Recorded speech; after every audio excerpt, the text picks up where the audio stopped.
Welcome to just let me know. The first official day of EduFest. We might have to do a little bit of to get everyone to focus attention to the start of Education Festival. Sorry about the slide tech glitch. We had something that no one's ever seen. The slides were moving perfectly fine for our colleagues online, but not for us in the room. So there's a new miracle every day. So before we begin, I would like to acknowledge that on this beautiful, very hot day, we are meeting on the unceded people, where our teaching commons at our beautiful campus sits. As we all know, it has been a wonderful place of teaching and learning for thousands of years, and it's just fitting that Education Festival can continue that very proud tradition. And I'm also super excited that we have our Defence Education, Chris Evans, running a session with us tomorrow about embedding Indigenous knowledges into our curriculum. Also, a quick note about the beautiful work that you see. This is part of, I think, a lend from ADA, and our honour students, right? Leilani was an honour student at UNSW and has produced this wonderful artwork. Now, before we get into the actual festival, just a few housekeeping. So number one, a big hello to our colleagues online. Just checking that you can hear and see us okay. Yeah, we can. Wonderful, excellent. There is a chat function online, so you can, in any shape or form, either just unmute yourself, put something in the chat, participate in the discussion that we are having in the room.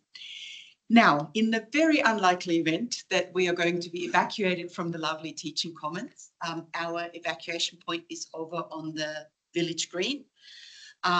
Because we're here all day, it's probably also a good idea to call out that we have several multi-faith prayer rooms around campus, and you can see the locations if you scan this little QR code as you where you might be able to find them. Many of you have been here numerous times, but just in case, we do have a couple of bathrooms just over here, and then a few more over in the chemistry building over on this side. And if you're lost, I'm sure us can help. There is, of course, a lovely kitchen here, so feel free to make yourself a drink at any time, but I'll give the nagging mum warning: if you use the kitchen, leave it as you found it. This is a shared space for all of us, and there's no magic kitchen fairy that comes up. In fact, there is, but we should be. Now, just for a little bit of context, EduFest has been running since 2021, so EduFest 2025 is sort of continuing a very proud tradition, but there is a first. This is the first time that we've actually given a theme to Education Festival, and for very good reason. 2025 is the year where we have really, with a vengeance, focused on our societal impact framework and the strategy that is anchored on that. So embedding positive societal impact in UNSW education and curricula is the focus of what we're doing. You're all familiar with this framework, but I just wanted to share a couple of observations as to why this is important for us as educators, not just in terms of the impact that the university wants to have, but also what our students are experiencing. So if you do any sort of online search of what actually worries young adults in Australia at the moment, you can see that the themes very much align with our societal impact framework. In order, the number one, probably not surprising, is cost of living. So we have advanced economic and social prosperity for all as one of our impact areas. At university, of course, academic pressures do come in, and we know over-assessment, stress, competing preferences, and so forth. That does come along with mental health challenges as a key concern, amplified by worries about future jobs and what that might look like, and how the ever-evolving landscape will or will not lead them up to a successful graduate career. Climate change, of course, is something that I think keeps most of us up at night, but also safety concerns about personal safety, harassment, and violence, and that persists both on campus and off campus. So again, strengthening societal resilience, security, and cohesion speaks to that very clearly. Concerns around equity continue. That's discrimination and inequality, but also the concern that connections might be undermined as students go through their lives. So they're pretty fundamental concerns that our students have that I think align beautifully with our societal impact framework. That's why embedding societal impact into our curriculum in education is so incredibly important. And for those of you who had a chance to get started with the satellite days yesterday offered by engineering and law and justice, you've already had a pretty good taste of that.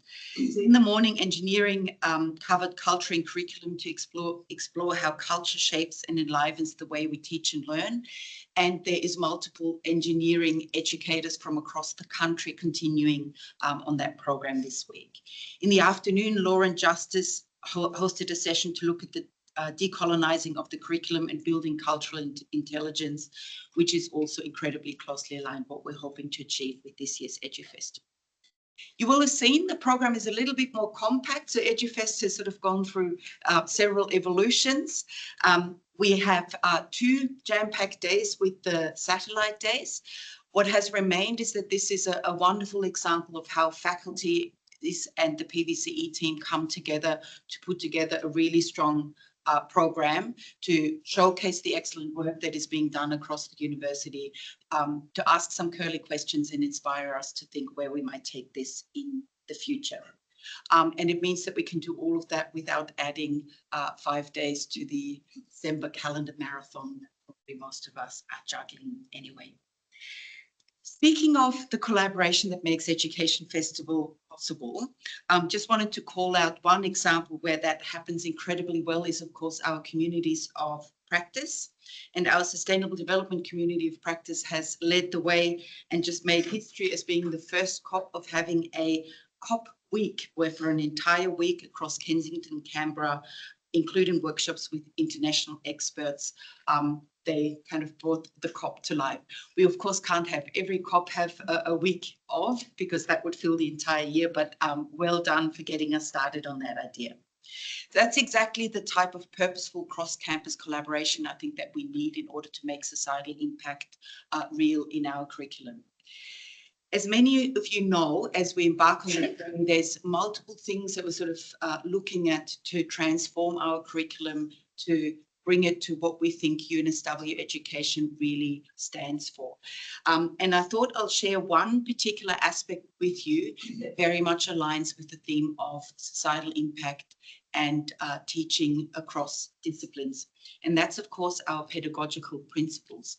These have been shared in lots of different fora, but I find that there's usually quite a few people that have not seen them at all. Is there any pedagogical principle newbies? You've all seen them. Excellent. I'll keep it very quick then. We have 2 that in essence tell us how we approach this. And I'm preaching to the converted here, always put the student first, always look at evidence. I think we do that exceptionally well anyway. Foundational things that we want to have embedded across all of our programs and come to life in all of our courses is a commitment to universal design for learning so that we are inclusive, equitable, flexible for all of our learners, and prioritizing the emotional and cultural well-being of our students inside and outside of the classroom. And then you can see that we are embedding, in essence, the foundational blocks of the societal impact framework into our curriculum, especially around societal impact and knowledges. But if you've seen them all, I'll leave it at that and quickly move on. Usually I don't miss an opportunity to also spruik the importance of assessment and feedback when I get a chance to talk to people. I won't do that today, with the only reminder that, of course, if we want to be serious about embedding societal impact into our curriculum, it means that we also have to look at how we use assessment and feedback as a tool for learning and to assess the progress that our students have made along that way, and to also make it visible to our students how they are progressing and learning about societal impact areas in addition to their disciplinary expertise. So let me just very quickly flick ahead in my notes because I've completely winged it and probably left out a couple of things. We've done an awful lot in the area of societal impact already. And if you haven't seen the news yet, about a week ago, we were announced in the latest QS sustainability ranking as the #1 university in Australia and #7 in the world in terms of sustainability. I think that's a wonderful recognition of all the work that has already happened and puts us in really good stead to continue on that journey. It's also a perfect reminder that our new strategy, Progress for All, isn't just a bit of paper in our top drawer, but it is something around our standing in the world and committing and measuring the impact that we do have. Of course, this #1 ranking comes on the back of all the wonderful work that is already happening across UNSW. And I know calling out a couple of things is very dangerous because it means I don't call out the 2 million other things that are already happening as well. But let me just share a couple of examples. #1, as of sort of mid this year, we've had a Nexus Societal Impact Squad. Do I have any squad members? Oh, definitely the squad lead back there, hiding in the back row. And they have been doing some serious detective work. You've probably heard that our DVC, Sarah Madison, has committed to having a Societal Impact Challenge project in every degree in a couple of years' time. So they have done the forensics of auditing our courses and programs to see what we're actually already doing. And the numbers are pretty amazing. We're certainly not starting from zero here. Right now, there's around 5,000 students already that are taking part in courses that would qualify under the umbrella of a Societal Impact Challenge project, and that's across all faculties.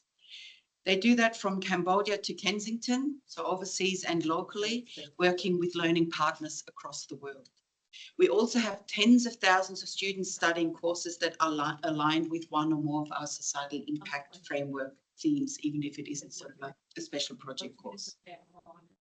The squad has spoken with hundreds of conveners who are designing these transformative learning experiences, and together with our DVC have mapped out 6 high-level models of what societal impact challenge projects could look like.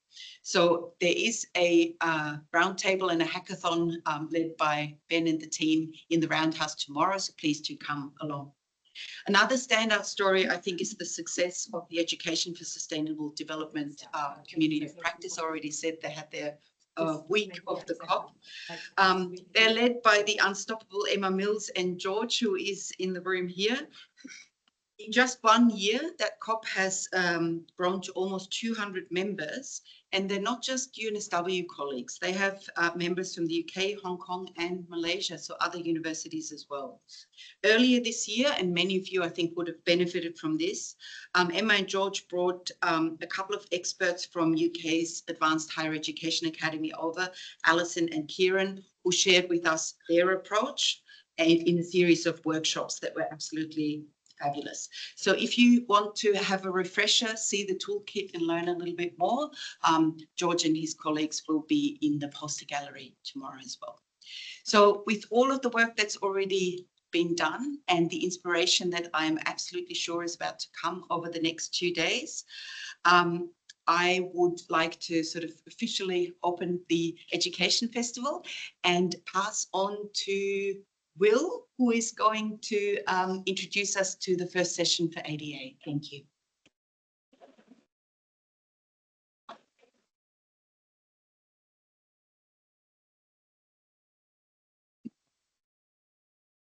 Good morning, everybody. I'm Will Clapton. For those who don't know me, I'm the Associate Dean, Academic Quality in ADA. A little bit of a kind of revolving chairs of different people coming up here at the outset.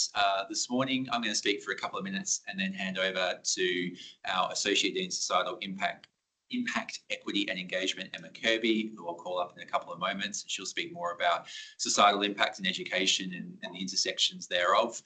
What I'll say here at the outset in my brief remarks is one, that ADA is very happy to be first up this morning We have a deep, enduring commitment to education, the Education Festival, to education itself more generally, and to societal impacts. And that's reflected in many areas of the faculty, and indeed the broader university.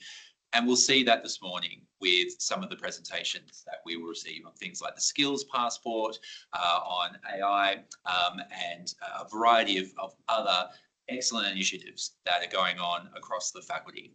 One of the really great things about EduFest is it allows us to highlight and make visible some of the excellent things that are going on in the everyday spaces of education, which don't always necessarily receive the spotlight. And again, that's reflected in the variety and the excellence of the presentations that we have today. It's reflected in the very large number of submissions that we received, which unfortunately all couldn't be added to our program, given we've only got the 1 hour slot.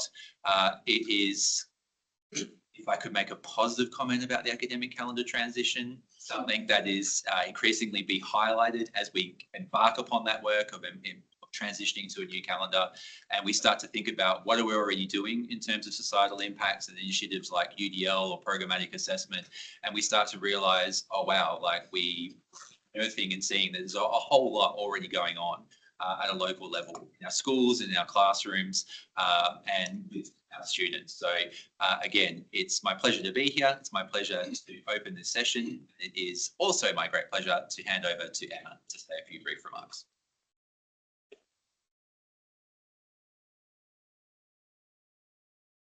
Thank you, Will.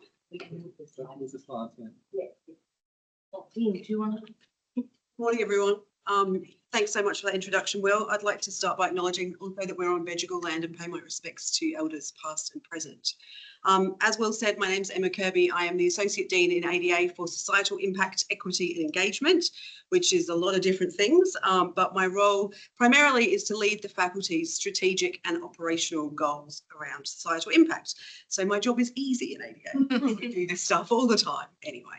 And it's a real pleasure for me to be here and see particularly the kind of education focused aspect of this. I think sometimes within the broader societal impact schema, we can slip into focusing on research and how our research impacts society. And of course, how our education impacts society is the most important thing that a university can do. For me, ADA's values of creativity, collaboration and inclusion absolutely underpin the societal impact framework. And again, make my job really easy because I just get to show off everybody's amazing work.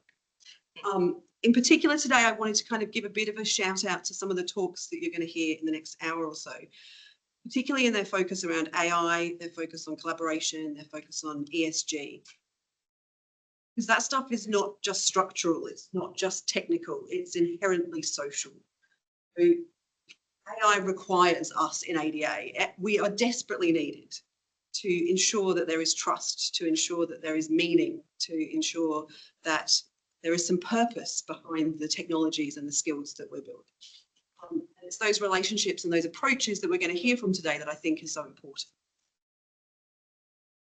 As Tina mentioned, we have this societal impact framework and we have the 4 impact focus areas, and we also have the cross-cutting themes. And I think it's really important that we always remind ourselves of those cross-cutting themes when we're thinking about this stuff as well. We have integrity, we have equity, we have Indigenous knowledges at the centre of the framework. And those things really speak to and are reflected by the diversity of approaches, the diversity of work that comes through ADA. ADA is such a diverse faculty, from fine arts through to politics and social sciences, through to built environment, humanities. We have such a diverse array of skills, but also a diverse array of approaches to learning. And that's something that we mustn't forget, because sometimes in all of this stuff, we can focus on best practice and that can make us very narrow in our thinking. And one of the things I loved about reading the abstracts for today is how there's so much kind of creativity and imagination and difference within them. And so I would really encourage us all also to be thinking about that imagination, to be thinking about how we can do things in a diverse range of ways. So I'm going to introduce Dean now to go through some housekeeping and we'll get started. Thank you.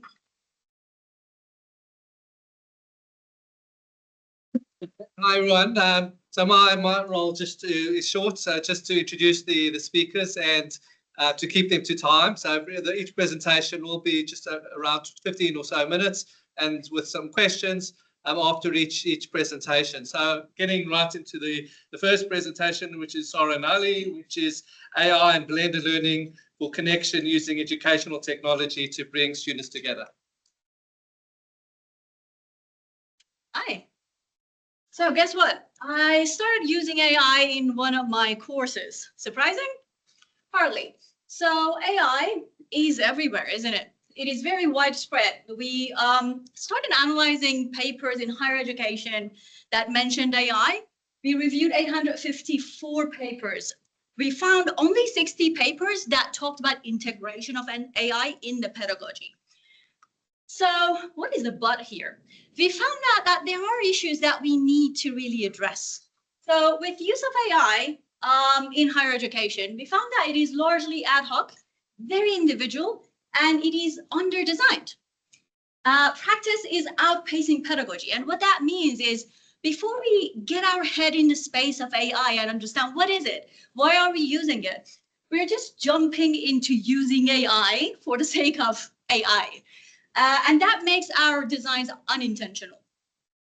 Most studies lack any explicit theoretical or conceptual framework that backs how they are using AI. And AI is rarely, in these studies at least, anchored in clear educational purpose. So the purpose is not in the foreground of the activities or design. Very limited focus on collaboration, peer learning, and relational aspects that Emma was just talking about, and that we need really. Most of these studies implemented AI in a way that focused on isolation, isolated tool use rather than integrated pedagogy.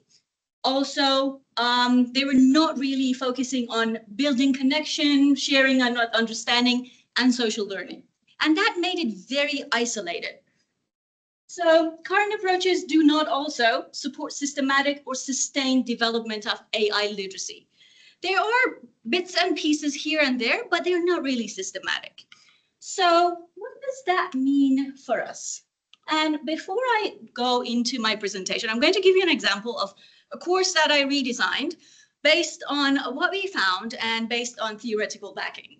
But before doing that, I need to explain a couple of terminologies because you need them. So this is a match, right?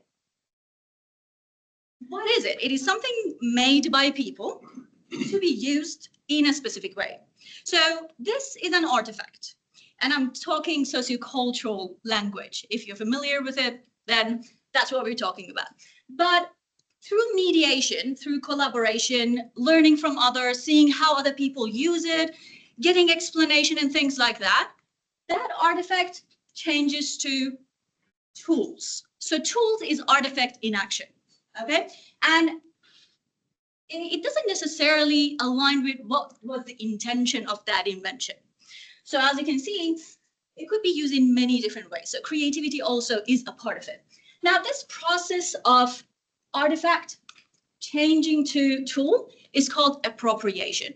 So when we mediate and work together and collaborate to learn something about an artifact and make it understandable and learn how to use it, that is called mediation. Okay, now, appropriation. So let's go to the design. So my focus was we're using AI for most cases as a personal assistant. So my question was, how can we switch from AI as a personal assistant to AI as a mediating tool for connection? So sociocultural theory sees learning as social, dialogical, and mediated by tools.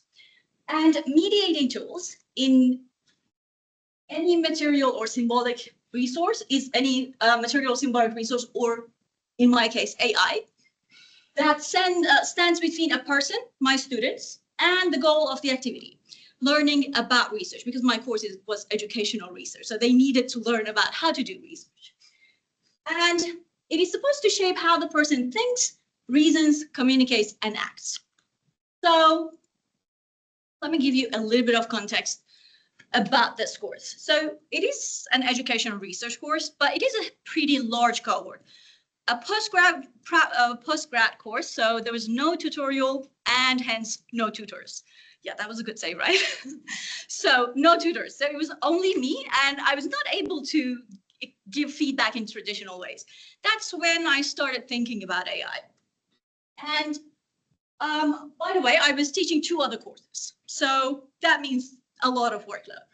So I started designing highly specific prompts that align with the weekly learning objectives and also the rubric.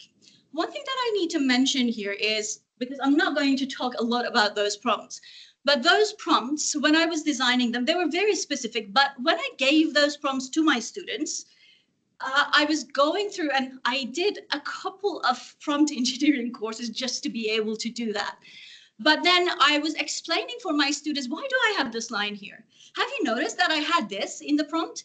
And my purpose was for at least giving our students some background about AI literacy and how to use it, because we don't want our students to just copy and paste, but we want them to gradually learn and become independent and use that tool in a way that is effective.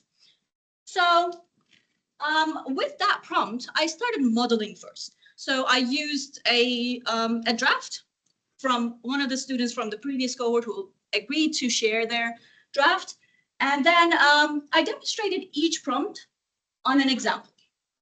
And as a class, we analyzed every aspect of that feedback we got. What is working? What is not working? Is something missing or not? And by the way, yes, there was something missing, things missing. And that was really good for the students to see, because oftentimes our students think that AI is a know-it-all. So everything they get from AI, they treat as if it is a fact. And we don't want that. We want our students to think critically. So that modeling really helped our students understand how to analyze and evaluate feedback. And then, okay, so to, again, explain in sociocultural terms, the explicit modeling builds AI literacy and shared evaluation. Collaboratively helping students appropriate, meaning going from artifact to tool, so that it can function as a tool within a specific context. And our specific context was research design, higher education, and analytical reasoning. These are the things that are important in a higher education context. So what we did then was, I gave those prompts to the students, and they used that prompt with their own draft, and they got feedback. Now, the next step was they reflected individually on the usefulness of the feedback. What is working? What is not working? What is practical? What can they learn from it? And what do they need to take on? What do they need to leave? And then they brought that feedback and their own evaluation back into small groups to compare, critique, and refine ideas and their drafts based on that. So AI became a shared object around which discussion and collaboration and research decisions developed instead of just an isolated activity. So when we think about AI in this way, AI stops isolating learners and instead becomes the tool that brings students together. So my purpose was to go from artifact to tool, to shared tool, which was the group discussion, but then, and this step is socializing. So if you look at my diagram right here, that is artifact to tool, which is appropriation. Then going from tool to a group collaboration, social understanding, that is socializing. So meaning students sitting together and sharing and evaluating ideas together. So make that a shared understanding. And then we formalize that with a whole class mediated discussion. So I was there to mediate the discussion, but basically myself, AI, and the whole cohort created collective understanding. And by the way, this diagram is going to be in a publication soon. So if you're using it, don't forget me. So, oh, wait. I had 2 more ideas. So AI is something that brings students together when we are looking at it this way. And also, lecture is going to be the mediator of ideas and not the content deliverer.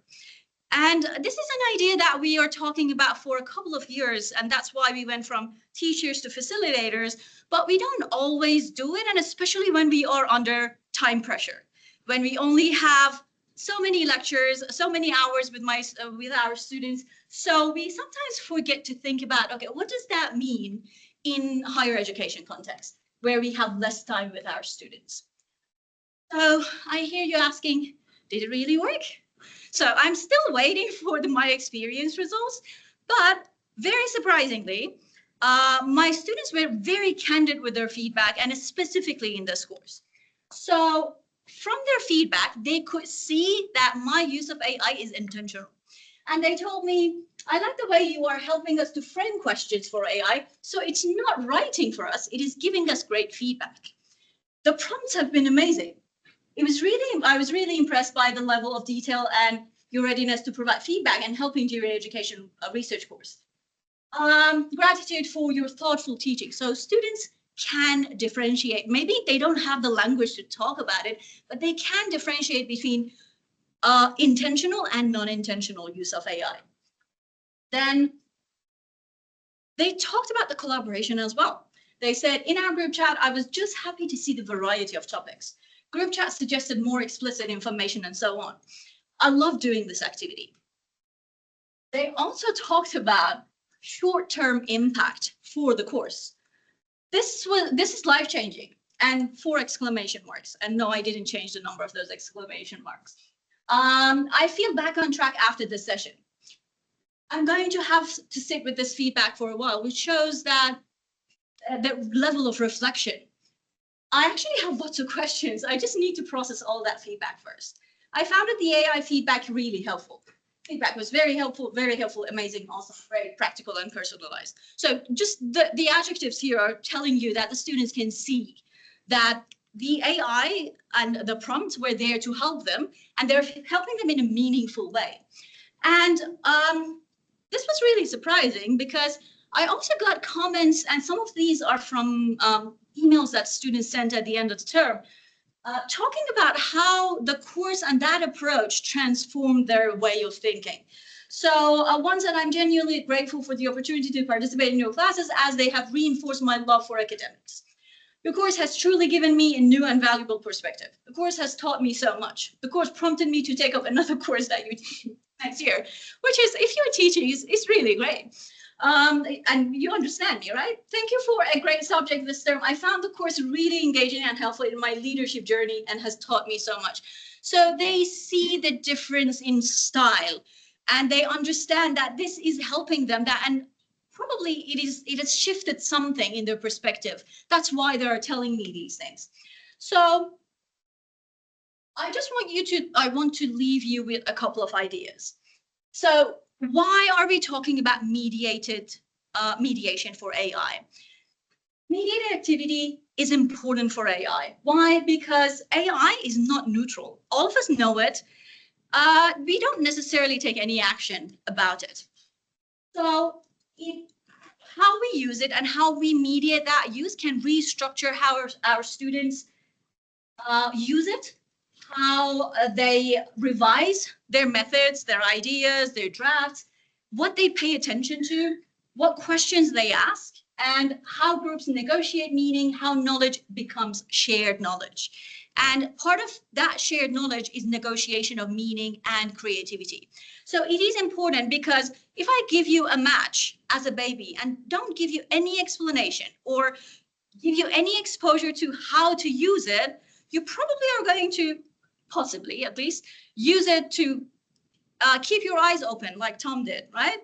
But is that the effective way of using it? No. So how can we bring that understanding of changing, going from artifacts to tools through this mediation where we can guide our students how to use it and without isolating our students? Then also, it is important because this dialogue is not just communication. This conversation between students is not just communication. It is a cognitive tool that mediates reasoning, understanding, and these involve multiple voices. So it's not us departing knowledge.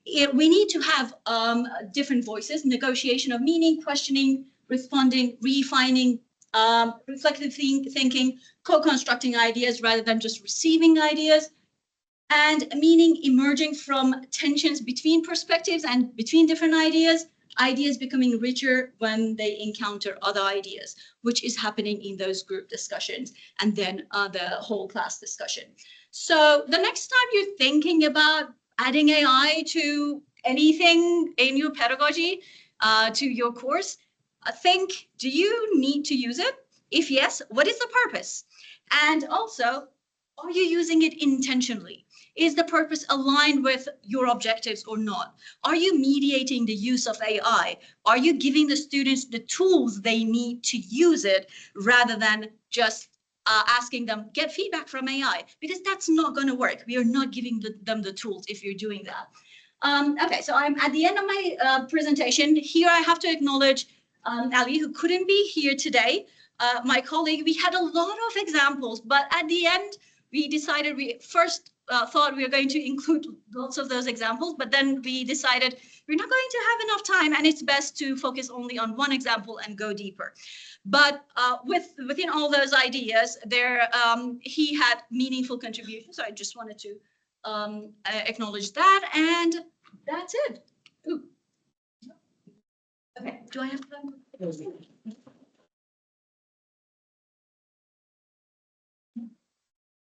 Do you have questions? So it wasn't optional, so all students went and used the tool. Well, I didn't and couldn't force them, but what I found out was they were using it not only in the class time, they also were using it after class time, because I got emails about questions. Okay, I got this feedback. What do you think about this piece? They have evaluated already based on our discussion, but they were not just sure about one piece. They needed my opinion there.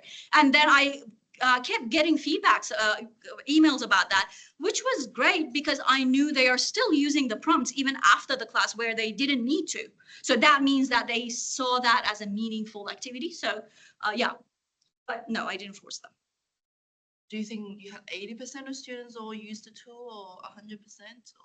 I can't tell really because, well, it was a huge cohort. I had 220 students almost. It was hybrid. It was only me. So all of those students came together in one room and also some of them online. So I didn't have a way to tell you how many students actually used it. But from the feedback and engagement that I got from the students, it seemed that lots of them, if not most of them, are using it. I used the bot for my students, but because it was optional, maybe about 3 or 4% of them used it. The comments I got from the tutors were, oh, because it's not counting towards their final mark. No, okay, that's a good point. And maybe in the future, I start thinking about bringing that into a part of assessment, but no, this was completely optional. So and what I think is, at least what I argue, I'm not, I don't have the numbers, but what I argue is if the students see the usefulness, meaningfulness of the activity and how it aligns with the objectives, then they're more willing to use it. Very quickly, how did you build the trust between AI or Gen AI and the student? And what about the quality of the feedback? So was it, because we know sometimes it gives error. So. Okay. That's a very good question. So what I did was, first of all, those prompts, and I'm happy to share some of those prompts with you. Like one of my prompts was 2.5 pages. Okay, so that was really detailed, and it was exactly aligned with the rubric that they were using for the second assessment. What I did was I put in a couple of samples, got the feedback, and the samples that I've already read and marked. And then I went through the feedback to see, is it working in a way that I wanted to work or not? So that was our first step. But the second step, which was one of the important steps I talked about here, is giving the students the tools to evaluate rather than you being everywhere, because that's not going to be possible.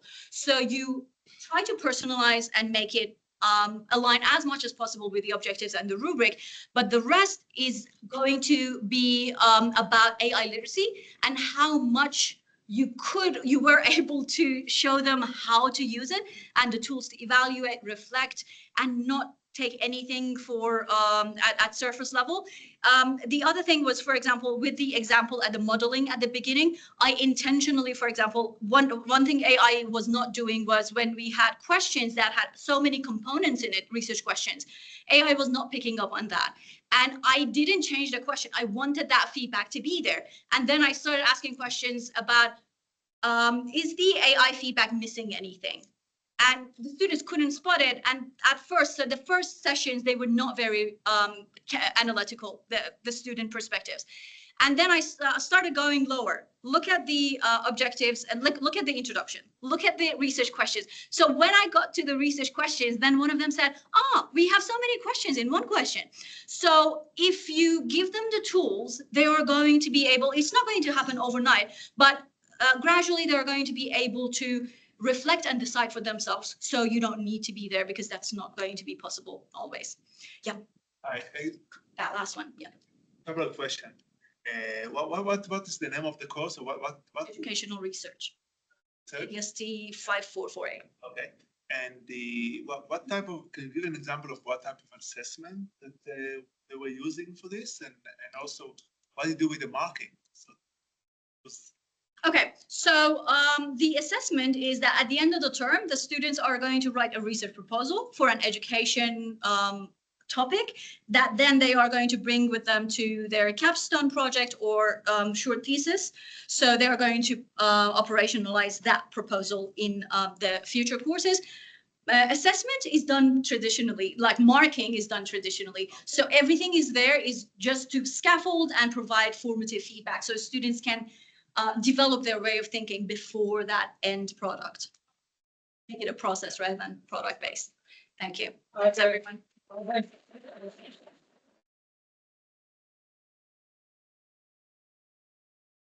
Yeah, the next presentation. I've just gone one too far. So Stephen but this is going to be presented but part of a broader team on skills as a bridge, connecting curriculum to societal impact. Good morning, everybody. I'm here to talk to you about a project we've been working in the Faculty of Arts, Design and Architecture around skills. We can build a tool to help empower students to better identify and articulate the skills that they learn from the courses that we offer. What really resonates with me is the disciplinary diversity that we have in the Faculty of Arts, Design and Architecture. And we heard a little bit from Will and Emma and Teeny this morning about it. So we're a faculty of Arts, Design and Architecture, as I said, and we'll say probably many more times, but we have 27 different programs, 1,500 courses, 87 specializations. So we have generalist degrees like arts, social sciences, but also very specific professional degrees around social work, architecture, design, and so on and so forth. So I really think and urge us all to think about societal impact through the education, through the graduates that we produce, and thinking also around the 10, 20, 30, 40, 50 years that those graduates will have and what the world will look like for them. Like AI, but what does societal impact look like for students in that, and how can we empower them to take the education that we have with them throughout this for personal successes, professional successes, and of course, societal impact. Many of you may already know about skills and the discourse around skills, which has come up and down in different parts of higher education and in the education sector more broadly, widely conceptualized around competencies, married with disciplinary content, of course. So we had a look over the last few months around what the literature says, not just in academic literature, but also in industry, which is quite far ahead when we look at some tools that LinkedIn has, for instance, around identifying skills, but also looking at it as such a significant focus in government policy. And we see that endure across successive governments. We see significant public discourse and expenditure on a national skills taxonomy, national skills passport, and so on. And we also see in the universities accord quite a significant explicit commitment to skills-based funding models. So how are we setting ourselves up for success for this in the next few years? this is a pilot that we've been working on. I'm very keen to share some of the findings and even collaborate in the new year with those who are interested. So as I said, skills isn't something new. It's something that we do already that's there in spades. It's really interesting to see also the terminology and the language with which we use skills in the classroom, in the studio, in the lab, and so on and so forth. And that's something that when I think back to my own teaching, and sometimes when we give students feedback, we don't explicitly say, I am now giving you feedback. This is the feedback. And that sort of signposting to really lift and surface what's already there. We're already giving lots of feedback, but sometimes that discourse and that communication isn't so clear to students, especially when they're in a new course, a new discipline, or they haven't got that language and meta language around conceptualizing and identifying skills. So over the last few months, as I've mentioned, we've been looking at literature, practices, talking with many people in the room and across the sector, and found some really interesting things, some things that are concerning, some things that are really good opportunities, and we're doing quite well, particularly at UNSW. So we see, depending on the literature, that a lot of students coming out of their degrees in higher education are not confident in how they are able to identify and articulate their skills. Some of the stats talk about 2/3 of graduates. And as an educator, that really scares me that 2/3 of graduates come out of a program or a course not being confident in being able to say, I learned this from this course, this is the skill, this is how I apply it. And obviously, some of the work that we do around identifying learning outcomes, constructive alignment, linking them to assessments and so on really, really helps. But that's something that is very standard for us at UNSW, not across the sector. We see patches of really good work and some gaps as well. We do see also that after graduation, and those of you who are involved in APRs, working with alumni, we often see that when we talk to graduates 2, 3, 4, 5 years out, they get it then. They have that workplace experience and they're better able to use that language around skills. And lots of people I love particularly, and I'm looking at my colleague Will in the back, we've had many student panel on APRs where our graduates come back and say, now I get why I had to do ethics in that BA. Now I get why that was there. And so there's this lag, and we don't just see this at UNSW and in the disciplines that ADA represents, but across the board. So there's this sort of articulation that comes a little bit later. And when we look at data, whether it's from advisory boards, the APRs that I mentioned, but national benchmark data like QUILT, the Graduate Outcome Survey in particular, we see that generally graduate employers, whether they're in industry, community, and government, are very satisfied with our graduates. And as you know, UNSW is the AFR Most Employable Graduates winner for 4 or 5 years in a row now, and something that we're really, really proud of. It doesn't happen by accident, it's by design, and we can build on some of that work that's there. But there's that dissonance between our graduates saying they're not really that confident in identifying and articulating the skills, but getting it a little bit later, but industry and government saying your graduates are excellent, they have the skills that we need. There's some dips more recently, particularly around AI and some of the skills mismatches, which I'll speak to in a little bit. And this then led us into some mapping work that we did using the different sources that we have at UNSW and some pilot studies with our colleagues across the faculty, and identifying, looking at course outlines, looking at course learning outcomes and assessment, and coming to the conclusion that a lot of these skills are already there, if not all of them are there that we need. And as I said, this is by design, not coincidence, but sometimes they're a bit hidden. And it's that surfacing of skills that's really, really helpful for the students, but also for us as educators. And some of the pilots have been really illuminating in that way, in that mapping process. So we also wanted to take our students and alumni and industry partners around what that would look like, a tool and sources that would help students surface these skills to lift that identification, that confidence in our identification and in articulation, particularly as when we look at graduate programs, when we look at LinkedIn and Seek, different kinds of mechanisms that are being used, often with AI, to filter, to put students through different tasks, to actually get to the interview, to then show their portfolio, their work, and so on and so forth. So this is really a significant piece of work in terms of how to best support our students for this success. I love cheesy, very slow PowerPoint transitions, almost like corporate America from the 80s. It's cringe. But it's also, out of this project, got me to think a lot about what are the skills that I use most in my role? What are the skills that you use most in your role? Have they endured over time? Are they different ones? Are they different from the ones that you learned at uni? Can you see a clear trajectory of how a particular skill has developed from when you did that particular course? And some of them, I bet, unsurprisingly, will have changed, and some of them will have stayed and endured with you. What are the skills that we need our students to have for societal impact?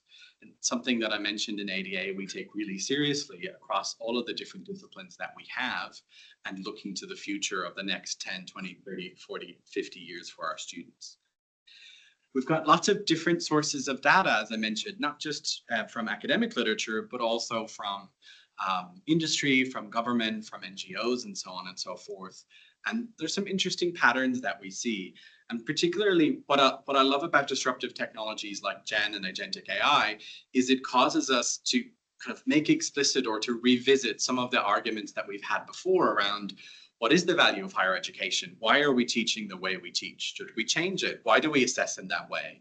And these bring up these really interesting conversations. They challenge us to rethink and revisit that. And I think that's a really excellent discussion to be part of. And also we're seeing some of the things, as we just heard, that AI can do really, really well, but also some of the reality checks. And many of you have seen this many times, I'm sure, different hype cycles around different tools that we see. And I think that's a really interesting expectations versus reality idea. The World Economic Forum is a really useful source and something that I draw upon a lot in my own teaching. And this was actually an image that I had from many years ago when I was teaching students about machine translation and translation technologies.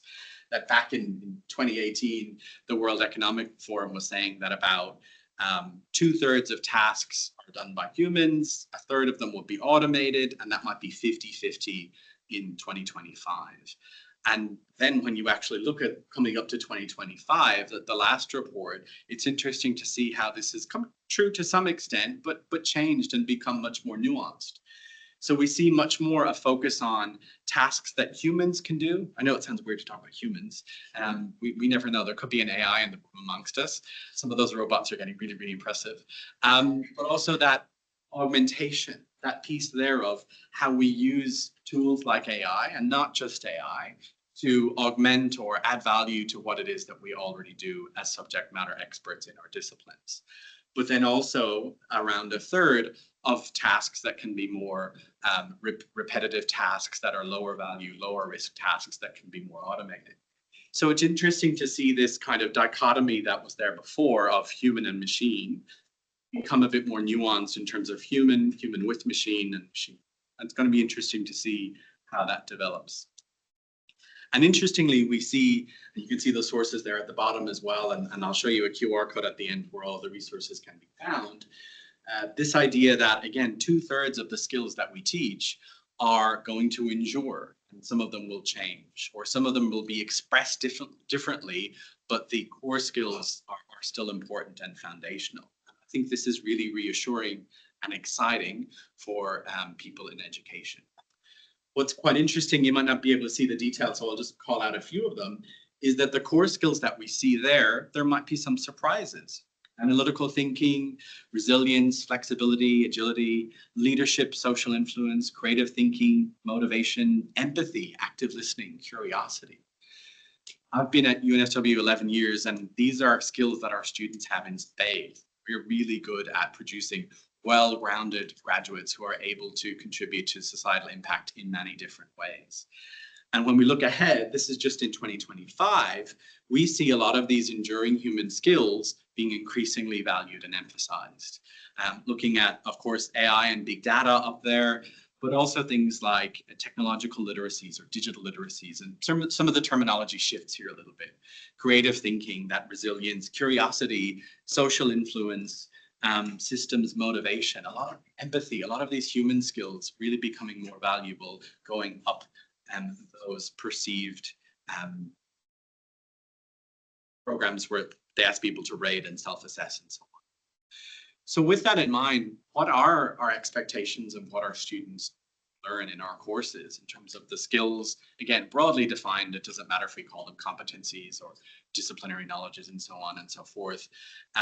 What are industry and the world's expectations of our graduates? What are their expectations of what we bring to them in the higher education context? So this is what we've been working on in the last few months in the Skills Passport project in collaboration with the Provost's office and many people in the room, and increasingly so in the new year, I hope, looking at collaborations around doing some foundational research in terms of meta-analyses and establishing the credibility of what data is out there, what it tells us, what good practice looks like in terms of embedding and lifting skills, surfacing skills in curriculum and in pedagogy, working with colleagues across the faculty and increasingly across the university to look at how we map skills.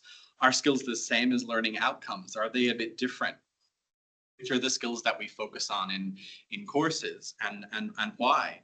When we look at programmatic approaches to skills, one thing that stood out, an example that I was looking at, where we had 70% of the skills that we had in a program or around collaboration, but we never once actually had group work or group activities. Bit of a gap there. So it's really interesting applying this lens and looking through it from a skills-based approach. And as I mentioned, because we've got constructive alignment at UNSW and very clear course learning outcomes, we're really well set up for this already.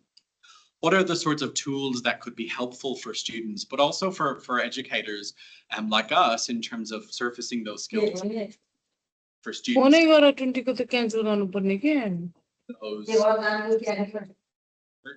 Okay, thank you. What tools would be useful? How can we get students to design those for students to tell us what actually would be helpful for them, rather than us imposing yet another tool or app or widget on them? And how can we build capacity amongst our academic and professional staff to prepare for this skills-based funding model that's happening in the universities accord, but is an increasing focus in terms of government and institutional priorities as well. So essentially rounding it out in terms of knowledge that we can create and share amongst our communities, methods and know-how in terms of mapping and communicating skills to students, and different tools and resources that are evidence-based and as well. And obviously some of the outcomes for this are around enhancing the perceived and the actual value of the educational offers that we have. And thinking again back to those students who in 10, 20, 30, 40, 50 years time, what will lifelong learning look like? How will they access that? Will we be providing that? Will it be somewhere else? How do we categorize and capture those skills and look at gaps and opportunities for growth over time as well? Looking at, as I said, building on the existing success and capacity we have at UNSW in looking at not just employability, but also societal impact in terms of personal and professional success as well.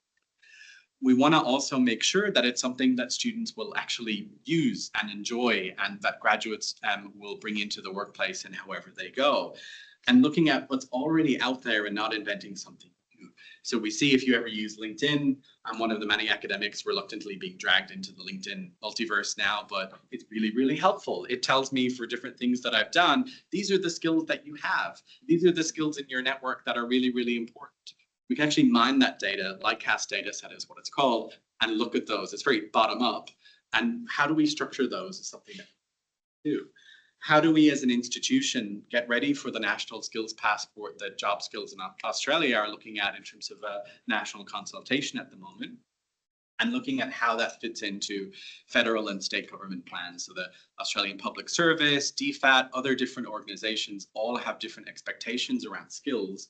And I think that's really, really important for our students going into these.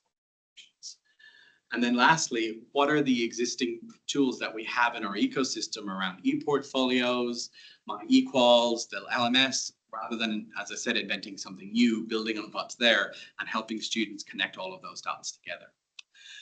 So we've been looking at these, what we're identifying as these enduring human skills that particularly for ADA resonate amongst us. And many of those are not surprising because they endured. These are ones that we talk about a lot in terms of creativity, critical thinking, and so on and so forth, but ones that we see coming up time and time again across the different literatures that we have. And obviously, when we apply these to our disciplinary context, that's where that meaning is created, and really nicely spoken to in the last paper as well around shared meaning and how that is applied in context. But as I mentioned, there are lots of different caveats here around inconsistent terminology, which is natural in such a big space. And are they models, frameworks, tools, and so on? Lots of different terms in terms of what they actually are. And this is where we're up to in the project in terms of putting together in a white paper and sharing some of the resources that we've developed so far and thinking about how we could apply this more broadly. So in the new year, if you're interested in mapping skills, if you can't resist some mapping and alignment, very nerdy in that space in ADA, we'd love to help, looking at whether it's a course or a program and seeing how we can do this in a more systematic way across the institution and beyond. So very keen to collaborate and share, particularly in the new year as well, from any academic colleagues and professional staff amongst us. And there's a QR code here, as promised, that has all of the goodies on the website, and we'll be sharing more as we go through. With that in mind, I'll finish up, Dean. Maybe if there's one, we can take one question and then. Okay, well, otherwise, we'll maybe move on and maybe if anyone is interested, they can follow. Absolutely.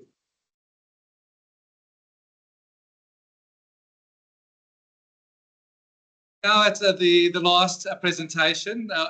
So the last presentation before our morning tea. So not too long, but this is Tanya and Tracy on trailblazing collaboration, embedding circularity into environmental management education. So, hi everybody. It's nice to get to the end of the year and feel that we're at a festival where we enjoy each other's labours and share some of the work that we've been doing. So yeah, it's a pleasure and thank you for the opportunity. So a quick introduction. My name is Tanya Leinbach. I'm an education-focused academic working mainly in the Master of Environmental Management and a member of the Environment and Society group within ADA. I convene several courses in the MEM, which I'll use the acronym going forward, so that's what I'm referring to, and very much committed to nurturing future change makers in the space of environmental management and sustainability. Hi everyone, my name is Tracy. So I am a program manager. I currently work in student equity, but I also work for the Trailblazer for Recycling and Clean Energy. Just out of curiosity, has anyone in this room actually heard of the Trailblazer for Recycling and Energy? A few hands, but not many. So I'll do a deeper dive in a little bit about what that is. But yeah, I guess it was the role. Notably, I have developed the TAFE Pathways program at UNSW over the past few years. And yes, very passionate about student equity, diversity, and as you'll learn a little bit, doing a bit of course uplift as well. Yeah, so that's what we're sharing today. Over the last term, Tracy and I have worked together and we want to just highlight a few things that have really worked in our collaboration, working on one course within the MEM. It has been really stimulating and enjoyable from my perspective to learn about Trace and to work in this collaborative way to build more critical skills into the course that I teach. And my hope is that we'll continue this into 2026 and that our talk might inspire others here to take up this opportunity. So our aim today is within this 10 minutes to share our learnings from this pilot, as I said, and to encourage others. And I just begin by saying that, in terms of circularity, if we're thinking about sustainability, we're thinking about climate change. There are many good reasons why circularity and circular thinking and circular economies are really important. For a bit of history, when we're talking about circularity, we can go back to people like Buckminster Fuller, as a kind of avant-garde leader in the sort of design and architecture space, talked a lot about eliminating waste in design. We can also talk about the Ellen MacArthur Foundation and the work from that UK organisation.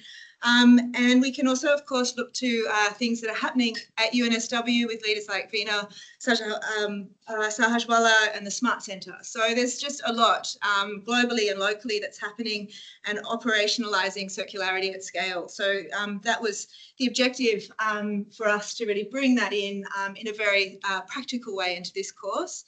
And just to note the alignment with the SDGs, very strong alignment with SDG 12, which is responsible consumption and production. So really thinking about efficient resource use, waste reduction, sustainable consumption and production patterns. SDG 8, decent work and economic growth. So opportunities for repair, remanufacturing, recycling, to really encourage that decoupling growth from environmental degradation. And then SDG 9, so industry, innovation and infrastructure, promoting product design and manufacturing that eliminates waste and pollution, and building resilient infrastructures. Tracy. Okay, so coming back to my question earlier about what is TRACE. So TRACE is actually a Commonwealth funded initiative that was taken up by UNSW and is supported by the University of Newcastle. Essentially focused on recycling and clean energy, it is about research commercialization. So there is a lot of IP and research that kind of stays at the university level and doesn't really ever make it out to market. So the focus here was that the government suggested that, we should invest a lot of money and resources into getting this research out into the market where it's useful.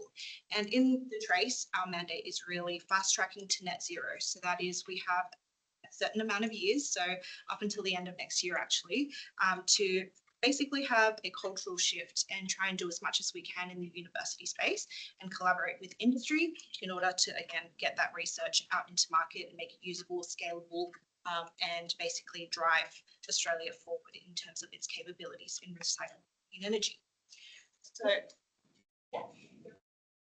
So in a snapshot, this is really what we do. Obviously, recycling and clean energy is a very broad industry.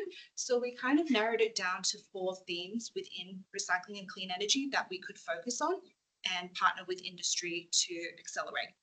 So that's solar, clean energy, green fuels, and circular economy.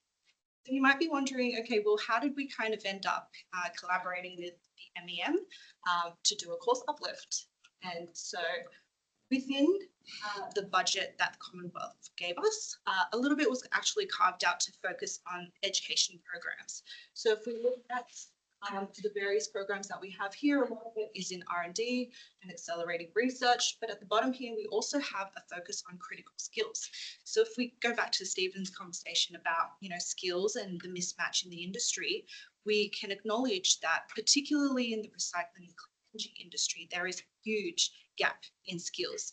And so with all of this technology that's emerging and going to be coming out in the future years, do we have the skilled pipeline to encourage that and enable that? So part of the work that we are doing in the education and critical skills team is doing things like focusing on micro-credentials and short courses that are targeted upskilling courses, designing pathways that are maybe in the longer term building very skilled graduates with kind of what they call the German model, which is both vocational and university education. And what we've done here with Tanya, initially our goal was very ambitious, which was to essentially recreate a whole new degree, basically, a postgraduate degree that could be aimed at upskilling and reskilling.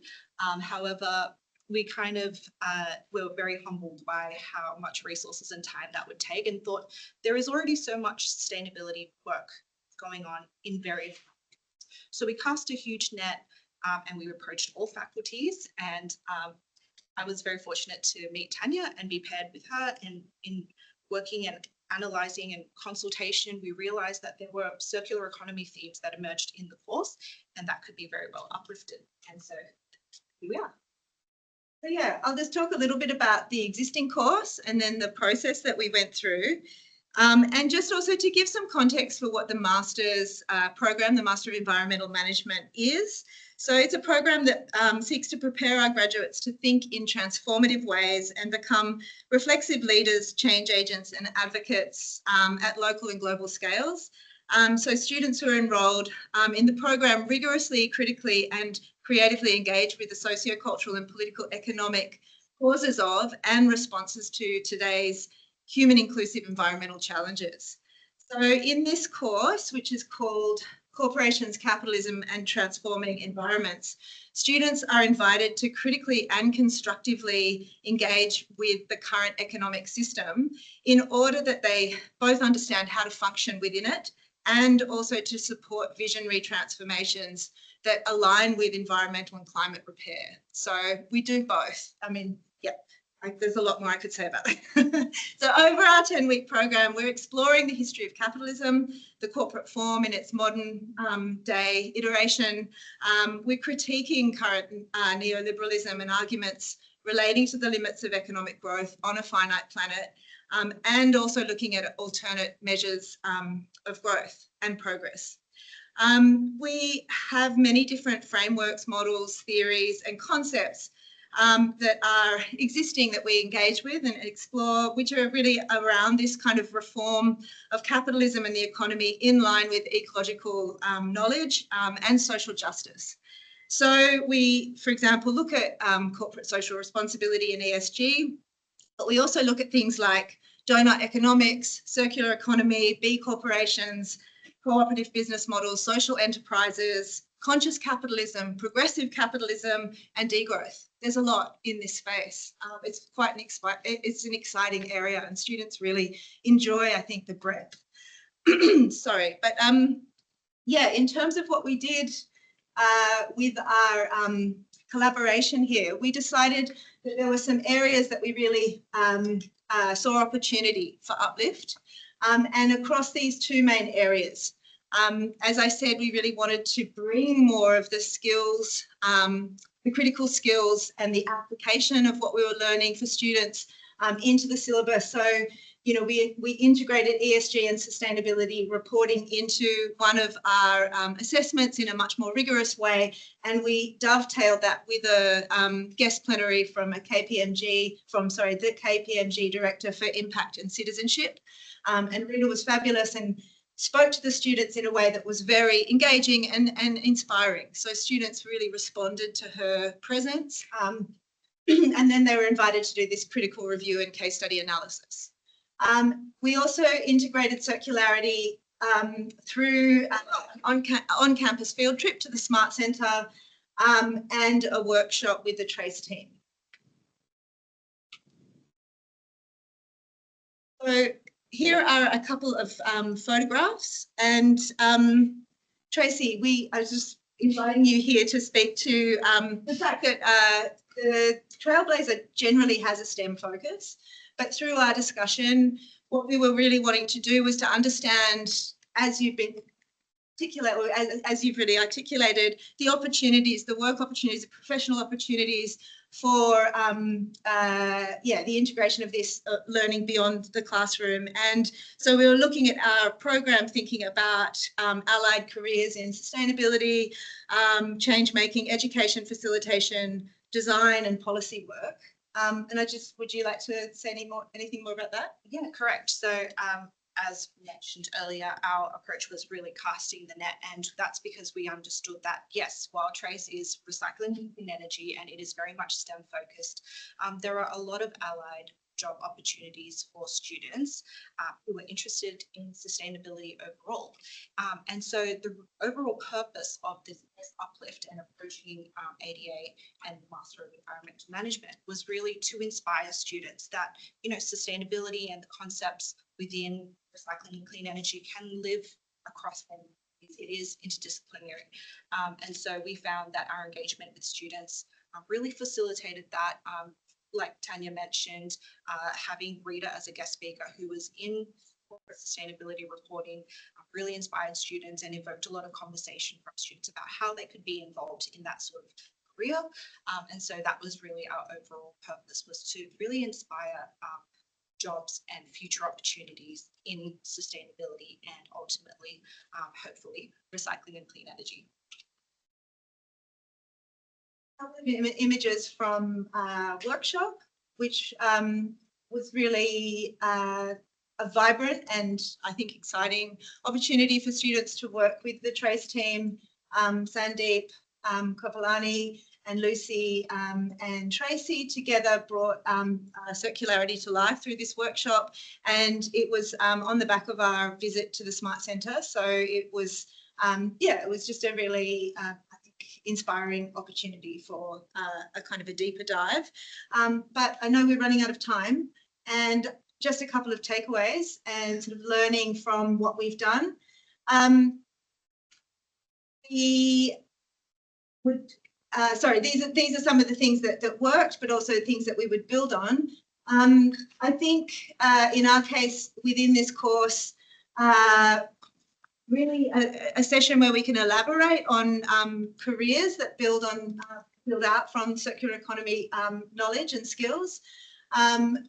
One of the things that I would do in teaching this course again is to do a sort of deeper critical appraisal of the linear economy and understanding why circularity is so important, and really build the facilitation and intercultural collaboration in the classroom when we're doing workshops as we did, and ideally, like having an off-campus field trip to really sort of cement that applied industry experience would be fantastic. And that was something that we certainly attempted. We just, in this instance, weren't able to do, but yeah. So anything you would like to add to that? Yes, so the TRACE program is running for a couple of years next year, and we would love to have collaboration similar to what Tanya and I have done in terms of course uplift. So yeah, I'd be happy to speak to anyone who is looking to do something similar or has sustainability themes within their course that they'd like to uplift. Fantastic. And yes, I haven't got the formal review, but I've had a lot of informal feedback, anecdotal feedback from students, and it has been resoundingly positive. So just, yeah, a light bulb moment. I think when a student says it's a light bulb moment, it's quite a positive thing for us as teachers. So yes, I think that's all. Thank you. Thank you. Great.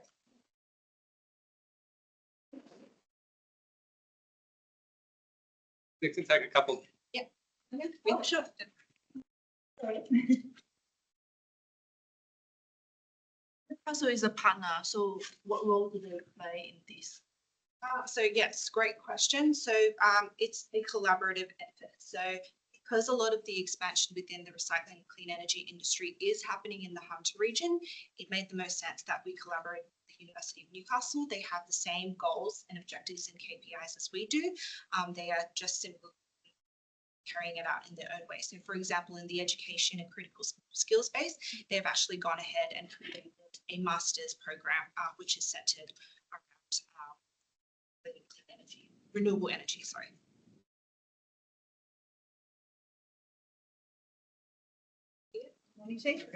Thanks. So, do you want to say? Okay, well, thanks. So we'll just have some very short closing remarks from Will, and then then the morning tea is awaiting. Yes. In the interest of getting us out of here for morning tea, just a few thank yous from me. One, thank you to everyone for being here today and joining us for EduFest.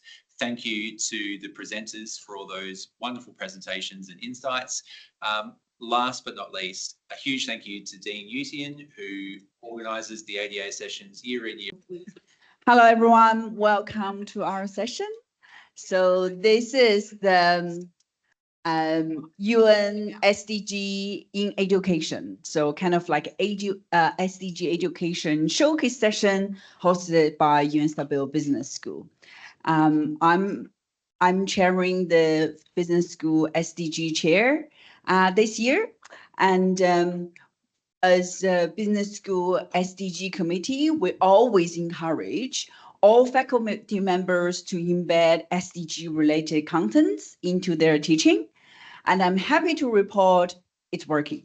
So we have a lot of like creative and innovative teaching projects happening in the business school. We have been hosting SDG education showcase for 2 years. So I'm the first speaker, and the second speaker is Pong. So Pong is actually the winner for the 2024 SDG Education Showcase.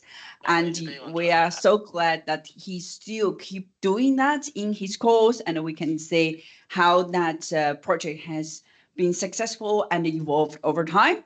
And we have Natalie. So Natalie is the 2025 SDG Faculty Education Showcase winner.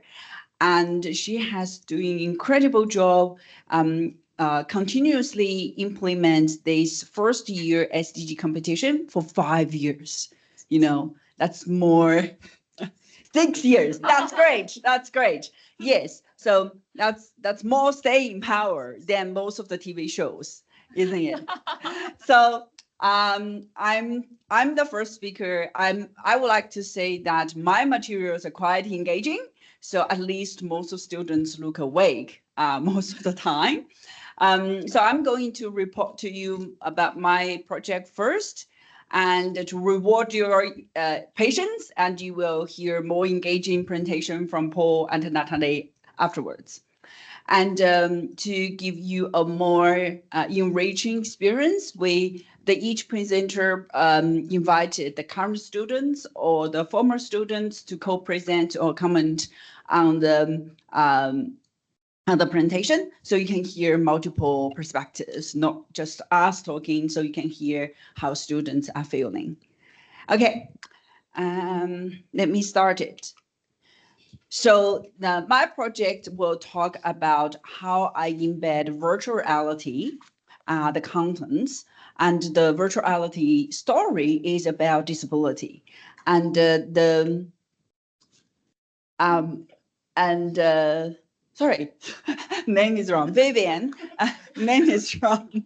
I just copy pasted from Paul's slides. Yeah, so Vivian is my commentary. So she is a former student of my course, and she also currently a tutor in my course. So she can provide you more different perspectives and different observations from these VR activities. Okay. So what's the motivation for doing this virtual reality experience in my marketing course? I'm an associate professor in marketing, so I teach marketing courses. I do teach large marketing courses. This term, I'm teaching 500 students. So, you know, in marketing course, that diversity and the inclusion are not a traditional topic in marketing contents. However, in the marketing practice, there's a lot of mistakes or mishaps related to the diversity and inclusion. One example is Dove, right? So Dove have this body wash advertisement, and a black girl turned into a white girl after using the Dove wash. Of course, Dove apologized afterwards, but damage has done. And there is another mistake that H&M has done, that young black man wearing a T-shirt and with the word "coolest monkey in the jungle." So of course it's quite discriminating, or at least that H&M said they don't have that racial discrimination thought, but still that's a lot of people feel it's offending. So H&M has apologized and retrieved these products. The thing is that the business leaders or these mishaps has done a lot of damages for the business and for the brand reputation. So the business management actually calls for the marketing graduates to have more knowledge related to diversity and inclusion. They want the graduates to be aware of these sensitive issues, and also to make the advertisement or mass media more inclusive. So I was thinking about how to teach this principle to my marketing students. Of course, the gold standards for the students to understand minority group is have the real person interaction. But UNSW always have large classes, right? So one course I have this term is like 350 students, another is 150 students. It's really hard to have the genuine in-person interactions with students with a large scale. If I invite a person with disability to give a talk in the lecture, but it still feel distant. So then my solution is to create a virtual reality experience for students. With the currently the mass media portrayed people with disability not in a very positive way, right? So either use them as an inspiration tool, or in the like top sale films, that's a lot of disability people or people with disability are villains, right? So we just, with this project, we want to tell the story from the their perspective. Okay, so what we have done is that we actually interviewed people with disability, asked them about their lived experience, and then we create a virtual reality experience together with people with disability. Okay, so in this interactive virtual reality experience, students can choose different multiple choice questions that will lead to different routes, and then they can answer multiple choice questions to learn about their experience or how to improve. So just a little bit play about what's happening in this. We don't have much time, but try.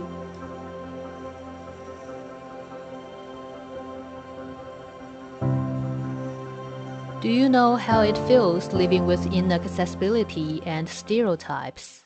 Let's experience Amy's day. This video is based on true stories from people with physical disabilities. Hey, did you get here okay? Yeah, it was fine.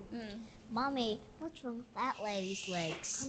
Put yourself in the mom's shoes. What would you do? Respond yourself. Invite Amy to respond. Darling, it's rude to stare. Sorry, hun. What a shame. I'm more than happy to answer questions from kids. You know how I'm always... Okay, so that is kind of like a short clip showing you an example of that virtual reality experience that I created. And I have been embedded this virtual reality experience in my marketing course for several years, since 2023, and I also do it last year and this year. And then we got, because I teach large classes, so I over 2,500 students have experienced virtual reality. So it is not easy to organize the virtual reality experience for students. I specifically set out 1 or 2 tutorials to do it. So students, they experience the virtual reality inside the tutorial class. I really appreciate the UNSW media team, and they are very helpful. They provide the virtual reality goggles to my tutorial class, but we need to arrange ahead of the time because they want that virtual reality tutorial class happened in their space so that they don't have to transport the virtual reality goggles across campus. So that we need to, sometimes there's not enough room, so we cannot do this virtual reality experience in 1 week. We have to extend it from 1 week to 2 weeks, which means some class doing virtual reality, some class doing other things, and then swap over next week, right? So there's definitely a lot of there's a lot of logistic challenges there, but I definitely think they're worth it. And afterwards, after the virtual reality experience, the tutors actually discuss the diversity and inclusion questions with students. How you have you had the interaction with people with disability before, and what's implications for marketing practice, and how would you embed diversity and inclusion principles into your future marketing practice? So those are the questions has been discussed afterwards. And also this, with my courses, I partner with disability organizations. In different terms, I partner with different organizations depending on their availability. For example, I have Nova Employment, is an organization that provide employment services to people with disability. Or this term I partner with Well Easy, that is an organization trying to provide the accessible information around Sydney, Melbourne, and different cities, right? So then the students, their task is form a group and then create marketing plans for those disability organizations, because they already have experienced what's it's been like as a person with disability inside the virtual reality experience. So it's more connected to them about creating the marketing plans for these non-for-profit organizations, right? Okay, do I still have time? What's time is now? It's 11:16. 11:16. Yeah, okay. So I probably need to stop here, right? I will need to stop here and invite Vivian to give some commentary. Hi, everybody. I'll make this very quick. So what I was asked to talk about was my experience giving the VR experience to students, what the reactions are, and what are some of the outcomes. So I'm Vivian. I had the opportunity to teach quite a lot of students this term, 4 classes in total. I am one of Veronica's former students. I was actually there for the first iteration of Writing with Amy, and I've seen how it's improved over the years. Now, a lot of my students, I'm very conscious of the fact that many of them have never had the opportunity or ever had the necessity to interact with a person with disability. Now, if you see my pin here, this is the sign for a person with hidden disability. I'm very open about me being autistic, among other things. And for a lot of my students, this gives them an extra layer of being able to interact with somebody with disability, albeit a hidden one.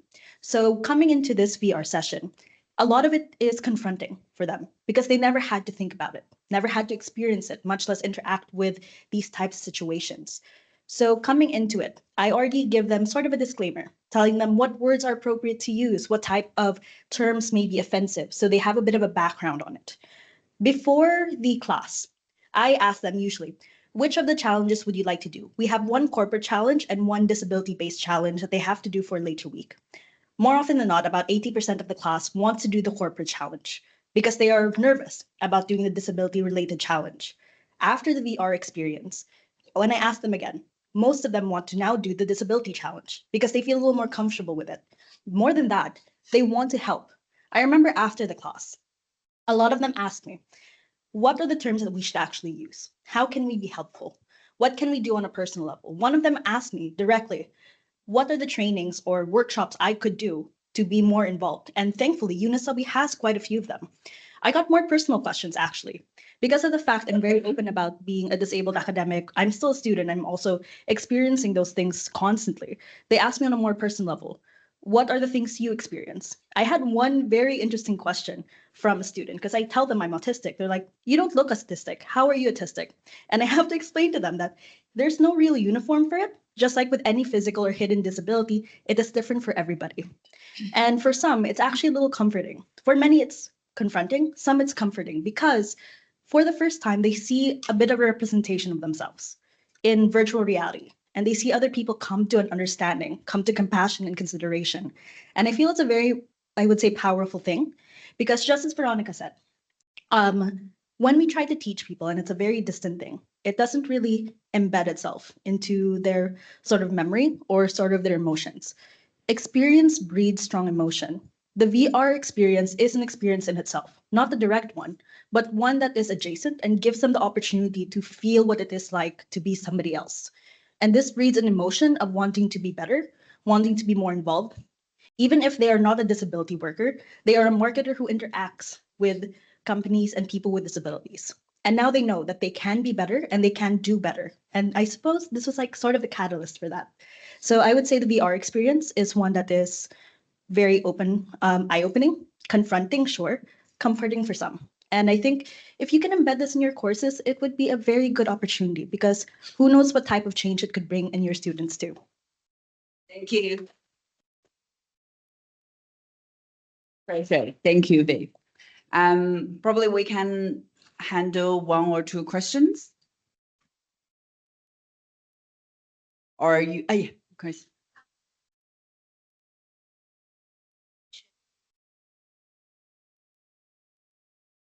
I think it's a really good initiative what you're doing, the inclusive building or nurturing inclusive mindset. I guess how do you measure how mindset can be translated into action?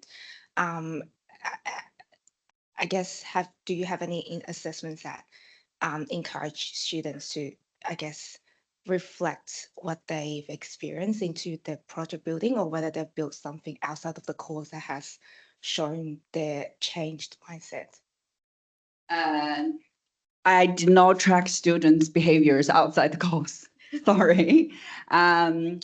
Vivian talked about some students thinking change after experiencing the virtuality and also working with disability. But I did some measures about the impact of my project. Some of the impact, for example, they really think that the virtual reality helped them prepare for the real world task, and they found that it's meaningful learning and found that it's inspiring. And they actually for themselves, because we talk about disability, because we talk about the body impairment inside the class, they actually feel more included and accepted inside the course. So which is a little bit surprising to me as well. And they found it's more engaging and enjoyed about the course, and they are more confident and to interact with people with disability. I guess that's one of the impacts that could be down the track that we see that what's happening in their own life. Yes. Thank you, Veronica, and Vivian. Yeah, it's fantastic to see that you're using Real Easy as an example, and I know the founder of that, Max, but I think he actually has a marketing background, so he used to run a marketing firm. I guess my question is around bringing in real world data, like with the SDGs. So disability is now included in a lot of metrics for the SDGs, and the Human Rights Commission, the number one discrimination complaints are about disability. So on their website, you can actually find real examples of discrimination that people have been through. So maybe that could be another way to integrate different voices and perspectives in learning if you're not, able to do the VR approach. Great. But have you also come across Enabler Interactive, which is the way that people can gamify, but on a mobile phone? No. That's been created by another person with disability, and it's based on real avatars, based on real people, and the students can make mistakes. So that might be, I can maybe connect you with the factor of that. Yeah, great. Thank you for the suggestions. Okay, thank you very much. And I'm going to hand over.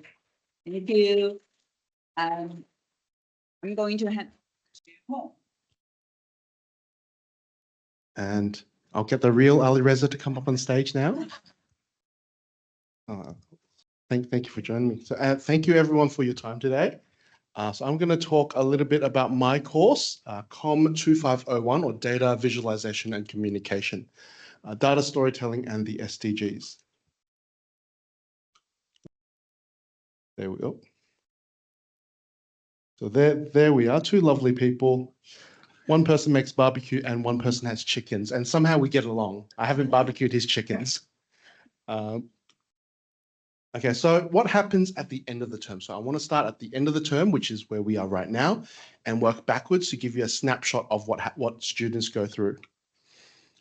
So at the end of the term, students need to do a video assessment and make a 3-minute pitch. So sort of like Shark Tank. Okay, so they have to have an idea, they have to pitch it, and they're pitching maybe to a government minister or a CEO or something like that. So it's not just, here's all the work I've done. You actually have to role play as, you have to actually do a little bit of a role play. Their project must be based on at least one SDG. So they have to address one problem of their choice related to an SDG. And so they have to, again, pitch an idea for how to make the world a little bit better. They can choose whatever audience they would like. Typically, again, it's a government minister or a CEO of a company, something like that. And they need to have a call to action, a recommendation. So it can't just be, look at all this gender discrimination going on. It's pretty bad, isn't it? Right? Good day, see you. Okay, that's not good enough. So to give us a little bit more of a concrete example, Ali Reza, can you tell us a little bit about your project when you were a student? So just quickly, when did you do the course again? 2023, and Ali Reza has been a tutor with me for 2 years now.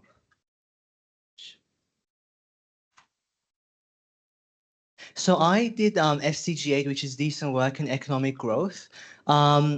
Essentially, the main idea I had behind my topic was that inflation at the time was growing very rapidly, but economic growth wasn't going at the same rate as inflation. So we have to try and reduce inflation by any means necessary as soon as possible. And so the main ideas I proposed was to increase interest rates rapidly to bring down inflation. Even though that will, create pain points in the short term, it'll help in the long term via economic growth, increasing employment, and actually increasing the quality of the employment that we have. And so I used ChatGPT back in the day to create 2 images of showing, someone not being able to buy, treats for their child, to being able to, buy chocolate because costs have come under control and wages have increased to match those costs. If this works. There we go. I'll get the clicker. Okay, so that's what students have to do at the end of the term. A little bit more background about the course. So typically we see about 250 to 400 students per term. The undergraduate course is offered in term 2 and term 3. The postgraduate course is offered across all 3 terms, so 5 offerings per year. One of the big challenges, and I say this in a good way, is a lot of our students are doing an actuarial degree. And it's a bit of a challenge because they come to us, they're obviously very mathematical in their thinking, very numbers oriented. In particular, as part of our sort of accredited program, we have what's called exemptions for their professional qualifications. And so students are very, very, very marks focused because you need to get a certain mark in order to get your exemption. In this regard, trying to talk to them about the SDGs was an uphill battle because 1, it wasn't explicitly in the exemptions to know about the SDGs. 2, because they're very mathematical, they're quite often their mindset is, I just need to present the data. But here are the numbers. That's it. You are now informed, go off into the world and make informed decisions. That's their sense of data communication. I've got a bit of a pie chart there as well. This is based on 23 and 24 data on the distribution of students in the course. So you can see about 2/3 actuarial. Most of the remaining 1/3 is business school, but non-actuarial, and we have a small sliver in green for non-business school students. So we've got quite a bit of a mixed bag as well. So to highlight what students were thinking, especially towards when we first introduced the SDGs, here's some comments from my experience. Literally a free subject, at least I was able to relax a bit. I think choosing something other than SDGs for data viz would be more interesting. So SDGs were boring. It doesn't help me get my professional qualification. I wish it could be more focused on the technical aspects. I want data, I want coding, I want to be able to bore my audience to death, right? That's a superpower that somehow these students want. So this is in particular from term 323. This was your cohort? Yes. Were any of these you, Ali Reza? One of them might have been Ali Reza. So what was your experience personally, Ali Reza? Yeah, so I'm also from an actuarial background, still studying it. And when I first, started the course, I had done 3 subjects of, heavy mathematics, and the visualizations I made were very complex. And so I had also come into the mindset of, trying to make very advanced visualizations, very scientific, full of data, full of numbers, full of different lines that are very hard to interpret. And so when I even started teaching this course, that's also what I saw is that a lot of people came in with that mindset of having complicated data sets. And students didn't understand, I guess, the commercial aspect of the work that they were doing. So they were just approaching it from a very academic side where it's about, writing reports, writing scientific research papers, while the course tries and prepares you for like when you're in the, marketplace, when you're working, And so students, didn't understand that making it simple is a key skill to have. And then too much creativity demanded as well was one of the comments I got where because they had to make presentations, they had to make good looking graphs, coming from a mathematical background, not a design background, they were like, oh, why do the colors matter? Why do the font sizes matter? Why do the placement of these two different objects matter? And so I think, trying to teach them that process was very useful and needed. I think Twin will get to that. I'll get you to keep the clicker. I'll try and next slide from here. So what did we do to get students on board? So surprisingly, this was a bigger challenge than teaching the actual content, getting the buy-in from the students. And I'm really glad to hear, Veronica, it didn't seem like you had this problem with your students. So first, one of the many things we did was make the SDGs relevant to them. So the example we used throughout the course, and I apologize, I've done terrible data visualization here already because the font's way too tiny for you to see.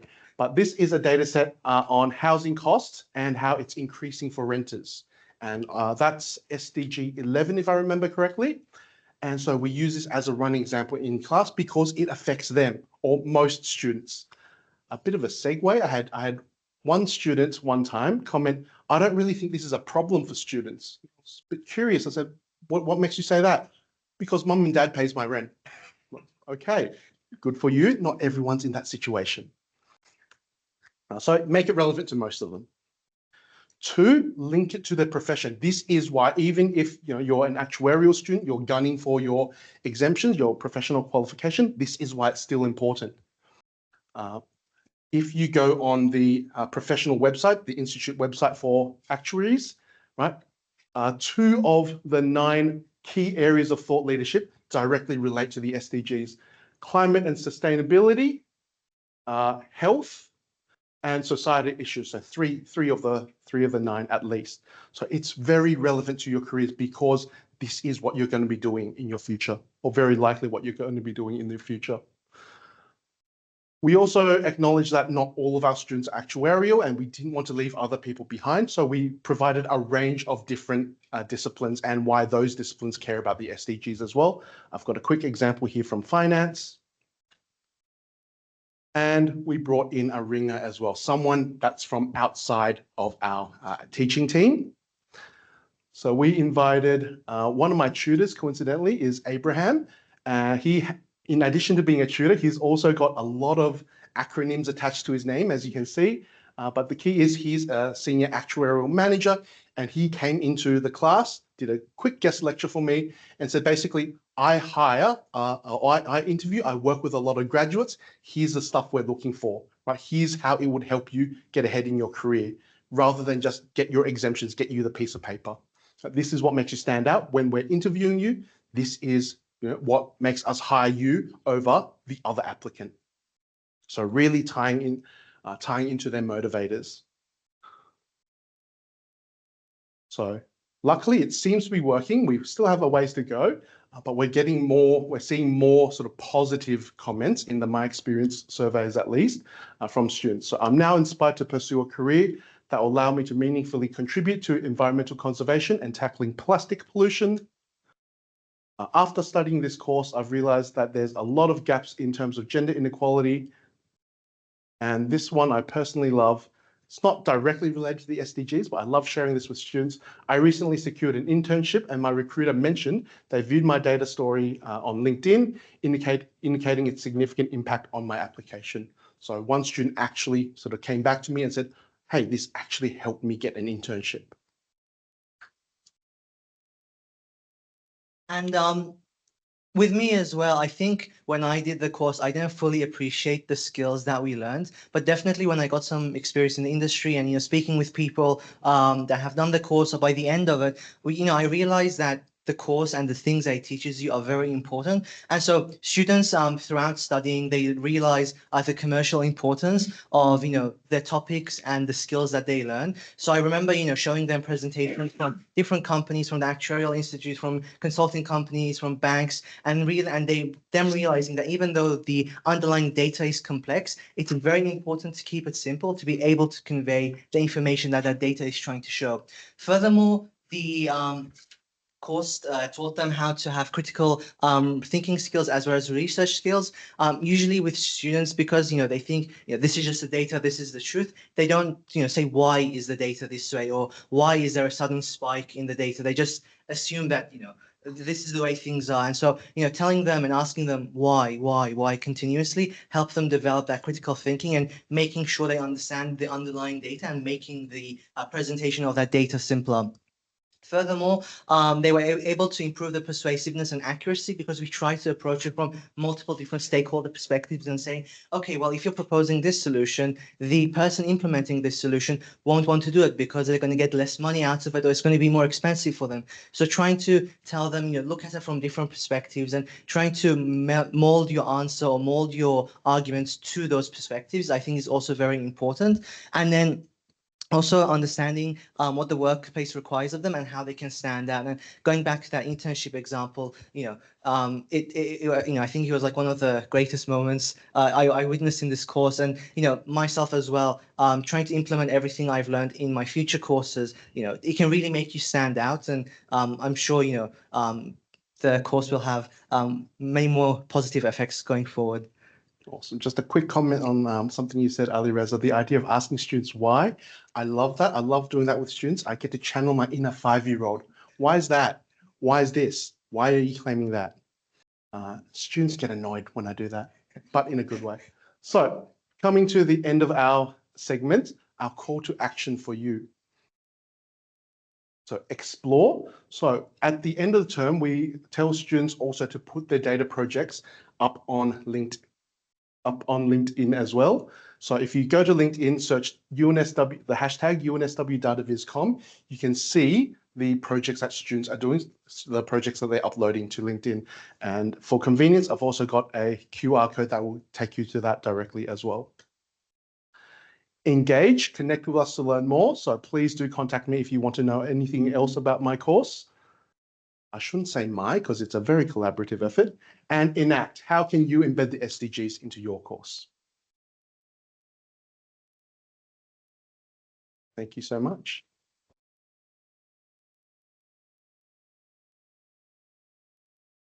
Are we good on time to take 1 or 2 questions? I don't know who's keeping. Please, no questions. Oh. Yes. Out of curiosity, from a visualization perspective, have you shown them or been engaged with the gapminder.org data and statistics about the SDGs? I have not, so that... It is one of the best TED Talks. Unfortunately, Hans Rosling's passed away, but he did it at TED before when everyone used to have to pay $10,000 to be the audience of TED, and the founders of Google were in the audience. So they helped fund gapminder.org because all UN data and statistics were boring and hard to access, but it's completely interactive. And so for me, I've actually integrated it into some of the classes to try and make students engage with the data, but they have an SDG quiz that you can use as well, where it kind of tests your own understanding of the data. Awesome. Anyway, sorry. We'll need to look into that. Yeah. Thank you. Thank you. Thank you. So let's go to the third presenter. Yep. Yes, the new and improved model.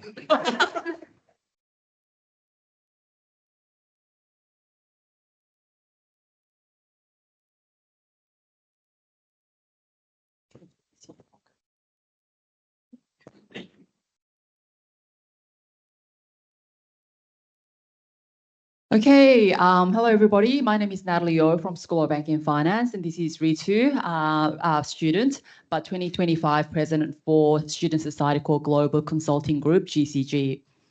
And the title of our initiative is UN SDG Challenge for First Year, so no brainer, it's related to SDG. Okay.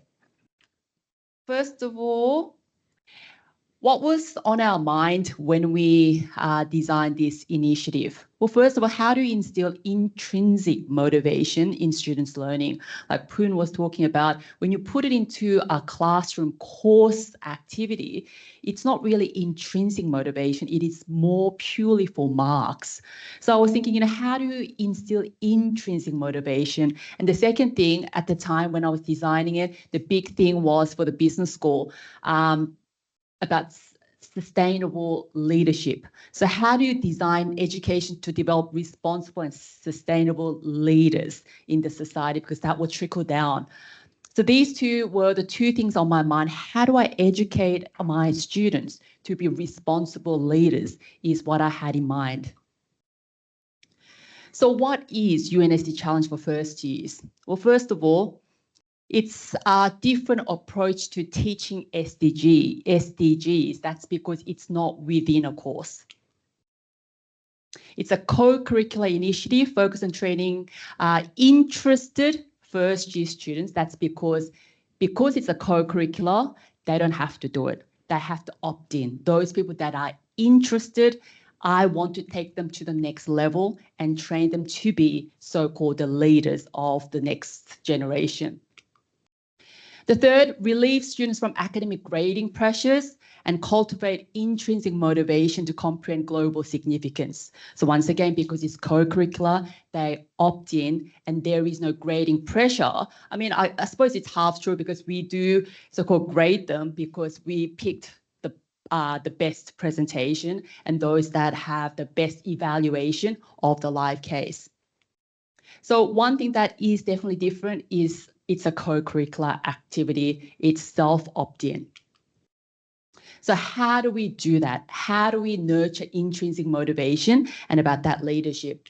Well, there is tripartite teaching structure. So you've got the industry, both the community group as well as the industry, because we do want industry to be involved so that students have both intrinsic and extrinsic motivation. We do want students to actually do these. And we've got academics and we've got students. And when we say students, it's student society that are the senior years that are also teaching the first years. And why do we pick first years? And that's because we want to get them to start early from the first year to learn about these SDGs and how all the business decision has to be enhanced with or in collaboration with or in relevant to SDGs. So the teaching pedagogy behind this, first of all, is refined problem-based learning. I think we have a lot of problem-based learning, but we kind of refined it where all the cases from now on is live cases because the students have commented that when it's a live case, they're much, much more sympathetic where they want to do better. It's not because of grades, but because they had the intrinsic motivation that they do want to help out. They want to give it a best shot to help have that, I suppose, the contribution towards the problem. Solving the problem. Okay, the next one is peer-led learning, where student society, like Global Consulting Group, where they've been partnering with me from the beginning of this journey, valuable partners, because as you know, when there's peer-led learning, students feel much safer rather than academics teaching them. You've got the senior years who've just gone through all the application for internships, the graduate position. So I think they're in a better position to pitch it right and what the industries are looking for.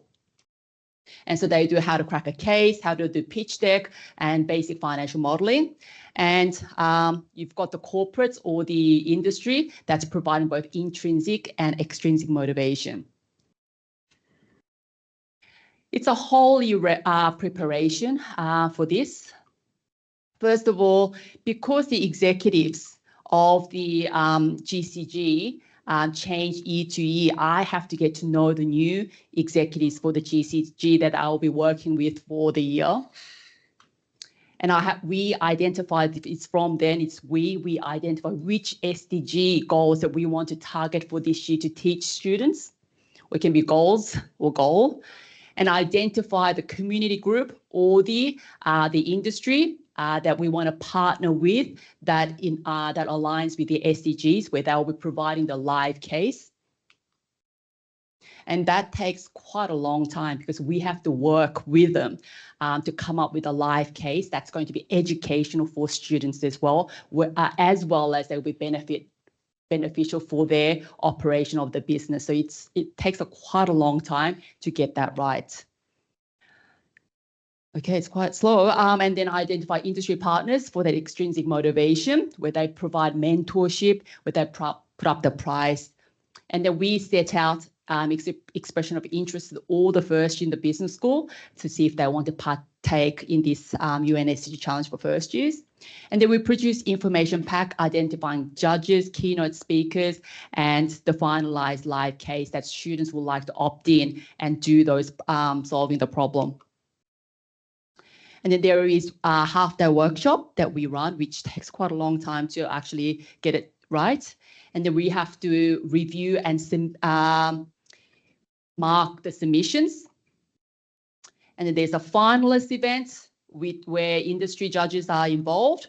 And then there's a follow-up after that. So although it seems like it's an A event, it takes a whole year to prepare for this workshop as well as a finalist and to educate these students on it.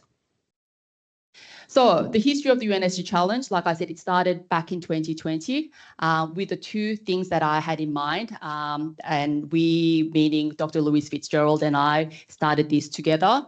And from then, we partnered with GCG on this. So first year, it was during COVID, but it still went ahead. From 2021, we were able to get Google on board on two things, educating from first years, from get-go, how to think sustainably, and they bought that idea and was the so-called the signature external industry partner. In 2022, we tried InterVarsity case competition with University of Melbourne and Monash. In 2023 is when we started, based on all these feedback, because we wanted to, incorporate all the feedback that we get from students, and that's when we started introducing the live case, which was a hit. And in 2024, we switched from Google to EY because it was more case or consulting based. And 2025, we've initiated working with high school students for them to get involved and start even younger than first years, and which is high school, to start thinking sustainably. Awesome. So I think my favorite part about the competition really is having the live case come in and present to the students, because a lot of the time students receive live cases all the time in assignments or courses, but it's very limited approach they get in terms of actually interacting with the presenters or the people who the case actually represents. So this year, our case was based with Malfa developers. So they're a large developer, one of Australia's largest developer, and they've built a fully sustainable building in Norwest Quarter. And whilst this building is fully sustainable, they were having a huge issue with actually buyer uptake within this building they've built. So that's the problem we presented to students. And as you can see, we've got our front row of high school students very engaged. They were really excited to sit in a lecture for the first time.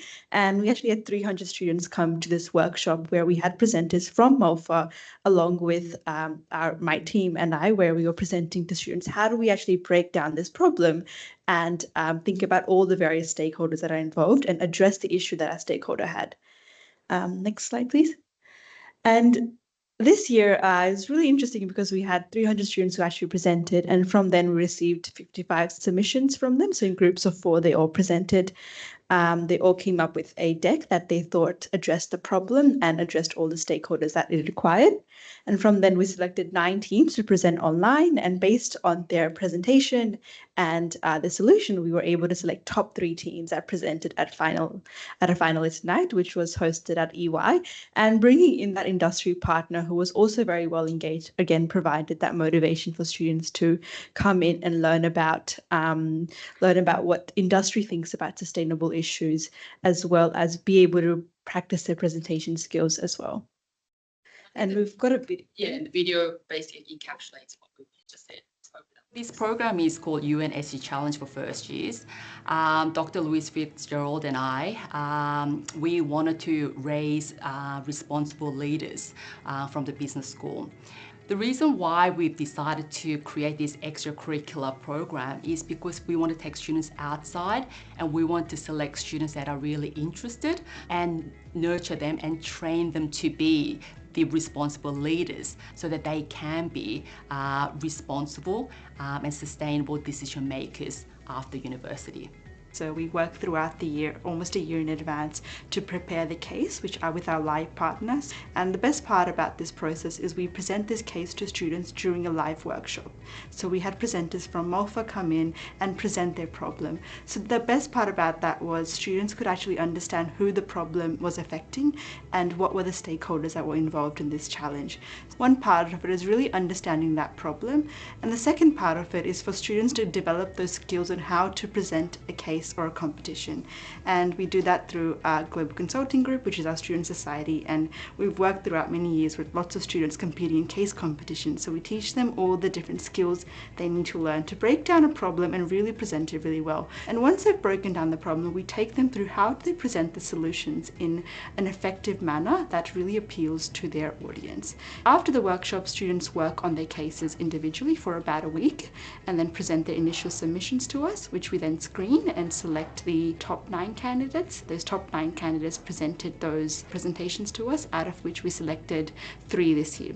So this year, one of the initiatives that we have started is actually bringing high school students also to learn about how to think sustainably and how to crack a case and increase their problem-solving skills.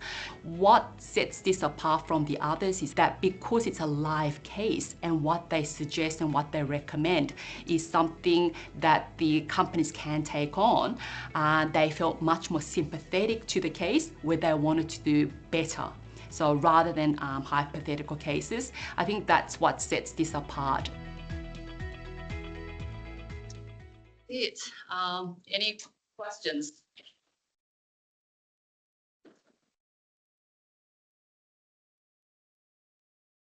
If this is extracurricular, does that mean the in terms of workload, are they being balanced elsewhere that something else is being taken out, or not? It's just on academics or for the students? No, for students. Okay. I was hoping that you would ask that question. For students, if they are enrolled into Bachelor of Commerce, they do get BCom points, which they need those points for to graduate. But if they're not, they are just taking this on because they want to learn. Not balancing with anything else. It is often extracurricular. It's not part of the core course units of credit. Units of credit. And I don't get those either.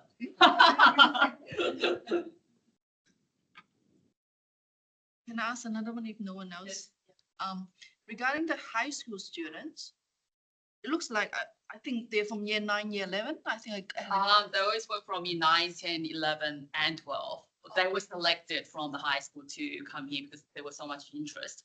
But this is the first year we've trialed it, and what we are hoping to do is to expand that. And yes, it is from year 9, 10, 11, 12, and I think I'm going to focus more on year 9 and 10 because I think 11, 12 that will be focused on the HSC. And then how many schools were involved? For this one, because it was just a trial, which I started with one. Yeah. Okay. And next year, now that we know that we can do it and it's feasible, that we do want to expand and after getting feedback, we kind of know how to improve going on next year. And were there more girls or more boys, or it's half? I think it's pretty. Yeah, I think they've also tried to make gender equity. So before, because like I said, they had to screen, and those students that were like super eager, they were selected. I mean, they were so excited to come to UNSW and be part of it. Thank you.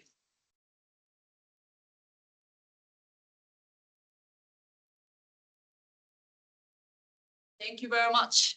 Thank you.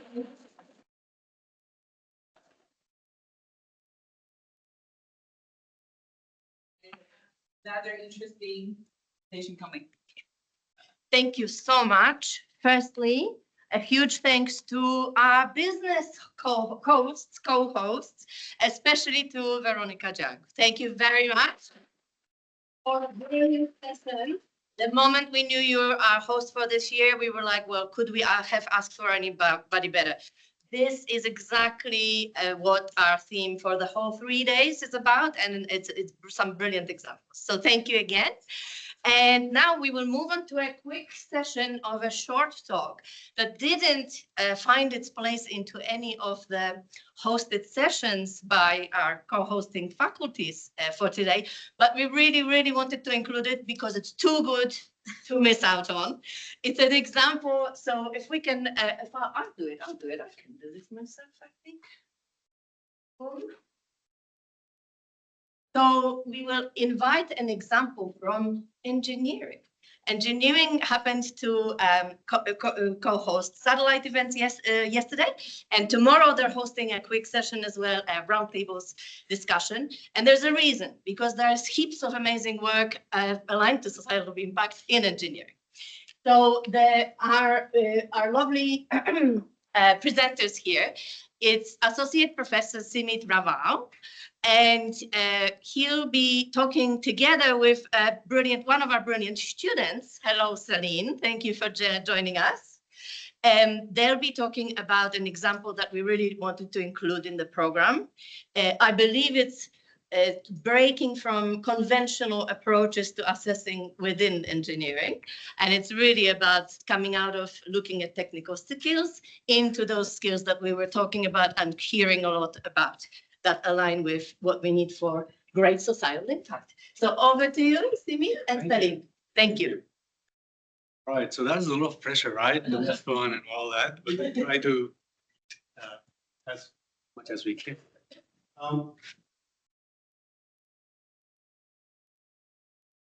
Think the right button. Okay. Right, so I guess the only constant change, right? That change is no more gradual. It's really quite accelerated in recent past, isn't it? Let it be the way we teach, let it be the way our students learn, or let it be the way industry skill sets are changing. But this one of the example very recently, I'm from mining engineering. So this survey is from a lot of mining industry personnel, and more than half of them said it's going to be a significant transformation on the skill set, so maybe a disruptive change. Yes, and that's going to happen in next roughly 5 years, 2030. So that's kind of roughly the length of our programs, right? 4 to 5 years.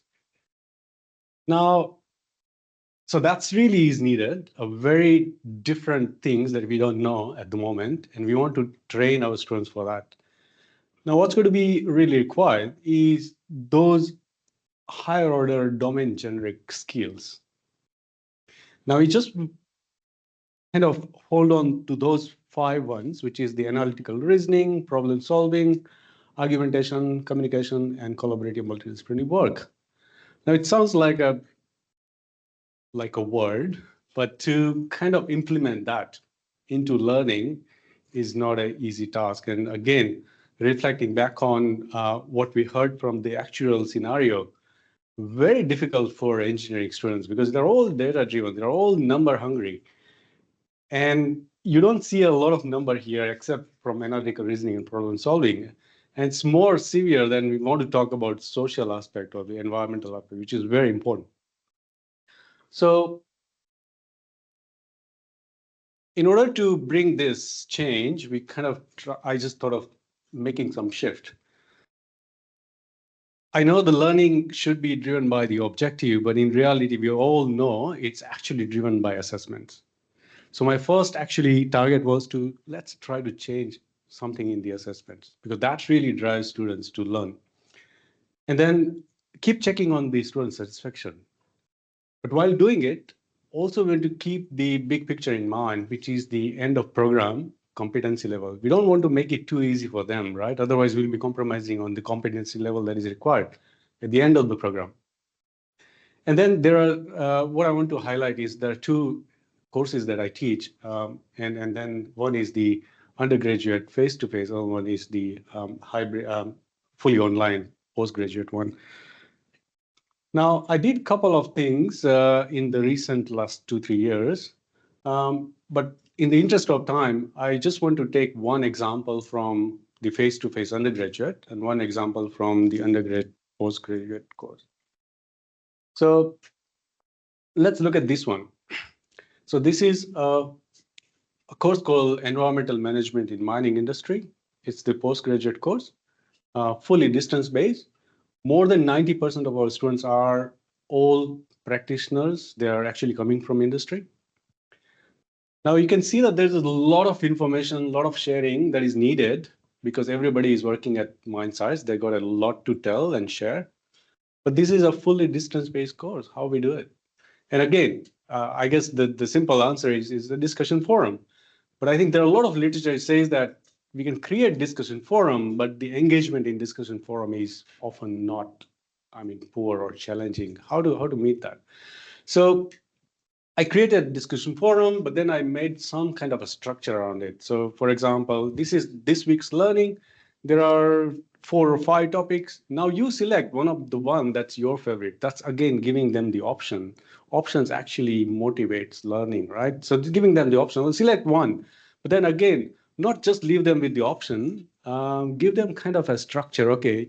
And also deadlines, because that's the stick part of it, right? So 9 a.m. Sydney time, you need to be in because that's required because they all have a different priorities in their life. So we need to have that and some structure around that. Okay, again, linking back to the assessment with a very kind of a clear assessment criteria, not so much of a prescriptive, but still kind of keeping a room for some critical thinking in there. It worked pretty well in a distance forum. Now I'm coming back to the undergraduate course, which is the socio-environmental aspect of mining.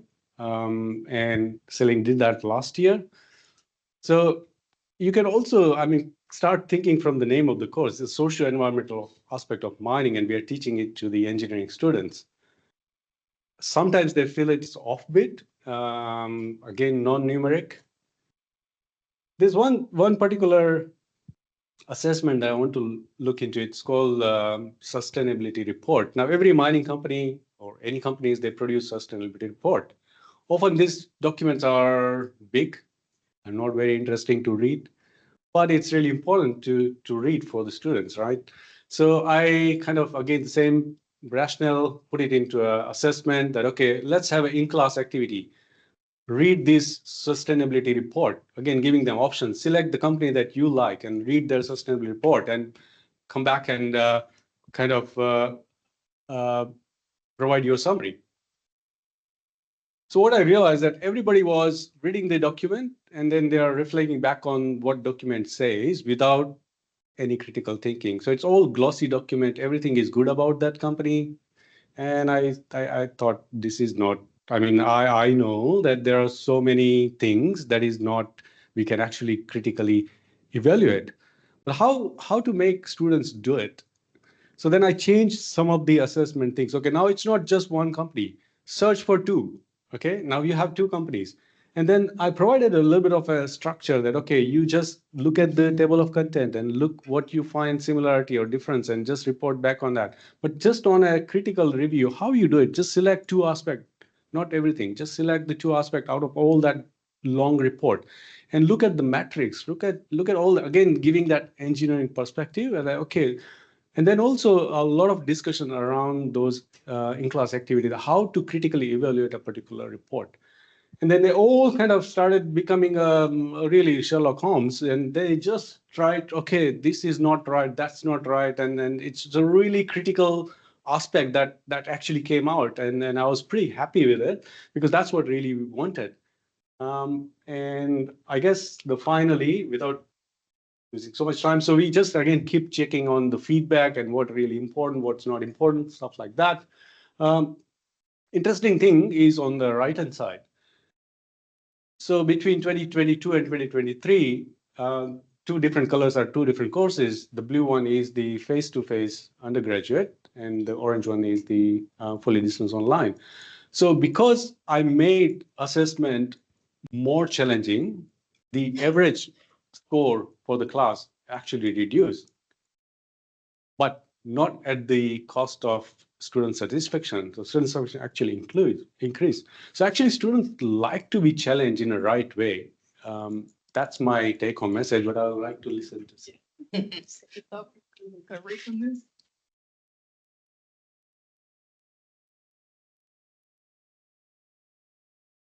Sorry, bear with me.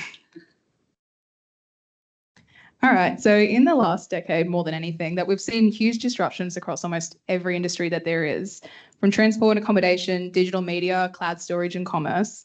Companies that didn't move with the times were left behind, and honestly, the mining industry isn't immune to that, and it's something that we really learnt in this class.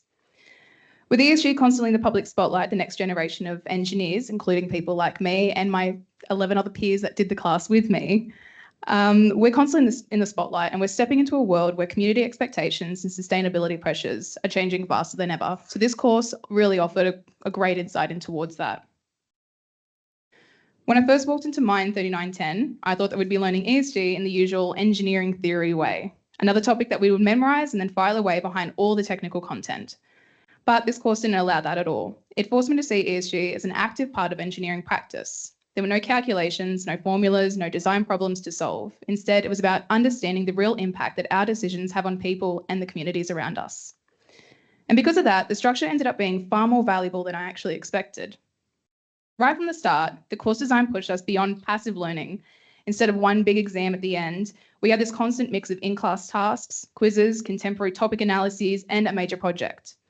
It was dense, and it was definitely one of the more demanding classes that I did alongside the 2 other classes that I had to do that trimester. But the regular assessments meant that I always engaged with the content, and I could not avoid it as much as I wanted to try. I wasn't cramming the night before like we usually do, and I was actually understanding things week by week. Each topic followed a clear loop. You learn something, you apply it, and then you get tested on it. We'd watch a documentary or go through a reading and then immediately have a quiz or an in-class task assessment about it. This forced us to think about what we had just learned, and all the content used real examples, historical failures, environmental impact, and the social responses. These weren't just hypothetical textbook problems. They were real consequences of decisions made in our industry, and that alone made me feel like this course was a lot more relevant than classes that I had done previously. One of the standout assessments for me was the first in-class assessment, which Sim had actually brought up, where we had to compare 2 company sustainability reports. And if you've ever read a sustainability report in your life, that you'll know that they're dense, they're jargon heavy, and normally I probably would never voluntarily read one. Losing myself. But because we were assessed on it, I had to understand it properly. And suddenly the earlier lectures that we did on sustainable development and corporate responsibilities actually clicked. We weren't just summarising what the report said. We were judging whether companies were transparent, whether their metrics actually meant anything, and whether they met their targets and their reports aligned with frameworks like the ICMM principles and the SDGs. It made me realise how much you can tell about a site or a company simply by how they choose to present their information, or not. And because we had to report from 2024 or 2025, it forced us to look at the most current issues that the industry is facing today. The assignment genuinely built my critical thinking. It wasn't just about memorising or repeating what the company had said. It was about identifying deficiencies, interpreting ESG performance, and forming a judgment about whether reporting reflected genuine progress or it was just something that was brushed up for public approval. I found it incredibly valuable because that's exactly my kind of thinking. That's exactly kind of thinking that early career professionals and engineers should be looking at the world like. The other major assessment, a socio-environmental aspect of mining project, was equally relevant. For this one, we had to track STEAM issues in the media. That meant watching the news, following industry articles, reading public commentary, and then analysing how mining issues were framed. Again, this mirrored real engineering practices. Mining doesn't exist in a bubble. Community expectations, government regulations, and public sentiment influence how every single site operates, whether that's in Australia or internationally. This task pushed me to move beyond simply observing the news. I had to critically evaluate whether industry responses matched these ESG expectations, and whether the operations were actually keeping up with the shifting standards or just doing the bare minimum to pass by. This was one of the few assessments where I felt genuinely responsible for forming an informed opinion and not just solving a problem and just submitting it. And honestly, what made all this work was the fact that we were assessed on everything. Students don't read optional materials. We don't voluntarily explore dense sustainability reports. We rarely go into academic literature unless we know that we're going to be tested on it. The course avoided that pitfall entirely. The structure made it impossible not to engage. And because the assessments were spaced out, I had time to actually absorb the materials meaningfully. By the end of the course, I realised something important, that this is actually what real engineering looks like now. Accountability, transparency, ethical reasoning, and social responsibility aren't just extra parts of the job. They shape every decision that we make, especially as engineers moving forward into the future.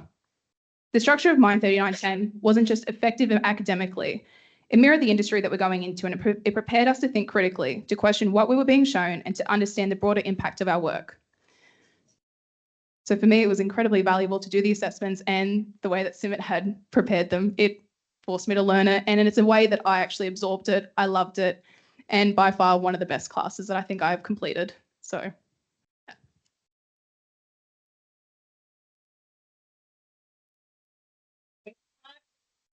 Questions, so please go for it. And please use the mic, unlike me. And have a question?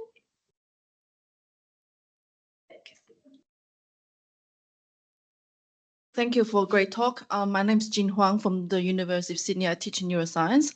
You mentioned that you challenged the students and the average score went down. Are you planning to keep the task similar in terms of challenging them, but assessing them back to a similar level the year before? Because I felt that they might be a little bit disadvantaged because the average student performed 5 marks less. The same average student performed 5 marks less than the year before. I just felt that they, that's a little bit unfair. Are you planning to do something about that for next year? Thanks. This is my personal reflection. I believe for the students who are going to pass out this year, it will be easier for them to get a job than the one who is going to pass out next year. So world is becoming more challenging in every aspect.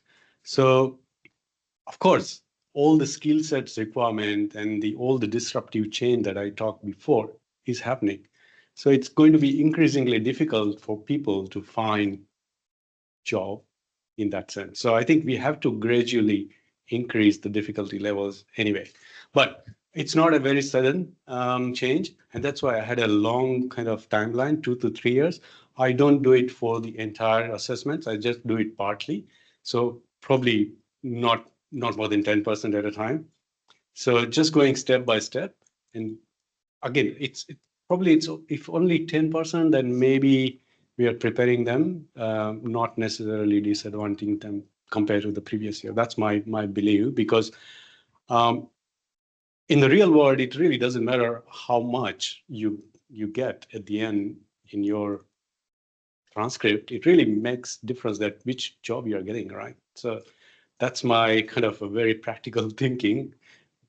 Maybe different for different people, but that's what I feel.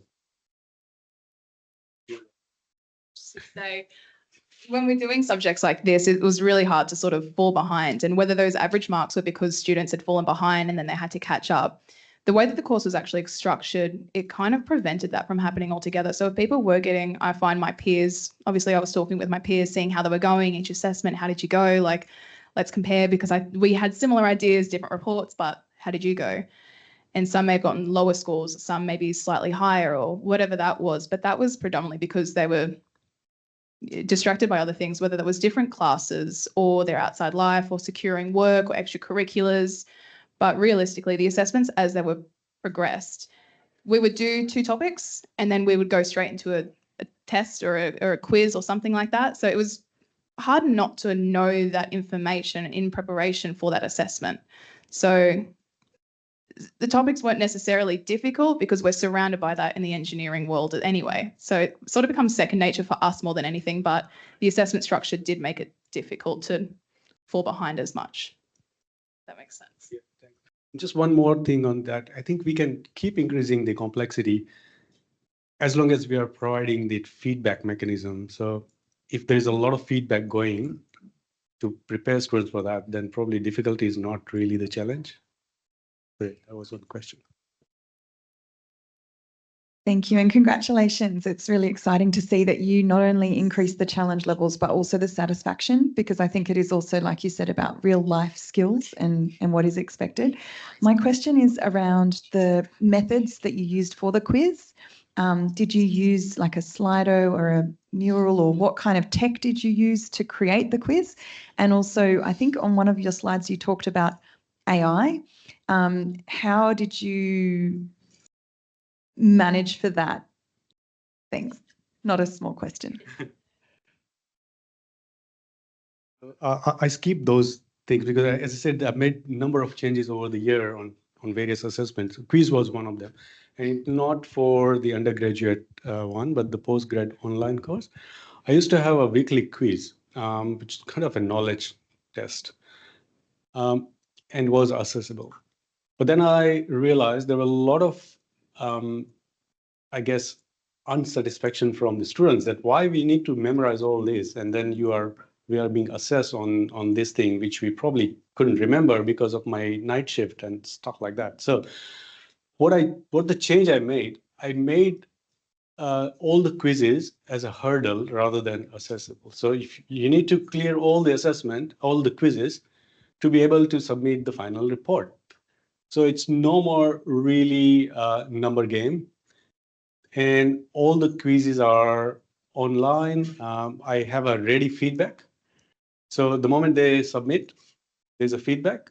They know if they're right or wrong or in between. And then there are some of the resources that they can look into if they're not right. So it's more like a learning tool than the assessment, but made it sort of a hurdle. So that's why it worked. So that's for quiz. AI is really challenging one, and I'm still learning how to use it. But I started anyway when the generative AI came in. I actually just throw in, this is again for a postgrad course. I asked them to use generative AI, whatever they can, and then critique on a very simple way that, okay, critique on the usefulness or limitations of this tool. Not only just that, but provide the summary, provide the prompts that you actually ask. And there are a lot of learning with that. So the way students are generating those prompts are also, in a way, you can think what you can ask probably is judge, and it tells a lot of things that what kind of questions you're asking rather than what is your answer is still important, but what you're asking is also very important. So there are so many things that I kind of design around that. It's not just that use generative AI, but what you're asking, how you are evaluating what you get from that. And if you have an assessment criteria around that, then I think it becomes more like a learning tool than just getting the output. That was absolutely wonderful. Thank you so much to Simit and Celine again. Thank you. And just a quick update on what's going to happen now. We have some food. Lunch is served next door in the narrow space. But during that lunch as well, once you've grabbed some food, we would warmly invite you to return and visit our poster presenters. The posters are at the back. We've got posters led by some wonderful colleagues, Diana Alic from ADA, Neda Stanjolovic from our library crew, except there are other colleagues who are representing the library team presenting the poster today. Abrar Chuktai from Medicine and Health, and two examples from engineering, actually, Manur Anjum and Shiva Abdoli. So please do make sure to visit those presentations, just different formats, and enjoy the food. And then we will reconvene at 1 p.m. for the science session. Thank you all. Hey, thank you everyone for coming. I'm Scott Mooney. I'm a Nexus Fellow from the Faculty of Science. Hey, big shout out to all the Nexus people. Are there Nexus people here? I hardly know people, but hello, Nexus people. And that also means I'm an EF, so shout out to the EF and to people online. Hey, putting a microphone on me is dangerous because I'm currently obsessed with Hamilton. So, and I don't have the skills of Lin-Manuel at all. But that song was just to lead into this, which none of you noticed because you're all singing. Hey, I'd also like to just start by acknowledging that we're on Darawal country, Darawal, the language group, and to extend my welcome and acknowledgement to if anyone's Indigenous. Hey, I grew up on the Northern Beaches. I'm 3 generations on the Northern Beaches. Imagine being 50,000 years in a location, that sense of place and location. So just remind everyone that we have unfinished business as well. And Victoria's taken a step in that direction. Hey, I am here on behalf of a working group, the Societal Challenge Working Group in the Faculty of Science. There are some people here and I would like to just acknowledge them. Atifa sitting at the back there. Atifa, if you can stand up.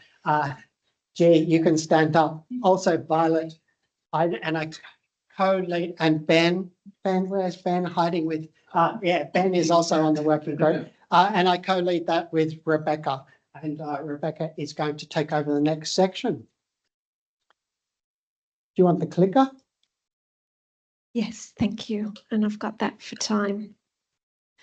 Okay, thank you everyone, and thank you to Scott, who's done such an enthusiastic job in collating our impact, societal impact, our challenge projects, our working group. So I've got a slide up here that's probably familiar to you because it shows the UNSW societal impact image that is integral to the UNSW's Progress for All strategy.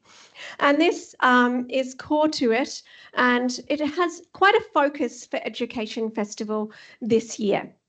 And we're looking at, I guess, some guiding themes in the centre there around embedding Indigenous knowledges and also having guidance in the areas of inclusion, integrity and social justice in what we do at UNSW. And that's not just in education, but as I'm sure you know, it's very important for education and showing how we can have an impact in the world that we live in. In science, we have been developing our strategy as well, and we have a 10-year strategy that has been developed. Now, this is one of our early, I guess, thinking diagrams or schematics that came out of the development of our science strategy. You might notice that we have a lot of schools. We are a very diverse faculty. We have the things you would expect from science, such as maths and statistics, chemistry, physics. We also have a School of Aviation, and the acronyms at the top are for what I like to say, small and big biology. So biological, earth and environmental sciences, and then biotechnology and biomolecular sciences. So as we have thought through our science strategy, we have identified a number of different areas where we want to make an impact. And if you look at some of those areas, and we'll step through them, they align quite closely with the societal impact framework that you saw on the previous slide.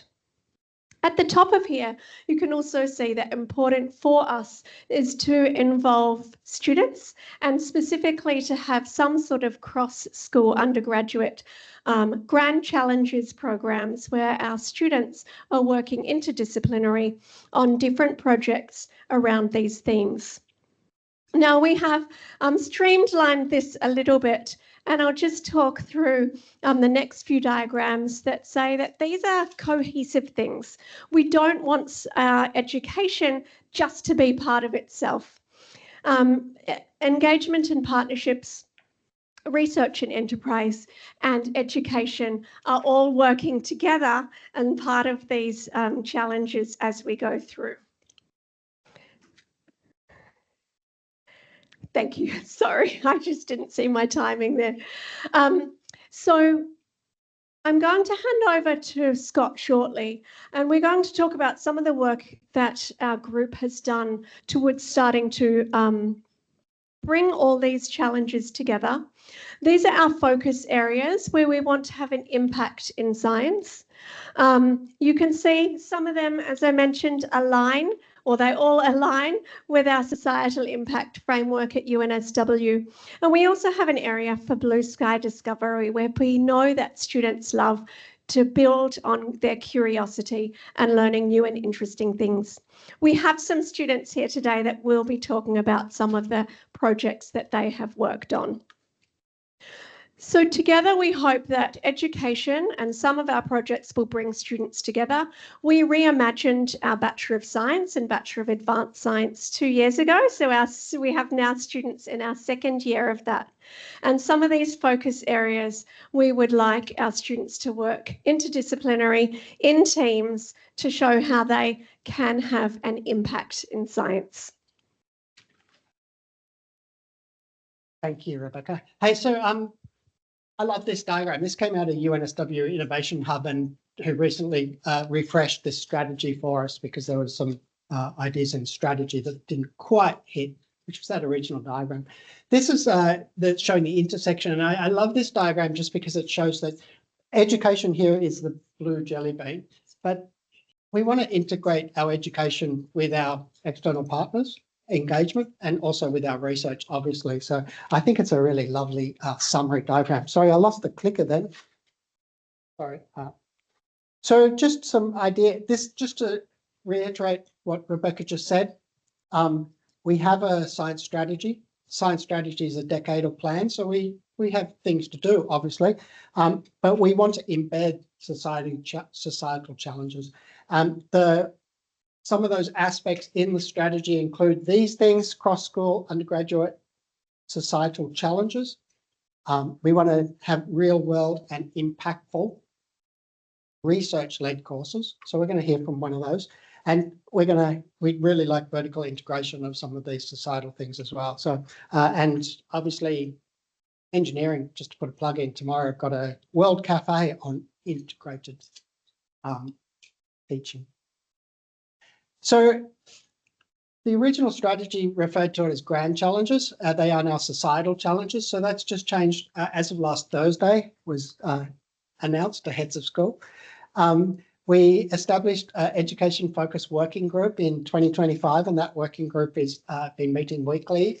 And we are slightly beyond societal impact because we are also interested in Pillar 1 things. And Pillar 1 things include, I think it's making the university a better place. And I love that challenge, you know. I love challenging students as well. How are you going to make it a better place? And how are we going to co-build a better place? And then Rebecca also mentioned we've got a series of courses that we introduced, and they're SCIF courses, so science faculty, that acronym, and we're kind of using them as sandpits. There we go. Now you're on the screen. They're not in the way of the slides. Hello, people online. My apologies. These are the things we did this year just to bring it into focus. We added a theme. It's grand challenges here because it was grand challenges at the time. We're trying to embed it wherever we can. And the Faculty of Science is embedding societal challenges wherever they can. And our staff awards last week, as an example, were called Grand Challenge Awards. We gave a series of awards in real research, integrated learning, and WIL at the showcase. I think you all know what WIL is. And we're just aiming to raise awareness. We also put a call out to all student societies in science that they could apply for money in this space. And we took over the first year festival tent, as we mentioned in past, and we had a grand challenge theme at that. And then it brings us to today's workshop, which is, hey, look, oh, bugger. I thought that was a laser. Brings us today. So there's a couple of things we're doing today. We are showcasing science challenge in the School of Babs, which I'll introduce in a moment. We're going to talk about SCIF 2001, which is a research-led project that's just been introduced this year. And then we're going to talk about future plans at the end, what we've learned and how we can go forward. So it is my absolute, oh yeah, I should have said that when the working group also came up with a whole lot of icons. Those icons are on your chair, on my T-shirt, and we kind of like this idea of branding. And one of the really cool things is actually, because we wear lab coats, some of us do, I don't, but some of scientists do, and we like the idea that our demonstrators would wear lab coats with branding on it, and so students go, hey, what's that? And so we socialize the grand challenges. So it is actually my pleasure to go on to this bit, and it's the first example, and we're moving fast. I recognise that because we don't have a lot of time. But I'd like to introduce the Sync team, which is from Babs. And so if you guys take it over, I suppose. Just going to give a very, very brief introduction to the Sync Challenge. So this is a program that we developed in the School of Biotechnology and Biomolecular Science this year. And it's there to challenge students to tackle a messy, challenging problem that is affecting the world. And this year we're focused on microplastic pollution. So of course, when plastics break down, they release small particles that we can found in our water, our air, our food, and even our bodies. So in the Sync Challenge this year, we challenged the students to think about ways in which we could address microplastic pollution and then go into the lab and conduct some real research. So I'm now going to invite our team up onto the stage and they'll talk about what they've been working over the past year and what they've learned from the Sync Challenge.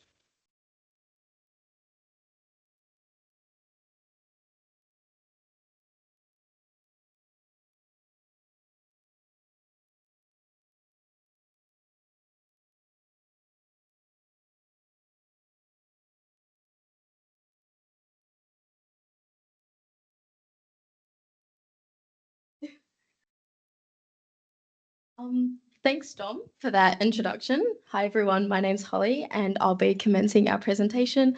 You will hear from a few of us today, but I wanted to acknowledge our team members who aren't speaking over there. We've got Jennifer, Lila, and Vina as well. So as Dom mentioned, we are the 2025 Sync team.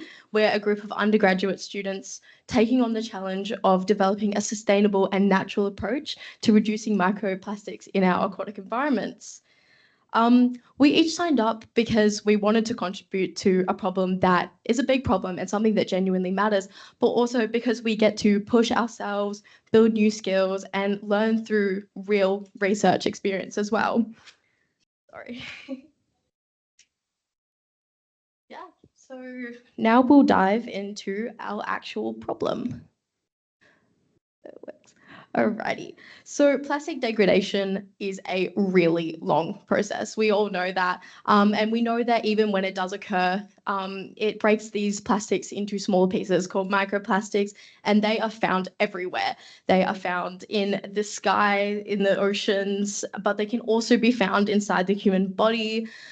We actually found some research that said that 83% of tap water worldwide is polluted with fibers and particles of plastic, which is absolutely terrifying.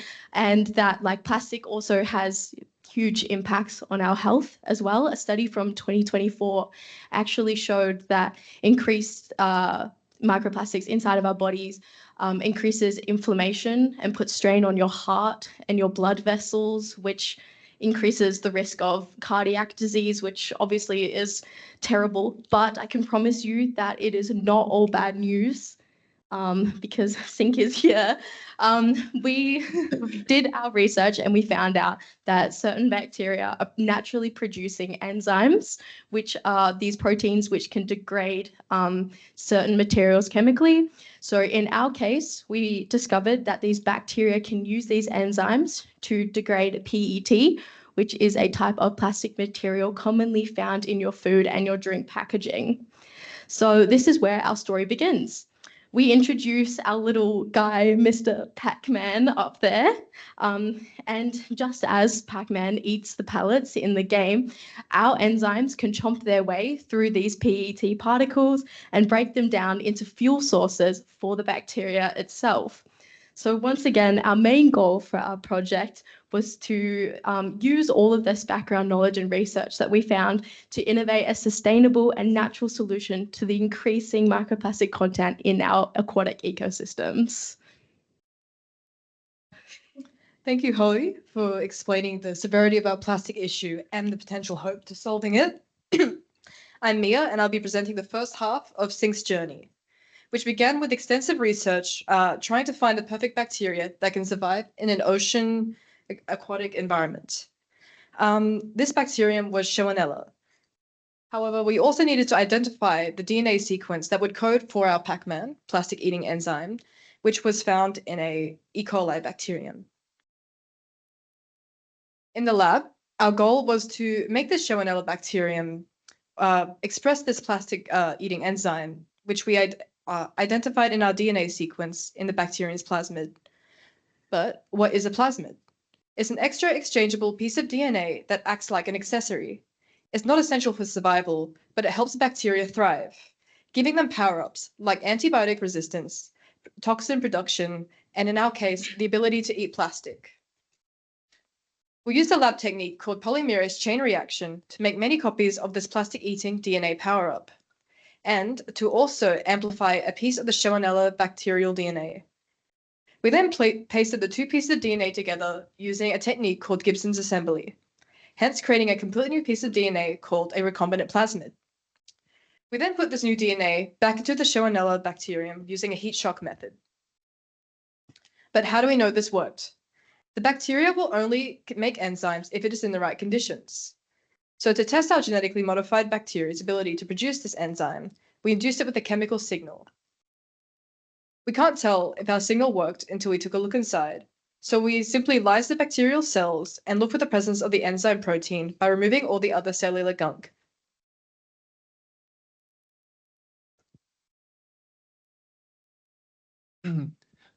Thank you, Mia. And I'll be talking about how do we know if these enzymes work. So since these enzymes are like Pac-Man, right? We wanted to find a measurable way to see how they're breaking down plastics. So after some thorough research, we looked into how they break down these plastics. And they actually release acidic products when breaking down plastics. And based on that simple principle, we thought of a method using a pH indicator dye that changes color when the pH goes down. And to test this, we used the acidic product itself. So after doing that test, we found out that the color did change from red to yellow. And that indicated that this method works. These results were also used to create a standard curve, which is kind of like a reference chart that tells us if the color changes by this much, then there's this much plastic being broken down. So after we have conducted this trial experiment, we did the experiment on the real enzymes, the real Pac-Man. And in the real experiment, we found that the enzymes did change the color from red to orange. It was less than what we thought it would be. And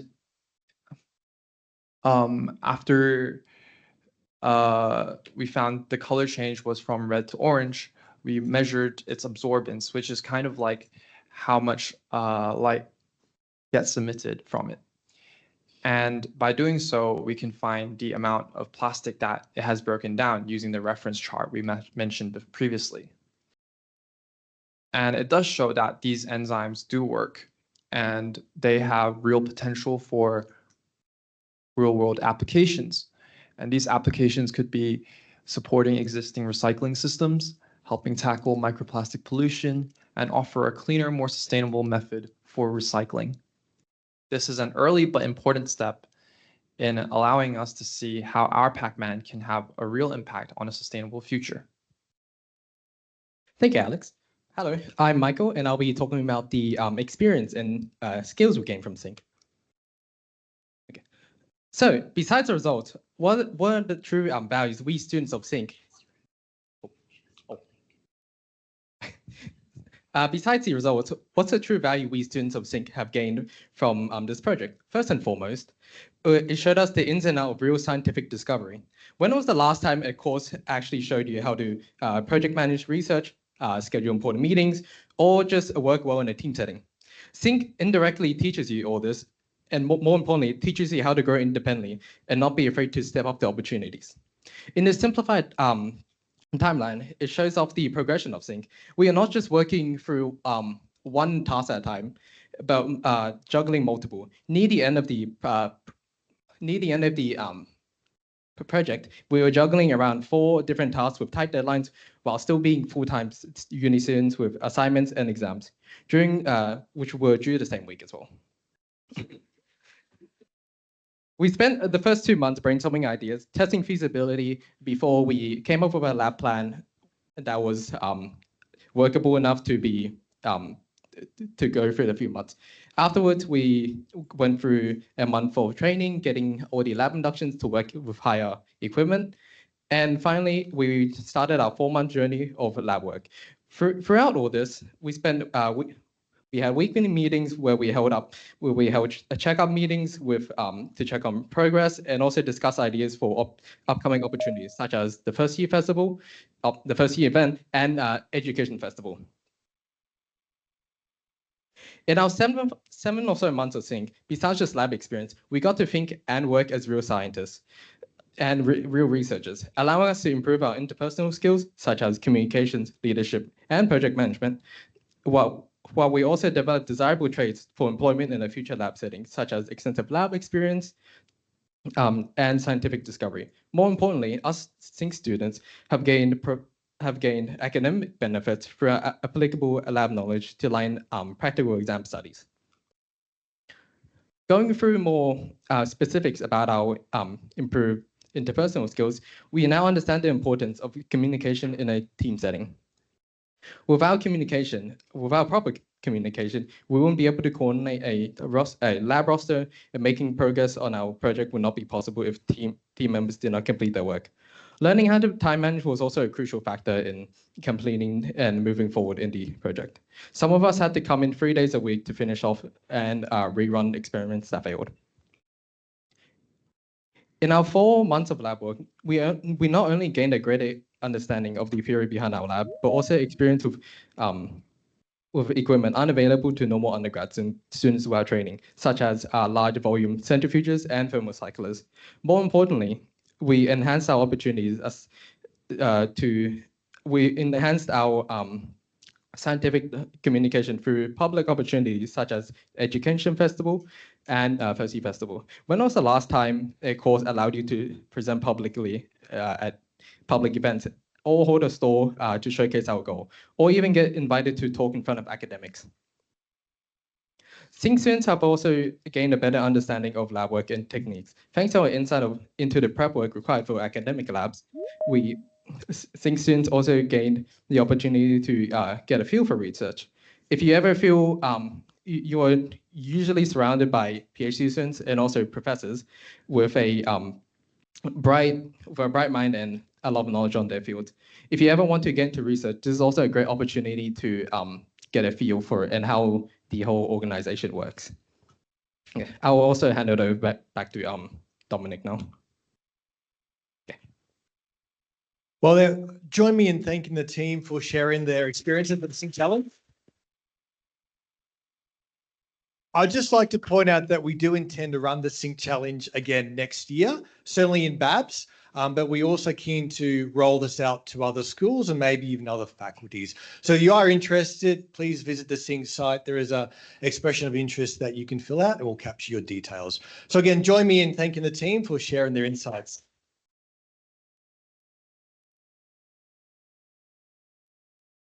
Hey, can I just make something very clear? Because the word course was bandied around then. These guys are doing it extracurricular. It's not a course. It's something they're doing outside class, which is why they were so stressed with other assignments. Fantastic. I think it's fantastic. So thank you, guys. I'll just move on to our next case study in this faculty. And I want to introduce you to Ben. Ben Montet is here, who has been the course convener of SCIF 2001. And we've got a panel of students. So if you might come up as well, kind students. And I will pass over to Ben. Oh, no, I won't. In fact, you're sitting there. Sorry. Was that power there for a second? Yeah. Well, we thought we'd have a little bit of a panel and a discussion to address some questions. So, Ben, first of all, you are SCIF course convener. It's the first time it's ever run. Could you tell us just in a minute the aims and maybe a little bit of the history of SCIF 2001? Yeah, and I think Michael in the last presentation really gave a nice motivation for the aims. They're very, work better if it's on. It does. Check. Yeah, look at that. Michael gave a great introduction, very aligned with what we're doing here. UNSW Science has world-class research that often our students don't have the opportunity to get engaged with. I was a uni student back in the day when we had clay tablets, and I'm at a different university, and I was a second year before I even knew that they're starting that. I was second before I even knew that professors did something like research, that did something more than teaching. And so we want to give our students a chance to interact with research early on, understand what it is, and really connect the theory and the practice as to what does it mean to be a scientist. It doesn't mean sitting in a classroom and learning quantum mechanics. It means wrestling with uncertainty. It means looking at questions that you don't know the answer. You can't look up the answer. You don't even know if it has an answer sometimes. And so getting students involved in that process sooner was the goal. And so we started really developing the course in earnest about a year ago. Talked to all of our school research coordinators and honors coordinators around what are the skills you want your honor students to have that they don't currently have? How can we embed them earlier in the curriculum? How can we engage the students as effectively as possible? And then we solicited projects from across the faculty. We had 19 projects in the end from nearly every school, from some of our centers as well. There's great, I think they're going to pop up here in a second. There's great buy-in from across the faculty. And one of the things I really liked is each one was run by an academic, but we had a great diversity of who the academics were. We had education-focused people who wanted to get hands involved in research a little more than they were, work with students very closely. We had Scientia people who are very deeply research-focused, have no formal teaching responsibilities, but wanted to use this kind of jumpstart a new project or meet the students who will be their honor students in a few years. And so whoever you were as an academic, there was an opportunity to get involved, and there was buy-in getting involved, which was really exciting to me. And then during the term, students were, we had about 120 overall, so students were in groups of 6-ish, doing a project for 10 weeks, about 30 hours in the lab, working with an academic and a PhD student, so really understanding what it would be like to be a PhD student as well, on a bunch of different projects, which you three understand much more what you did than I do, so I'll let you talk about your project. In fact, can I ask you to introduce yourselves, each one of you? Boris, if you could start, and tell us which project you did as well. So my name is Boris. I'm a second year physics student in science, and my project is called Quantum Mechanics One Photon at a Time. So basically we set up a system that we try to let a laser pass through a 50-50 beam splitter, and each of the parts will be connected to a separate detector. So if light are made of discrete particles called photons, then it must choose a path and never arrive at both of the detectors. So that's the core of our experiment. And by doing that, we would just like to verify again the particle nature of light through experiment. Thank you. And Emily? Hi guys, I'm Emily. I worked on Tangled in Love with the spiders. We worked on striped wolf spiders and looked at how different things in their environments could affect how they mated, mating duration. I specifically looked at how much nutrients they had and if that affected how long they were mating for. Thank you. And Hello, I'm Annika. My project was the prevalence of mutations associated with antibiotic resistance and vaccine escape in whooping cough. So we basically did a systematic review and meta-analysis on these mutations by conducting advanced database searches and doing lots of coding and things like that. Sure. While you've got the microphone, SCIF 2001 is an experiment. So could you tell us perhaps how it differed from your other courses? We've touched upon that with Think. How did SCIF? Well, I had never done anything like this in any of my courses before, because, well, this was more of like a dry lab sort of project. And, I've done wet labs in like various different courses, but I've never done anything that sort of requires you to conduct an advanced database search and then sift through like 300 plus articles to determine the prevalence of mutations that are associated with these issues that we have facing us. Emily, what about you? How did SCIF 2001 differ for you compared to normal courses? I think as a B's student, we do a lot of like mini research projects. So the process of good plug. That's my skill. the process of like writing a report and all of that was pretty similar, but I think it was nice in this course we specifically got to gather all of our own data and we looked at all different types of things within. We had videos of the spiders mating and some extra data from an honours project. So it was nice to be able to control what I was looking at and also be able to do all of the R code and write up the entire report and change things where I needed them to. Yeah, so one of the aims of SCIF 2001 was how science works. Do you have a feeling for how science works more now? Definitely. I think like as a bachelor's student, you don't have many projects and courses where you can go and do an entire research project, like a mini honours or a PhD from start to back. So being able to do all of that really gives you more of a taste of research and if you would want to do an honours or a PhD later on. Yeah, and Boris, sorry, yeah, jump in. Annika, can I put you on the spot for that one too? Yes. Because I know as a convener, you kind of had to switch projects at the last minute due to a scheduling conflict. Yeah. And so what was your experience then doing something that was a little bit out of your wheelhouse? Oh, lovely, yeah. Yeah. Well, I honestly, surprisingly, really enjoyed this project, and it's given me so many skills that I don't think I would have got at this point in my degree from any of my other courses, and also like so many transferable skills that I can use in any sort of written assessments for other courses and things like that. So definitely very beneficial, even though I did have to switch. Sorry, what's your major? My major is pathology and physiology. What did you end up working in? Well, I would say it's kind of more related to immunology, but still related. Yeah, and transferable skills. I like those words. Maybe Boris, could you also answer that question? How did you find it compared to normal courses? Well, I think it's very different because I've only taken math and physics courses so far, and they're about you're taught some methods and you're expected to use that to find the right answer. But in this course, there's no right method and there's no right answer, and you have to figure everything out by yourself. I like that messy idea of science that maybe we don't communicate to students enough, the messiness and the non-linearity and the discovery, I think is fantastic. And so what about, we touched upon some technical and transferable skills. Boris, what do you reckon is the best skill that well, it's hard to say, but if you could comment on the skills you feel that you gain from doing it? So I think coding skill is one of the skills I gained from the course because we have to do some data analysis from our lab results.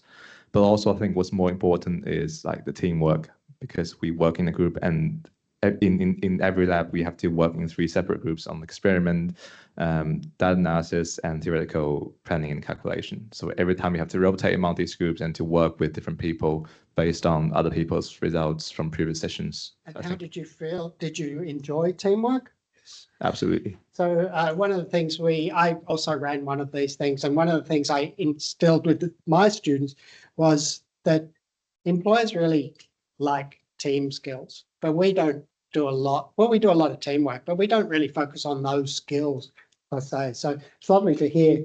Do you work well in a team? I'd say I probably work well in the team. I think our group had a little less teamwork, more because we were watching videos. We each kind of secluded what videos we would watch and what data we would collect for everyone. And then we all had mini research projects looking at different things. Can we clarify, you were watching videos of spiders mating? Yes. So there wasn't much teamwork in regards to that, but we had a really good mentor, Marcus Greenwood, and he wanted to make sure that we left with a lot of transferable skills, especially teamwork. So he made sure that we did a lot of discussions and like mini projects inside of our workshops that assured that. Annika, do you want to address that as well? Or any of the previous that you haven't already? Yeah, I can talk about the teamwork aspect. Yeah. So we were looking at 6 different mutations and there were 6 of us in the group. So we were split into like groups of 2 and then we were looking at 2 different mutations in each of our like duos, which meant that we had to come back and share all of our data and analyze it in pairs, but then like report back to the rest of the group what we had found and things like that. And did you like working in a group? I did, yes. And was there anything that surprised you about research? I was unfamiliar with this form of research before I started this project. I couldn't have told you what a systematic review was before this. So that's definitely been very You didn't beneficial. know a systematic review, like a lit review. Like a literature review, yes, but I didn't know what the difference between that and a systematic review was. I don't think I do either. Thank you. And surprising, did you find anything surprising in the results or in your reaction to undertaking research? Surprising things that I found. What did I find surprising? I found it surprising how much I enjoyed this form of research, actually. We're going to have so many more postgrads in the future, I can say. Some of the results I found really surprising too, like what we actually ended up finding at the end of our research, but mostly just how much I enjoyed this project. I thought it was quite surprising. Let's pass the microphone. Emily, what did you find surprising? Results or even the process? I would say results. I looked at the spiders were given different amounts of food in a previous honours project. So I looked at how much nutritional value affects mating duration, which is how long they mate for. And I can tell you that that has absolutely no effect on it. So that was nice. I'm not even going there. Boris. Did you find anything surprising? I didn't ask you that, did I? Yeah, well, I found it's quite surprising how things can just easily not work in a research. Yeah. Things can't work. Yeah, that's true. It's still science, a negative result. Ben, I'm going to pass the microphone back to you. Sorry. Did you find anything surprising in this whole process? Yeah, this weirdest microscope I've ever used. I'm an astronomy person. It's more telescopes for me. I had the pleasure, because I wasn't leading a project, running the whole course, I had a chance to go see some of the different groups during the term, just kind of pop in on various labs, see how things were going. And it was really fun to see the kind of diversity in all the different projects, the way that people had bought in, and here, even in week 2 or 3, ask students to explain to me what they're doing, and how excited they were and enthusiastic they were. It was a required course for advanced science students. And so I expected many students to, this is cool, we're doing research, getting hands-on. It could be a transformative experience for people. So I was expecting that. I didn't expect how uniformly excited they would be, that every student I came and talked to really wanted to tell me what they were doing, could explain why they were doing it, why it was cool. It was really powerful to really see how quickly, by and large, uniformly, the students were really, really keen on what they were doing. So I think your joke earlier about us having many more postgrad students in a few years might be a good problem to have. Yeah. That's a joke. So let's go back to the students for the last question. What was the most challenging thing and how did you overcome it? Blame Rebecca, she wrote this question. Well, I think the most challenging thing is that when you have no idea why things are not working and you're trying to figure out why and to try to make things work, because for the result we get like an opposite graph from what we were expecting, and we didn't know why, and we're just trying to figure it out. I found that quite challenging. Yeah, and you overcame it by reassessing how science happens, perhaps. Yeah, and I think what we can do is that we were actually making plans for next year, so how to improve this experiment for next year of students. It's such a good point, because this idea of vertical integration, to take students who are in sync and in these projects and what do we do with them next? And we'll talk about that in the final panel. Emily, a challenge that you found and how did you overcome it? So, as I've said, our videos of the spiders mating came from a previous honours project, so we didn't conduct any of the experiments in the lab. We just watched the videos, which meant a lot of the things that happened in the videos were not ideal for us. We had a couple girls looking at cannibalism, but unfortunately, because there was already a couple spiders lost in that honours project, right before they were about to cannibalize a spider, they made sure they took them out of the mating arena. So there were a couple data points that we weren't able to get. To overcome it, I'd say just a lot of statistical modelling, things to make sure that extra data and stuff didn't affect the exact things that we were looking at. Did that make you go back and go, well, that statistics course, which I didn't like, actually made sense? Definitely. I think I have gained a new appreciation for statistics after this. So Thank you. Annika, same question. I would probably say that the thing that I found most challenging was time management, just because ours was a little bit different, where we would go into the classroom each week and we would kind of just like continue working on finding out articles, extracting data. And I think I underestimated a little bit how long it would take to extract all of the data from the 300 articles. And I'm still overcoming that at the moment. Well, it is week 11. Hey, so I'd like you all to thank this team, undergraduate students, bringing lessons to all of us. So thank you. I would just highlight that all of the projects in 2001 fit into our societal challenges. And I was going to show you a beautiful animation about how that did happen, but it was about 10 hours work. But here's one of them. The Faculty of Science is quite into healthy minds, healthy bodies. And just the final plug, I ran one. I ran the only SCIF 2001 project that had a field-based component. So I took 9 students into the field. We slept overnight in a campground. So there was all sorts of things that they learned, including 2 students who'd never been camping before. So, and then personally, I learned so much. I teach big courses, and big courses, as all academics know, you're often dealing with big issues, lots of issues. And I kind of lost the love of teaching. And this brought me back to teaching.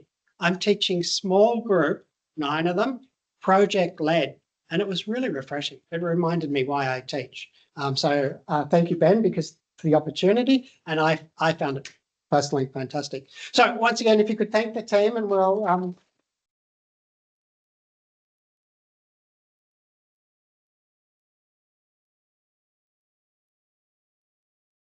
so the final bit we're going to do, just in the last few minutes we have, is we're going to discuss. Yeah, Ben, you can stay.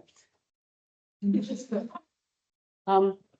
going to have a little bit of a panel discussion. Now, we've shown you some of the things we're doing in science, and I want to just briefly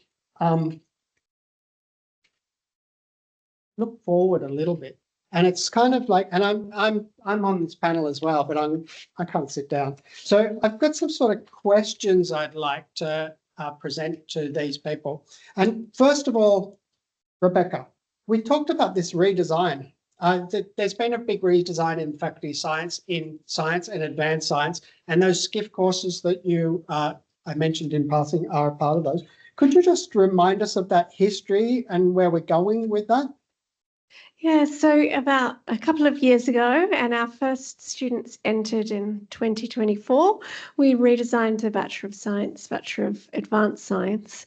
And science is evolving, so we wanted to look at what the skills are students need now. So we talked to employers and alumni and current students and looked at what types of things students might need. And these types of skills of teamwork and those transferable or human skills that you have mentioned are really, really important. We also wanted to bring students together as a cohort and as a community. We have over 20 different majors in those programs. And so that can mean that there's not a common element as much, but having some courses right from first year that bring students together was really important for us. And I should mention we also have a platform, SciConnect, that allows students to track those skills as they go through as well. So it's not just one course that students have done and learnt these skills, but they can see across their program how those different experiences that they may do come together. We've heard a lot about the project because that's the cool part of this course, but there's also some modules and workshops that the students do as part of it as well to bring those teams and those different groups together. Yeah, thank you. And maybe on to Ben. So Ben, I mentioned I personally got a lot out of SCIF 2001. And were there unexpected benefits for you, or did you see unexpected benefits? Yeah, absolutely. I think some of the benefits we saw, like from a bunch of different perspectives. From my perspective, seeing students get involved and get engaged with their communities a little bit better, having a chance for, we had an astrophysics project, and typically our students don't really specialize until late in their second or third year. And so, students who are interested in astro could get together and work on projects and get to know that cohort a little bit better. We could, from my perspective, identify, who are the students that's will be doing honors and make sure they have the skills that they need. That typically, we spend a lot of time at the beginning of honors training our students on how to do a lit review, how to do things like that. And so if they get those earlier, we can jump into kind of more substantive projects earlier and go further in honors projects and have the students be, more ready to do a PhD. And also understand what honors is going in. I think one of the in week 10, we did an honors showcase for the SCIF students, where we had all the different honors coordinators come in and talk about it, what honors looks like in their school. And the biggest question we had was, I don't know what honors even is. I know it's a part of my degree, but what does that mean? And so these students being able to have a taste of what research is, and if they're between a couple schools, maybe get a feel for, okay, this is what this school's research looks like. I can now make a more informed decision about what school I want to do honors in, where I want to go with my career, through research, through doing it hands-on, rather than kind of guessing and talking to friends. I think is a really big advantage for the students. Yes, thank you, thank you. Hey, so we also touched upon an extracurricular project, which was the SYNC team. And we don't have anyone up here, but G or Dominic, would you like to comment on what some of the challenges with that sort of, sorry, this is a question without notice, so they.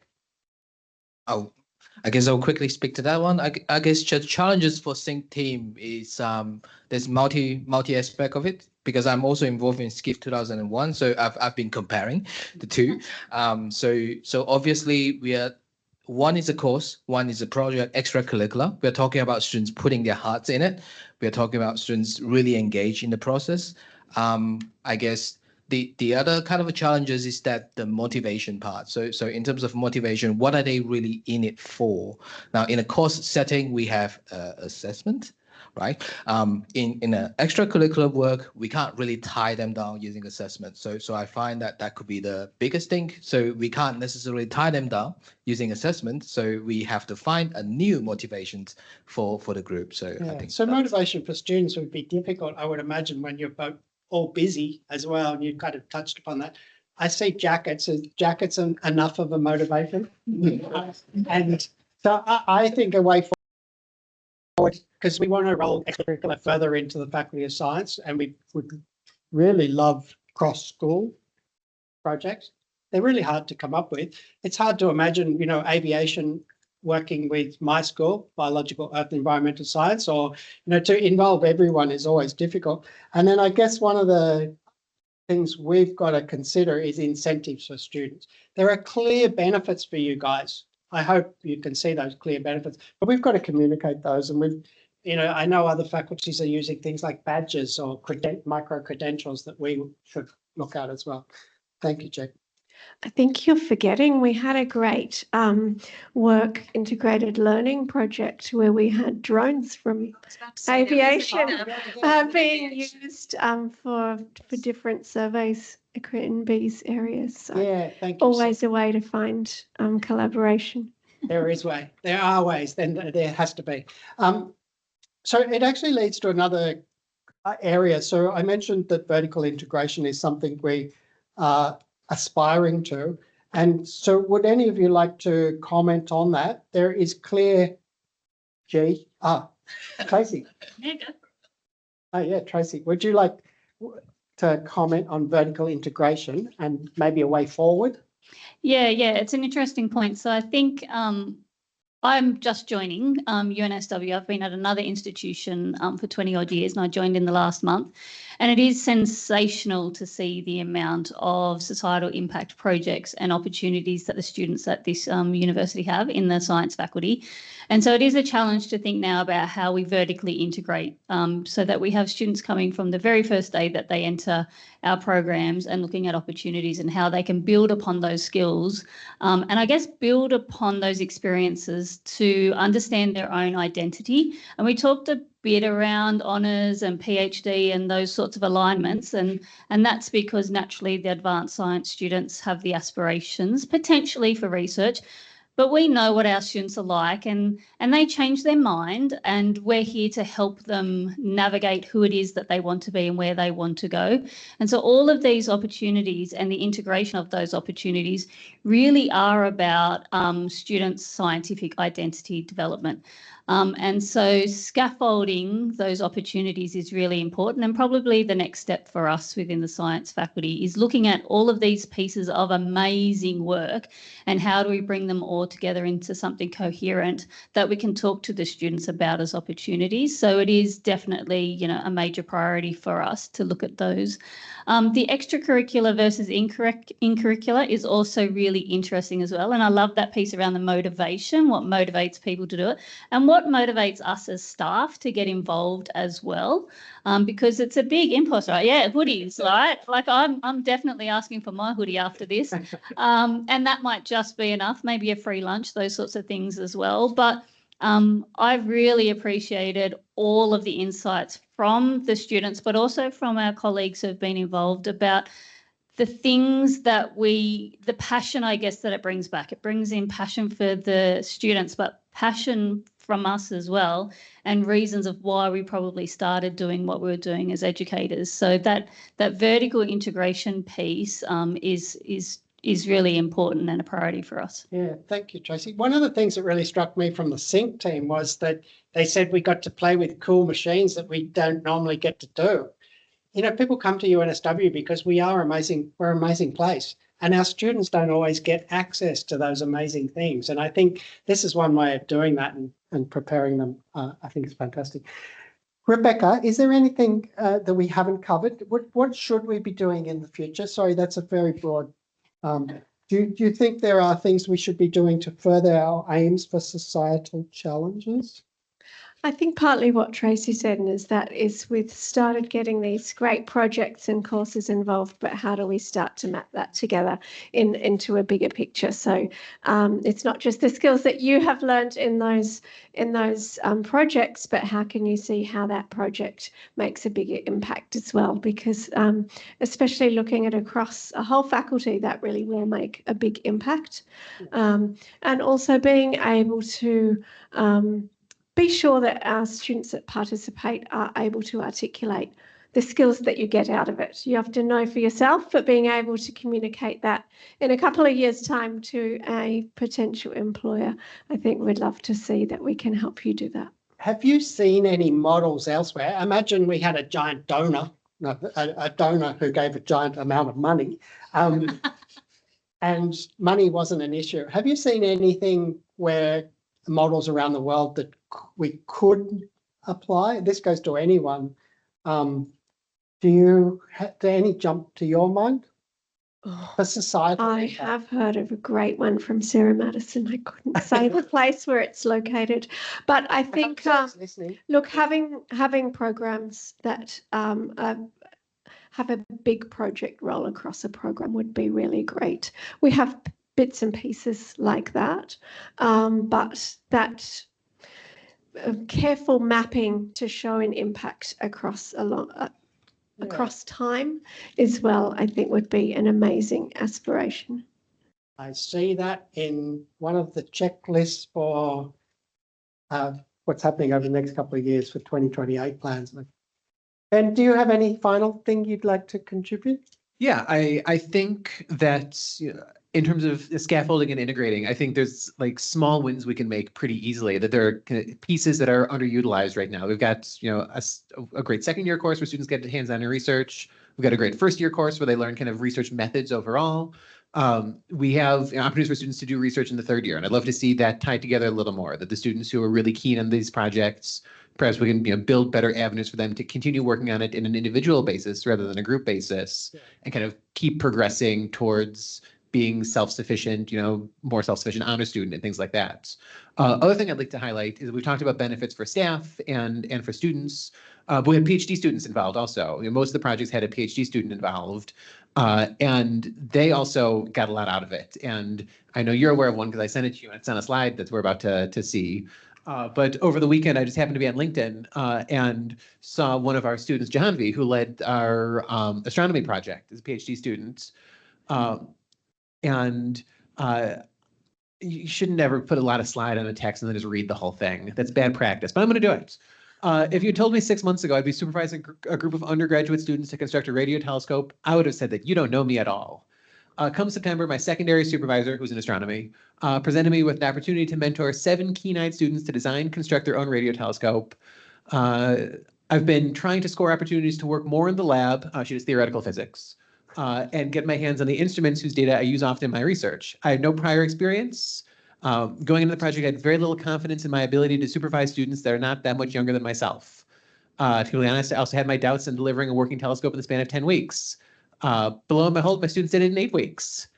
And so there's a chance for our students, our PhD students, to tie on their own theory to practice, get practice with collecting data. What does it mean when we get data? Normally she just looks at, theoretical, makes predictions about things, but where does that data that she makes the predictions off of come from? And not having confidence in her ability to supervise students. These are the things that we ask postdocs to have. Right, when we're interviewing for the next step, what kind of supervising experience do you have? So she can get that experience through there and make her more employable beyond her research. So I think, no matter what level people are involved in kind of research integrated learning across the faculty, there's really great opportunities for your own skill development and career development beyond what we enable for the students. Perfect ending. We actually have a minute for questions. We didn't mean to do that. But if anyone does have a question you'd like to address to the panel or to the SYNC team or to the 2001 team. Yep.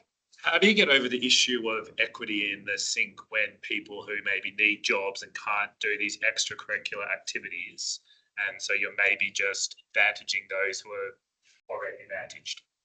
To be honest, we don't have an answer to that because we can't necessarily address the equity issue, but we do have to go through the selection process in terms of students who display sufficient interest in the project. I think that's why we've looked more at integrating it into programs so that it then becomes a course that everyone gets to do. And it's also core. So it's not those who might have extra time to put in, take that as an elective, but it's an opportunity that everyone in the course will get to do as well. Fantastic question. Embedding in equity is certainly not our aim. Are there any other questions? Yep. I just wanted to say, as a student, I think that there are lots of opportunities with science, and I just wanted to say I really appreciate it. Hey, if you didn't hear that, sorry, people Thank online. you. One of the students was appreciative of the opportunities in the Faculty of Science. So thank you for bringing that up. And one more question, yeah? Well, the students were saying that a surprising thing, the theme was that, for me, the surprise was that you all enjoyed the teamwork aspect. It's often not a thing necessarily here. So what I would love to know, I mean, maybe if there's not much time, I can just chat with you afterwards, but I would love to know, like, what aspects was there a setup aspect or something about it, the fact you're working on a project together, like what was it that made that good, that made it such a good experience? That's a big question for a lot of people. Could you repeat the question? Yeah, I'll just repeat that question. It was around the students stating that teamwork was something they enjoyed, where normally if we put that into an assessment, it's not something that's that enjoyable. So asking you all what makes it work when it's a research-based project? I think because it's not a course, we all chose to be here, not because we have to be here, but because we want to be here. And I think that in itself is like a good intrinsic motivation to work together as a team. And also like taking initiative of creating our own like communication, like we communicate on WhatsApp quite frequently, so we all update each other on what we're doing. And when everyone works together, it does encourage the team to keep going. Hey, I'm going to have to cut it short, unfortunately, only because Canberra is coming online and they have to, there's a little bit of setup for that. But I would just highlight that science people are here, hopefully eating ice cream this afternoon. So if you could address more questions to them. And thank you to the people online as well. Thank you. A very warm welcome to everybody joining us here and in Canberra, and for those joining us online from Sydney and beyond. And to this UNSW EduFest session, and resilience, security, and cohesion through innovation and education, and hosted by UNSW Canberra. So for people who don't know me, especially our colleague in Kensington, and I don't know whether they can hear me or not, and I am the Associate Dean Education of UNSW Canberra. And it's on behalf of the faculty, and I'm delighted to open this session and introduce you our three excellent presenters. And the first one is Dr. Alisa Flatley from the School of Science at the UNSW Canberra. She will be presenting on Head in the Cloud Geographic and Digital Training to promote innovation and equity in physical geography. And this will be followed by Dr. Fida Hassan from the Canberra School of Professional Studies. And Fida will speak about secure, escape, AI resilient cybersecurity education through interactive assessment rule. And our third speaker is Dr. Tristan Ricky, and Stan Tristan is in Sydney right now, and he will speak about the European Center for Collaborative Learning, which is an excellent initiative supported by the Faculty's Education Innovation Grant and last year. Before I welcome our first speaker, and I would like to take the moment to thank our local UNSW Canberra organizing team, especially Anne and Emily Rasford, and for their excellent effort to coordinate and in making this hybrid session possible. And but lastly, I thank you very much for joining us today. I hope you enjoy the session, and it's my great pleasure now to welcome that Lisa and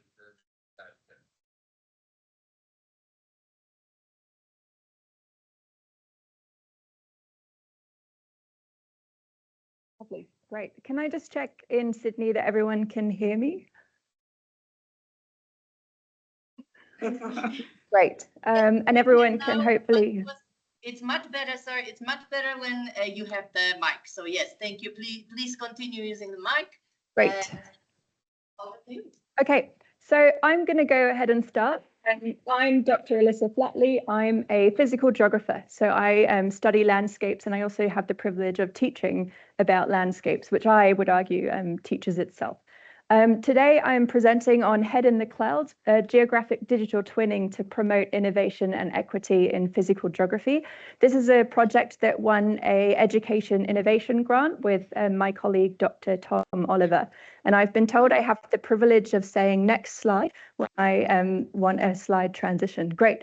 So this is very much a work in progress. So this presentation presents a report from this project to essentially embed emerging technologies to promote digital innovation and equity in physical geography. So I appreciate there's quite a lot of buzzwords there. So what does that really mean? The session theme for this session is reliance, security, and cohesion through innovation and education.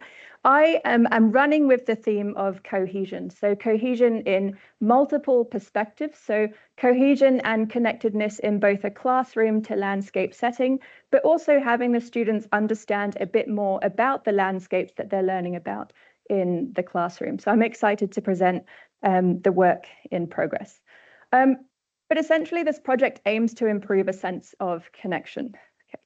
Before we get into the project, I do want to break down some jargon, specifically this term of a geographic digital twin. Next slide, please. Very exciting. So what is a geographical digital twin? So that's a virtual representation of a physical environment, such as a city or a natural landscape. For those of you that are in this field, you might know as a digital twin has become somewhat of a buzzword over the past 5 years or so. So a digital twin can be something that's individual. So an individual element such as the Titanic from National Geographic, or it can be embedded as a part of a much larger project, such as a smart city where they embed sensor technology and Internet of Things. So really, these virtual environments have been developing in the research space and the application space, and I would argue there's a much more potential for them in teaching. And so this is what this project is about. Next slide, please. I have to start doing that in all of my lectures. So why do we need this kind of digital twin? So field courses for physical geographers used to be considered very much the bread and butter of our discipline. This quote is from a recent paper, Woodley et al. In 2024, and they say field courses are widely regarded as integral to geography degree programs, providing students with opportunities for experiential learning, often in unfamiliar international environments. So the emphasis here is experiential learning. You take your students out of the books into the field, and it is actually beautiful to see how they begin to connect the dots, and concepts that they've learned about in the textbook are then transported into a real world setting. And I pause for the big however. There are lots of problems with field courses. So I'll speak to this from an ADFA perspective. A lot of our students, our undergrads, are training officers. They are usually up in the morning earlier than us. They have a full complement of military training before they start their degree programs at 10. So it can be really difficult to line up sort of ideal field opportunities with their schedule. There's also a really high administrative burden, lots of paperwork. Field work is becoming a slightly more expensive. However, I would say that in most feedback that you receive from any course, students always remember the field trips. They highlight the positive nature of experiential learning. And so this project is trying to keep that, but also highlight, sort of the role of emerging digital technologies. And it also has a very relevant and useful role for DEI, inclusion, accessibility, and then embedding new frameworks of learning. So next slide, please. So the aim of this particular project is to develop a digital twin and virtual reality experience to achieve two key aims. The first is to improve the representation of geomorphic phenomena. That's a fancy word for saying I want students to have a really good map of a sand dune.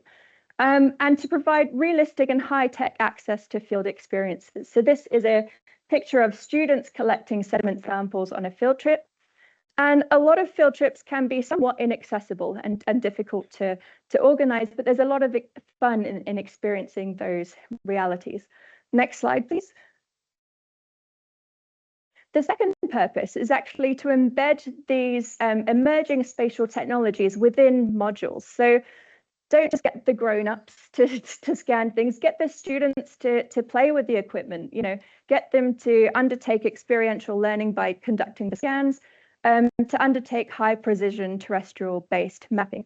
Now, this is not new. We've had really good high-tech drones for a while. So we use drones or uncrewed aerial vehicles to make really nice high-resolution maps. But in a teaching context, they can be really annoying. Next slide, please. Well, actually, next click. The first thing is that to be a drone pilot, you need a particular a license. Next slide, please. And there's also elemental conditions. We're outdoors, we have wind, we have rain, we have all of these conditions that can hinder application of UAVs. Next slide, please. And lastly, we have no-fly zones. So places like airports, areas where there's sensitive hazard habitat or special ecological species. But my experience of teaching drone surveys in the field is essentially students begin to act like the younger sibling of a teenager that's on the Xbox and saying, when's my turn? When's my turn? And it just doesn't work well as a teaching pedagogy. So this is a picture of third-year students at Eden Field Trip, and they undertake physical project surveys. So part of this project is to embed a handheld laser scanner into the field so that they can map and experience that themselves. Next slide, please. Okay, so what is the approach? This is the tech slide. So we were very lucky with our education innovation grant to be able to purchase a handheld terrestrial laser scanner. So this is essentially a handheld device that uses LiDAR to map a scene, create a point cloud, which is a visual representation of reality. And next slide, please.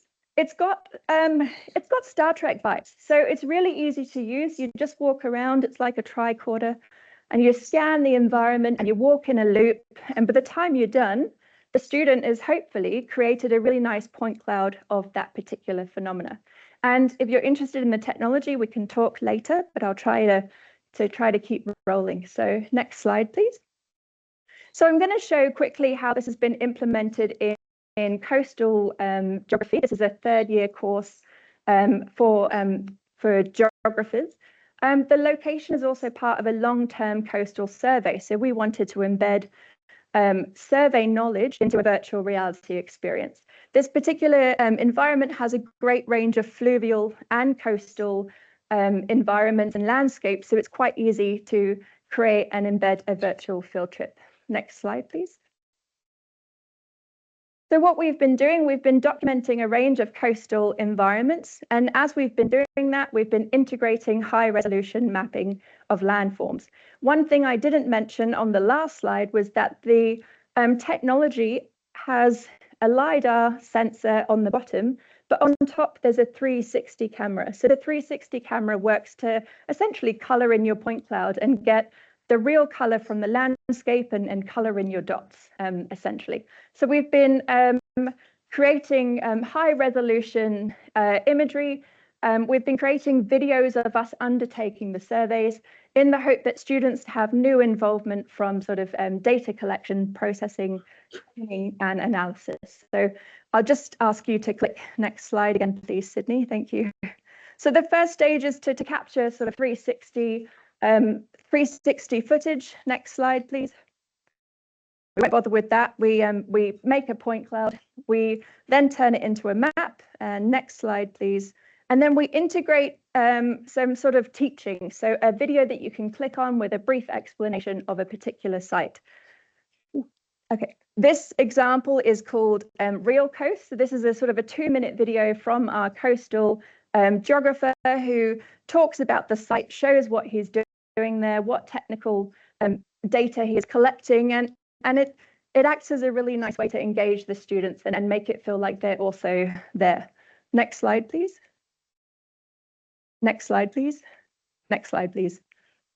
Next slide, please. Okay, so this is kind of a workflow of one of the Thalia virtual field trips. So the idea is that students will click on the link. They'll be immersed in different landscapes. So I've got an example there of a coastal and a rock platform.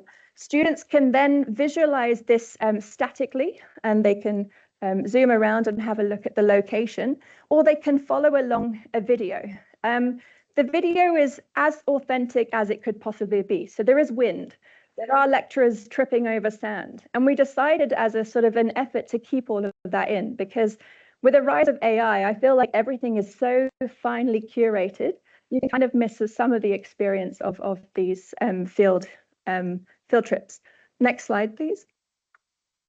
Okay, so this is an example of Real Coast. So I'm not going to play it because I am short on time, but the YouTube handle Real Coasts is where you can find these videos, and they're sort of short snippets of videos that have wind, they have rain, you know, they have outtakes, but it's an authentic experience.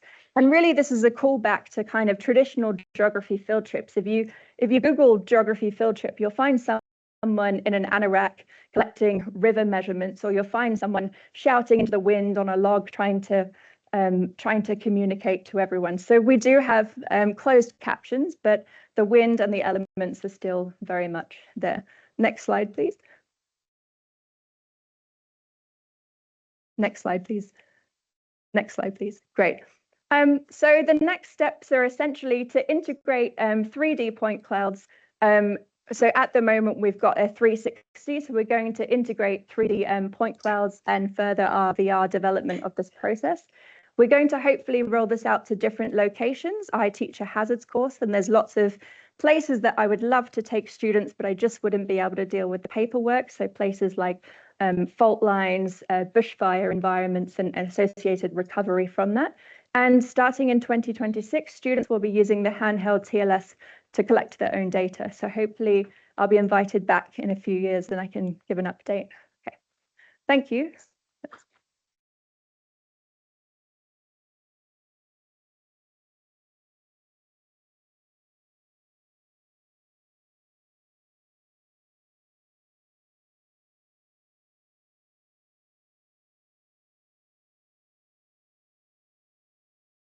Thank you, Sydney, for managing the slides. You're welcome to email me with any questions that you do have. I have been presenting to an empty row of chairs, but I hope there's at least. Thank you.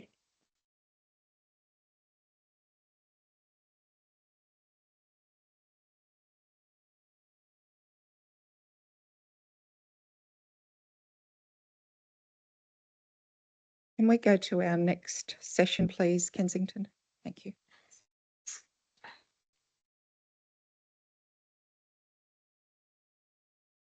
Well, thank you very much. I hope everyone can hear me well. Wonderful. So welcome to my colorful slide decks. This is Festival. Yahoo. So yeah, my name is Dr. Fida Hassan, and I'm from School of Professional Studies, the brand new campus of UNSW from the city campus. And today I'm going to talk about projects that I developed under our wonderful Faculty Education Innovation Grant. I'm one of the recipients of that grant. And I say that project is Secure Escape. And this is basically what I have developed, an immersive environment, I'd say a complete company for my students to navigate there and solve problem.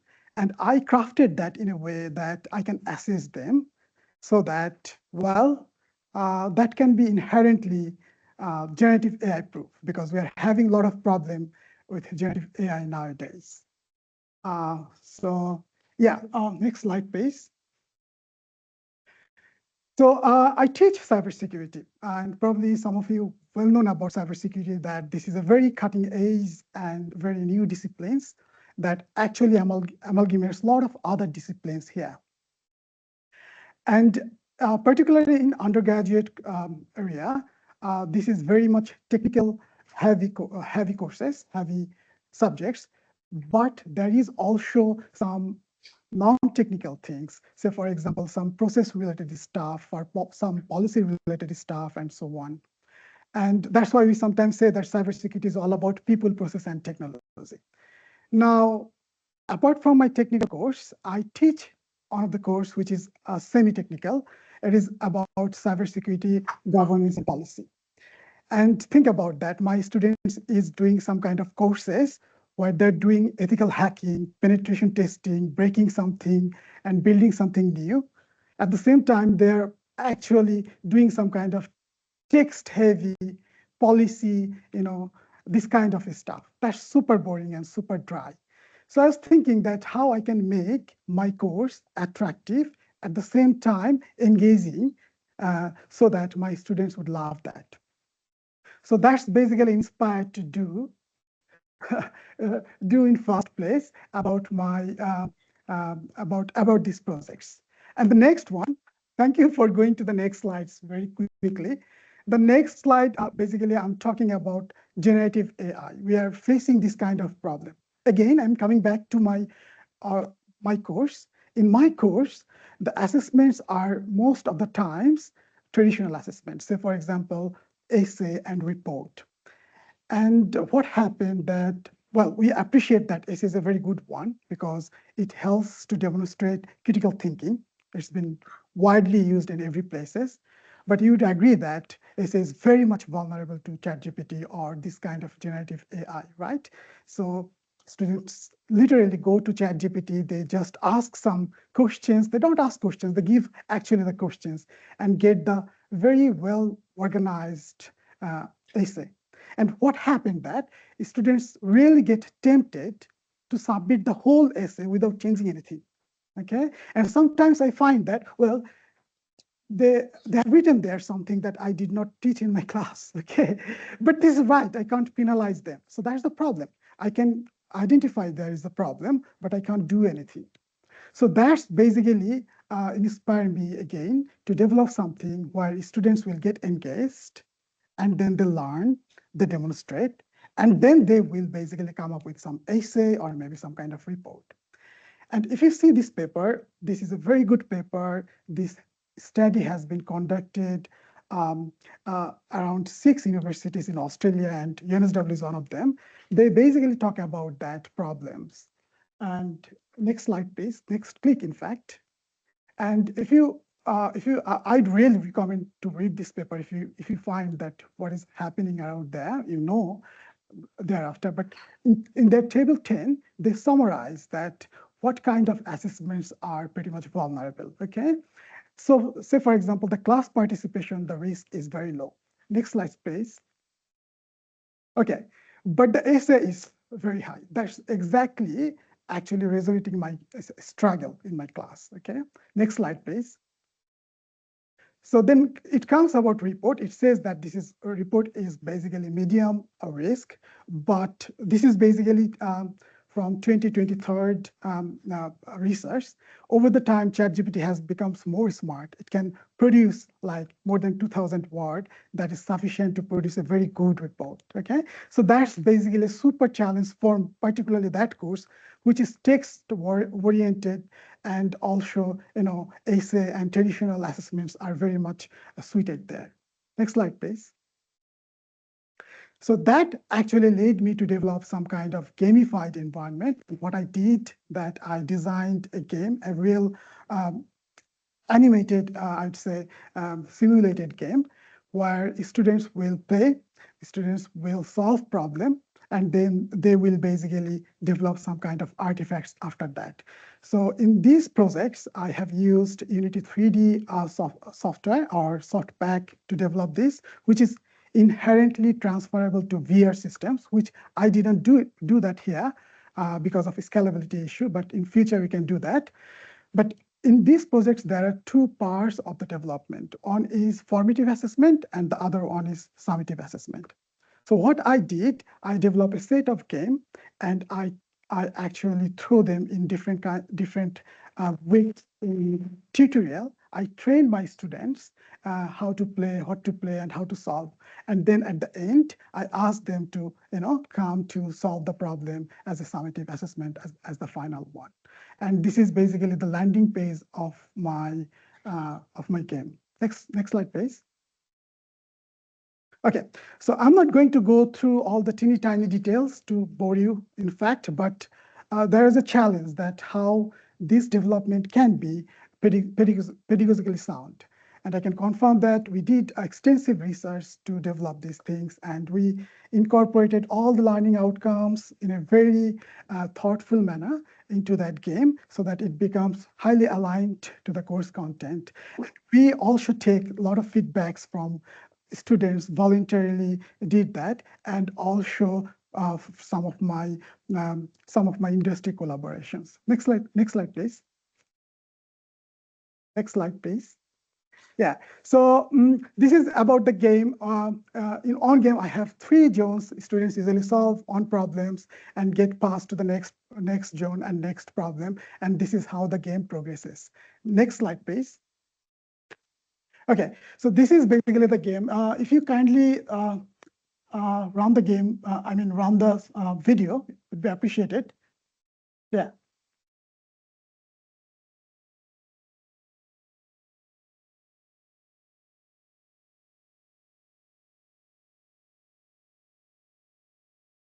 So that's basically the very short video, a part of the game that I'm showing to you. So they will be immersed to that environment, which is essentially, as you can see, simulation of an office environment, and they will encounter different kind of cybersecurity risk and non-cybersecurity risk and everything.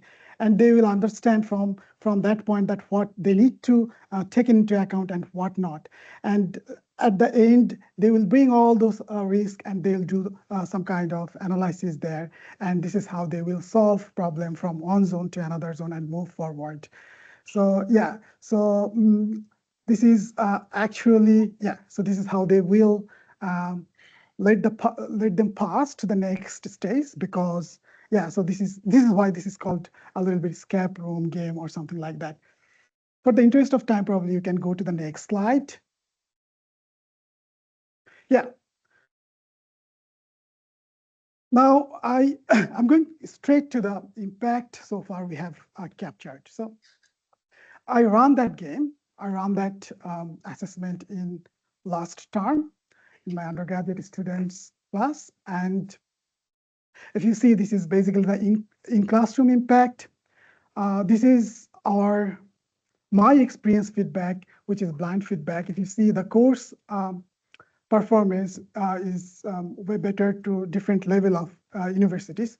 But the most important thing you'll see in the comment section. So this is just first few comments I just captured here. But if you see that every student basically cites this game or this development in their comment apart from any other comment. So this is something I would like to show here that, yeah, so far these games my students like very much. But one of the things that I'm really tempted to share with you that there are a lot of other things happened while I just, ran that game. So you understand that in a class, there are some toppers, right? They're always regular, they do everything perfect. And there are some backbenchers, okay? They are irregular, they don't have much interest. So I find that a few, especially one of my backbenchers, he turned every classes when I ran this game. He did not turn any other classes. And to my utter surprise, he is the one who solved the problem much quicker than my toppers.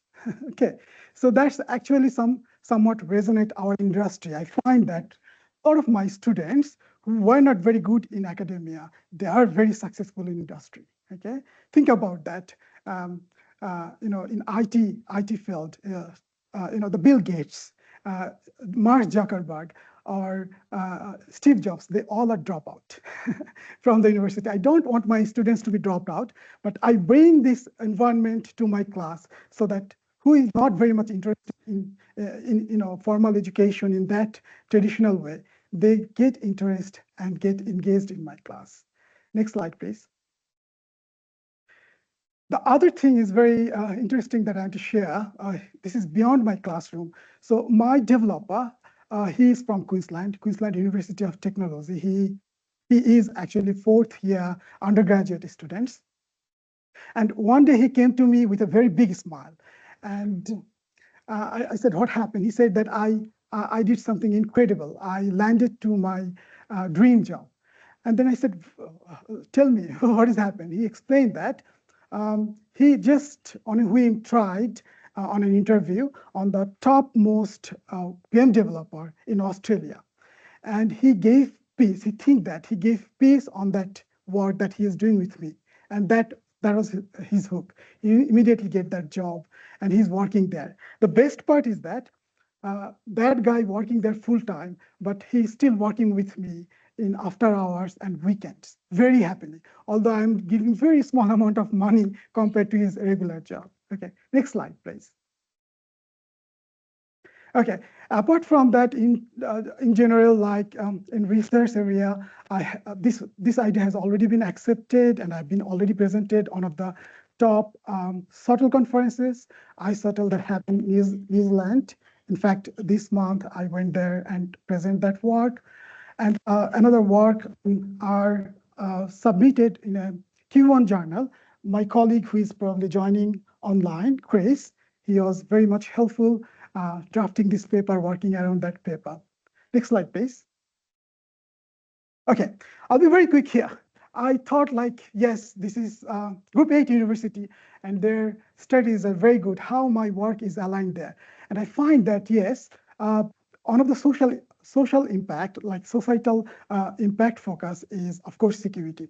But when we talk about security, previously we used to talk about, the social security, physical security, but it goes beyond. Nowadays, security actually comes in the other means of digital way. So we need to basically develop some kind of workforce that can serve us that security. I think this kind of development is supporting our students to become world-based, cybersecurity individuals that would really help our students, help our country as well. And in terms of accessible education, I think it is very important. And that's why I did not use VR headset, because that requires special gears. Only a computer can help to have that.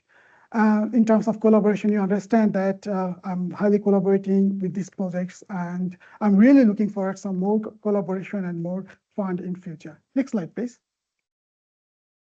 Well, so this is the last thing that, so there are on segment is under development right now, which is the final assessment. We are working on that. And of course, I'm really looking forward for any collaboration and any further fundings, because funding is something that basically allows this kind of dream or this kind of activities. Thank you so much.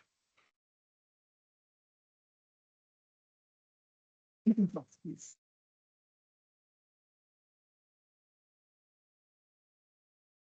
Sorry about that.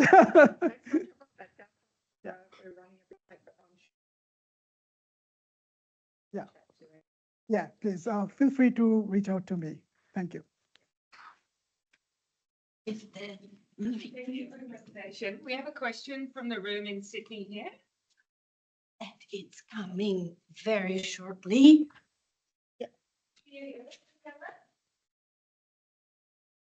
Yeah. Can you hear me on the microphone? Yes, I can hear. We can hear. Great. Thank you very much for your talk. It was really interesting and highly relevant to me, especially the risk-based aspects.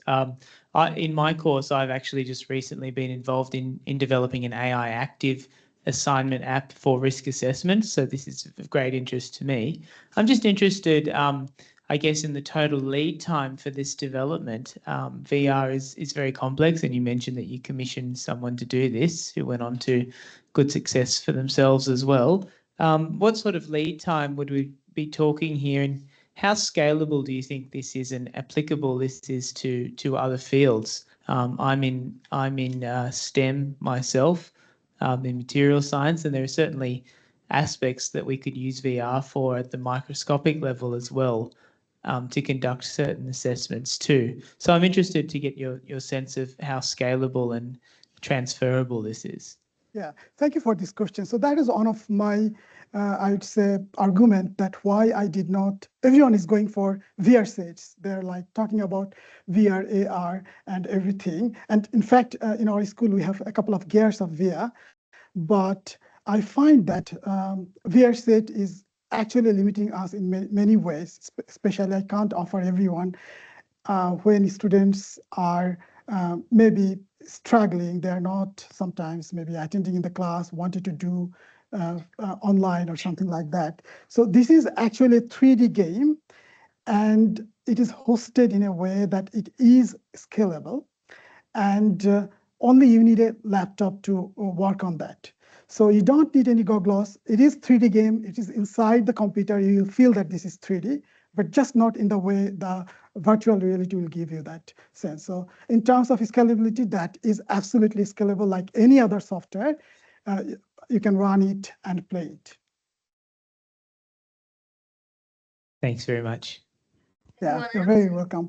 Feel free to reach out to me. I'll be giving more information, more insight if you need that. Thank you.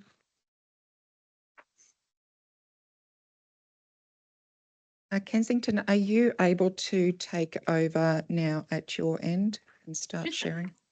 Thank you.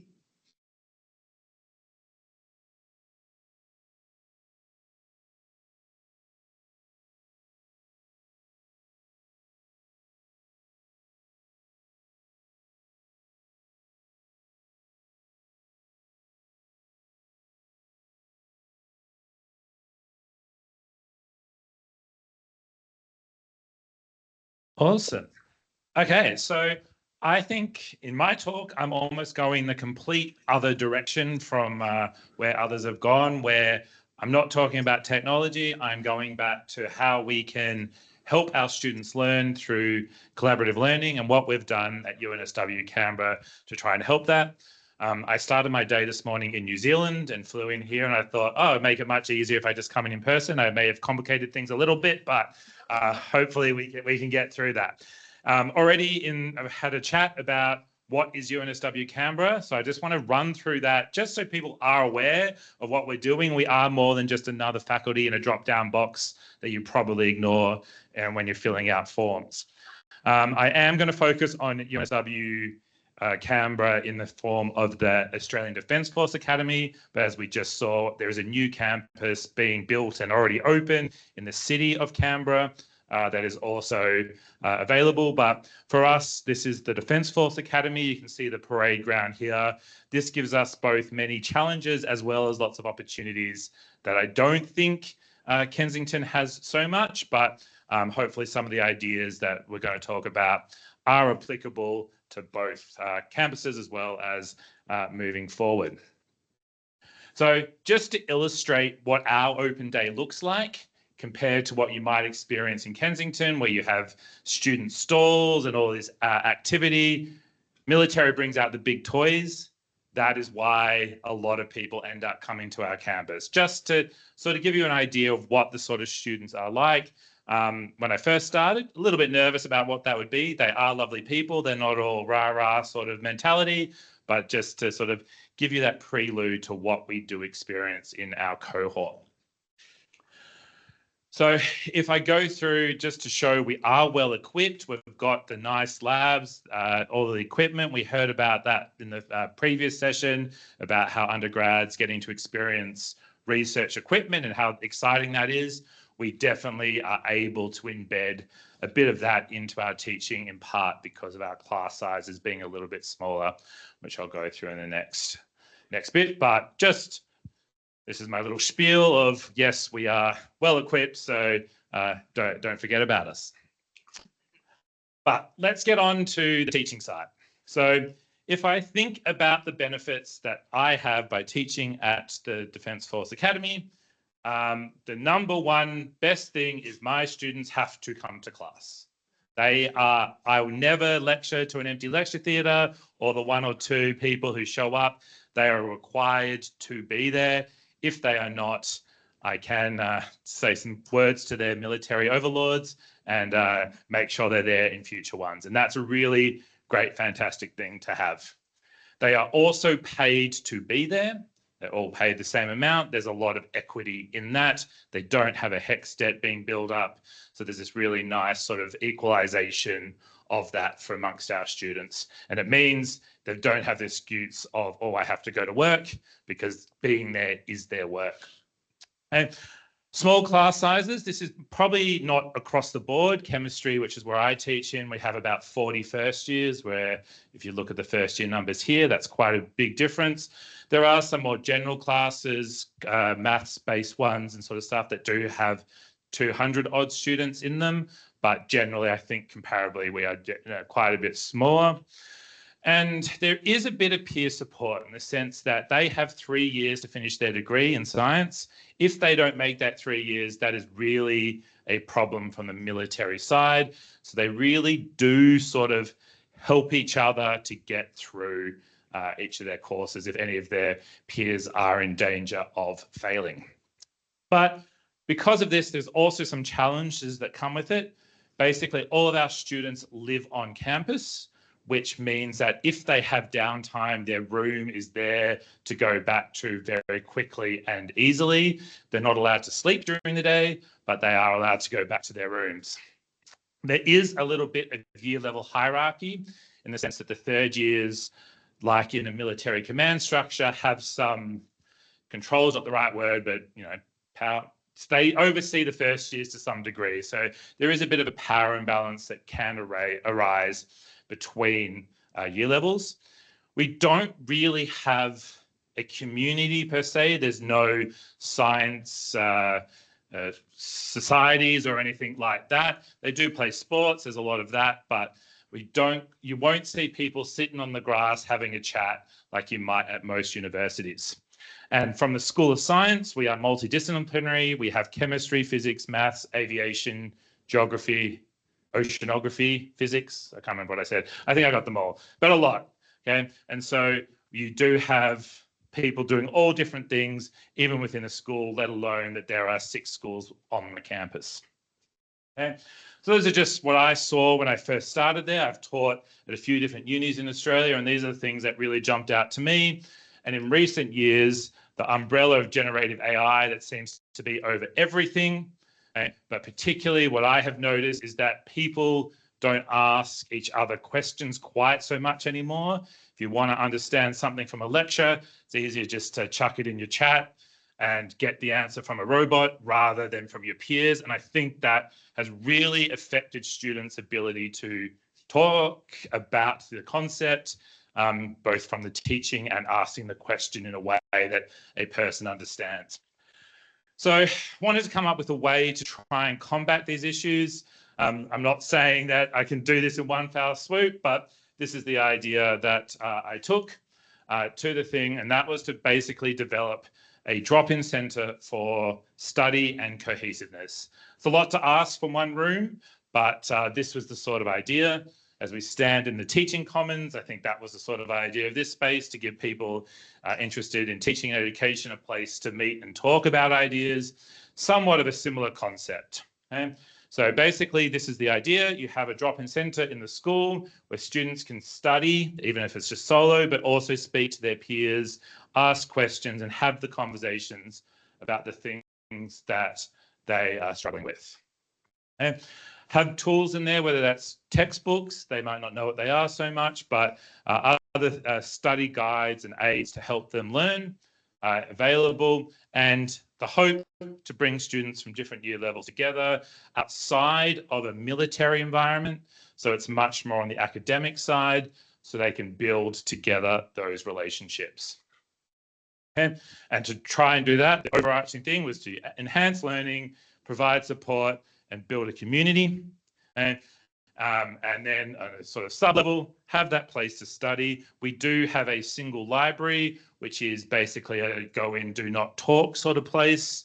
And it's got all students can access that space. So this was a bit more for science specifically. Allow people to talk and have that education through explaining sort of idea.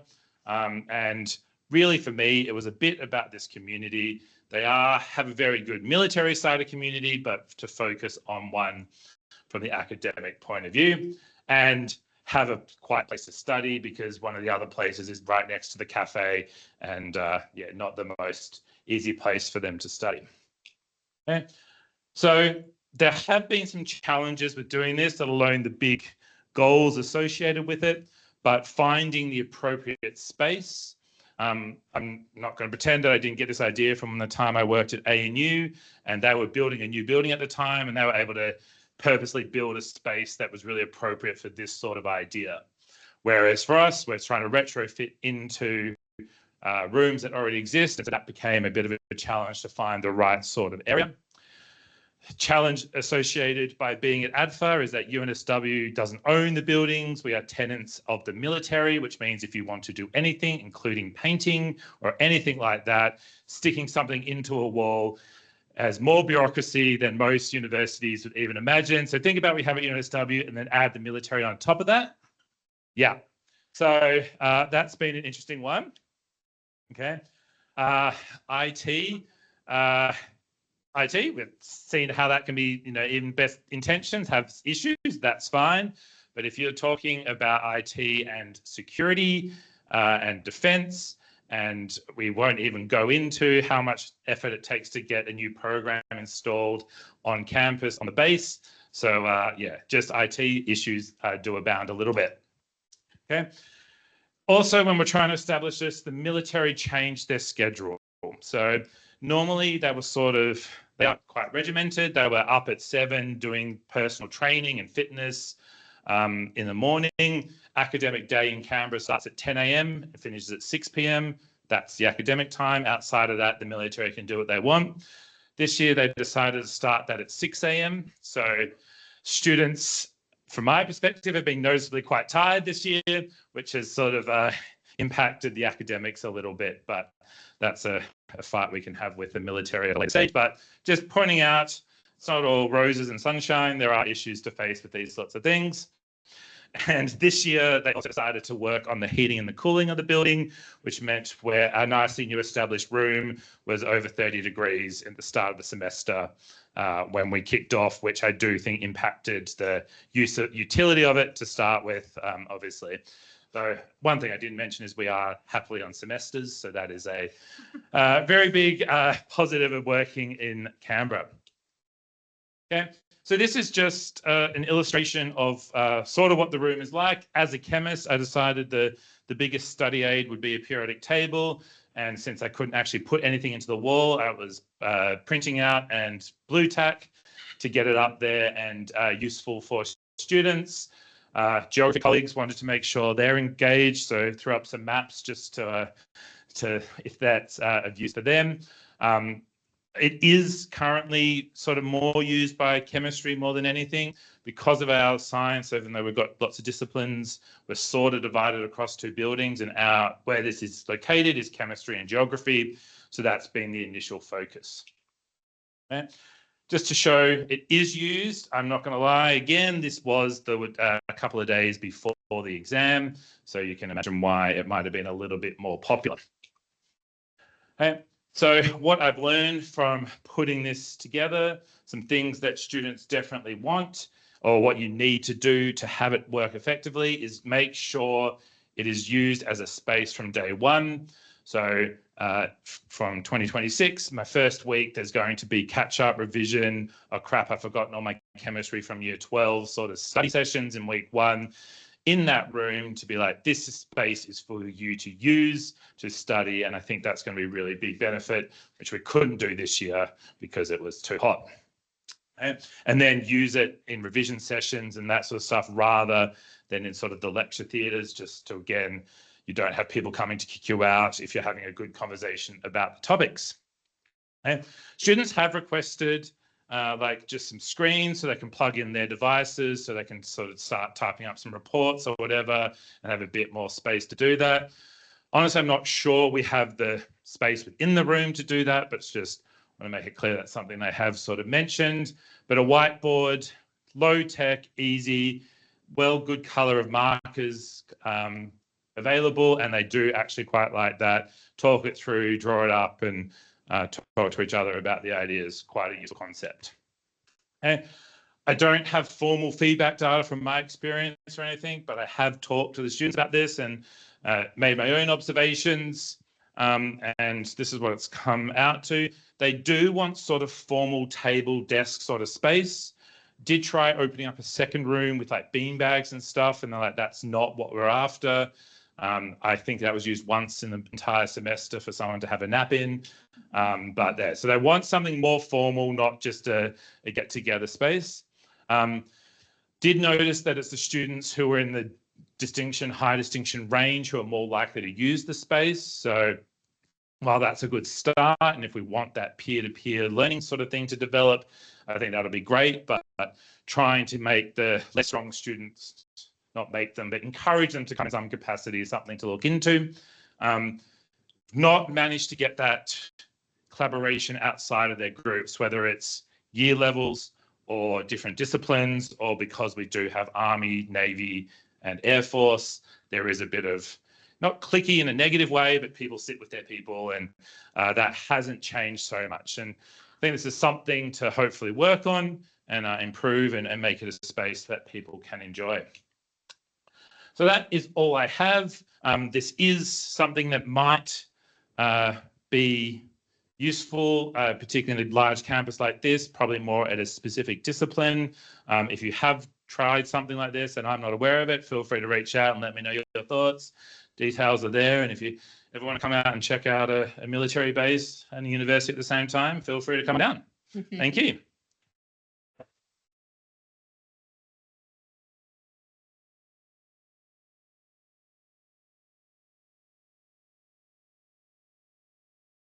So there's a question here. If Oh, yep. Thank you. I can walk over and give you the microphone so Thank you. cameras can hear it. Great talk. I just want to ask, do all the students learn the same subjects, or they pick a bachelor of something, then they kind of study those together? And the other question is about different, aviation and different sections. Are you able to design something like interdisciplinary project where they can all work together? Thank you. So they enroll in the university like normal. They need an ATAR to get into Bachelor of Science, much like UNSW Kensington. Okay, they need to pass that. They also need to get cleared and into the military, so they do a double application process. But when they're now at UNSW Canberra, they enrolled in a bachelor's, for people I'm teaching, Bachelor of Science. Then within that, we used to have a double major requirement. We've just switched to a major minor, which means of the 6 disciplines our school offers, they have to do one major, so chemistry, for example, for my students, and then they pair that with something else. We offer guidance about which ones pair the best, so yeah, you don't normally have people doing any of the 6 different combinations, but they do that. That is also advised by the military. So you may have heard we might or may not be getting some nuclear subs in the future. So there's been a little bit of incentive for students to choose physics and maths to try and upskill them for that. And that's advised from their military supervisors. So, but otherwise it tends to work pretty similarly to other unis or this campus.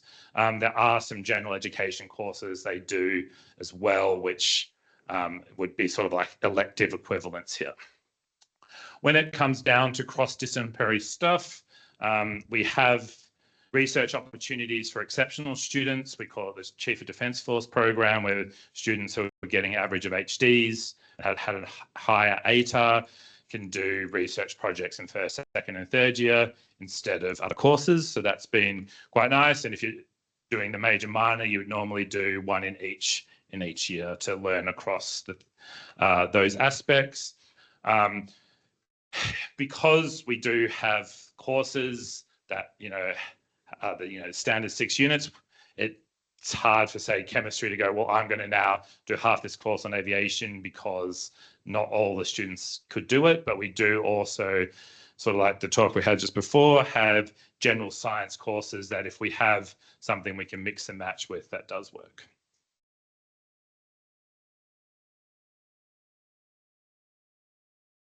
Hey. Is that easy just to visit? It's not a security risk.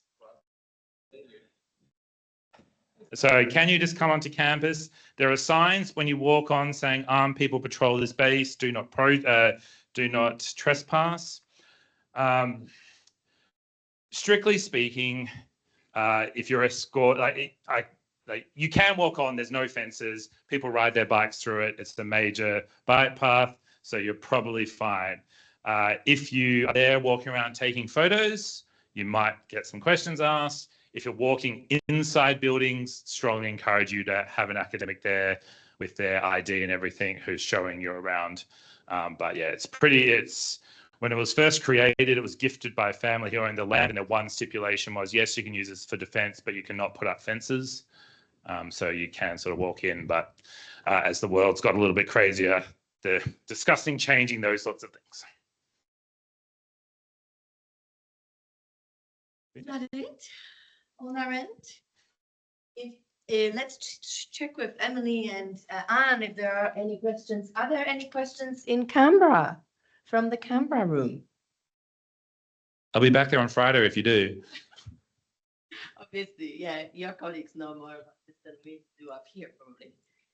Anyway, but thank you so much, Tristan. Thank you, Emily or Anne. Would you like to say anything to wrap up our session from Canberra's end?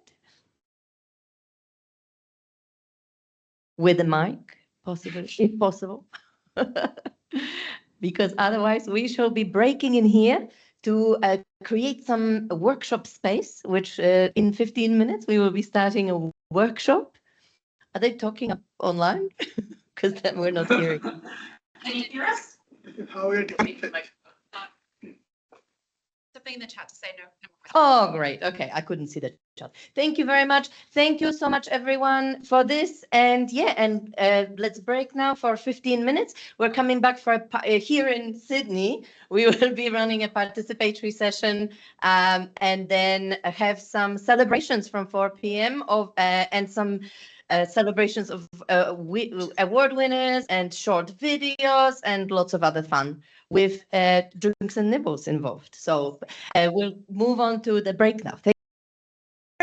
And if we have overflow, we can open up more tables at the back later on.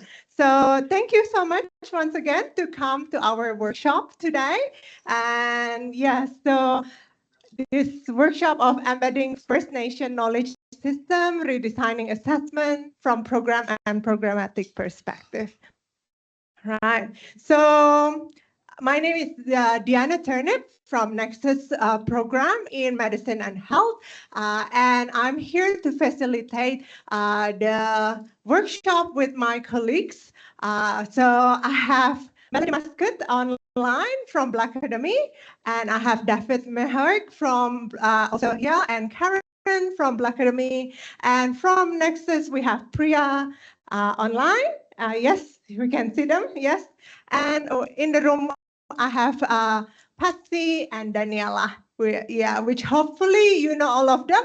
If you haven't, by the time we get around and get to know you, hopefully then you get to know us as well. So, so today we'll explore how relationality, reciprocity, and shared responsibility can guide program level and programmatic approaches to curriculum and assessment. Now I'll hand over to Melody to open with acknowledgement of country. Thanks, Diana, and hello to everybody there, and particularly also my colleagues that I'm presenting with and my Black Academy Economy colleagues that are in the room. I am just going to turn my camera off quickly just for better reception. So while I'm talking, thank you. I just want to start off with an acknowledgement of country, and I want to start off today by recognising that I'm today on Gubbi Gubbi Kabi speaking country here on the Sunshine Coast where I live and reside. And I want to also acknowledge the country where you're meeting today for this workshop for the Bidjigal people. And I want to acknowledge their elders past and present and their emerging leaders. But I want to really base this in place. And, you know, recently about getting to know country and where we're situated is about knowing the truth telling and the stories that lay behind that. And so I want to give a particular acknowledgement to Gamay Health, who are one of our soon-to-be key partners, but also the La Perouse Community Health Service that services Aboriginal and Torres Strait Islander people in their community over there in La Perouse. And I want to particularly say that because, you know, when we do an acknowledgement of country, it should be, particularly when we start to talk about embedding Indigenous knowledges in curriculum design, it's more than just a protocol. We're not simply following a protocol. We are signalling a commitment to Indigenous knowledges as a relational space, place-based and authoritative within our learning ecosystems. An acknowledgement of country should actively embed knowledge systems by locating learning in place. It reminds us that curriculum is never neutral. We sit on the country that we teach and learn upon, and each of those countries that we are situated has its own stories, languages, elders, and knowledge and traditions. This affirms Indigenous epistemologies, where country is the living teacher. So positioning reality at the centre, we should know that Indigenous knowledges are grounded in relationships between people, community, country, ancestors, and future generations. Acknowledge of country reorientates the curriculum teams to design programs that honour these relationships rather than treating them just as knowledge or abstract that can be somewhat disconnected or also transactional. It's about helping us normalise Indigenous worldviews as foundational, not optional, opening with country signals that Indigenous knowledges are not just an add-on or a specialised topic. They shape the values and the ethics and the learning experiences across our programs. It's also an opportunity to model.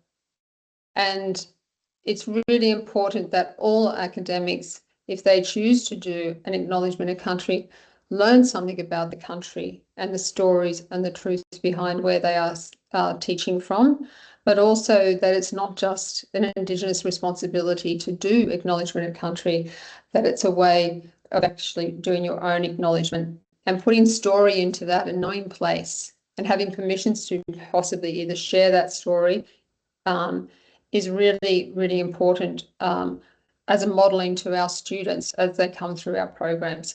So acknowledging all your contributions yourselves, just showing up today and being part of this workshop is something we really appreciate. So thank you.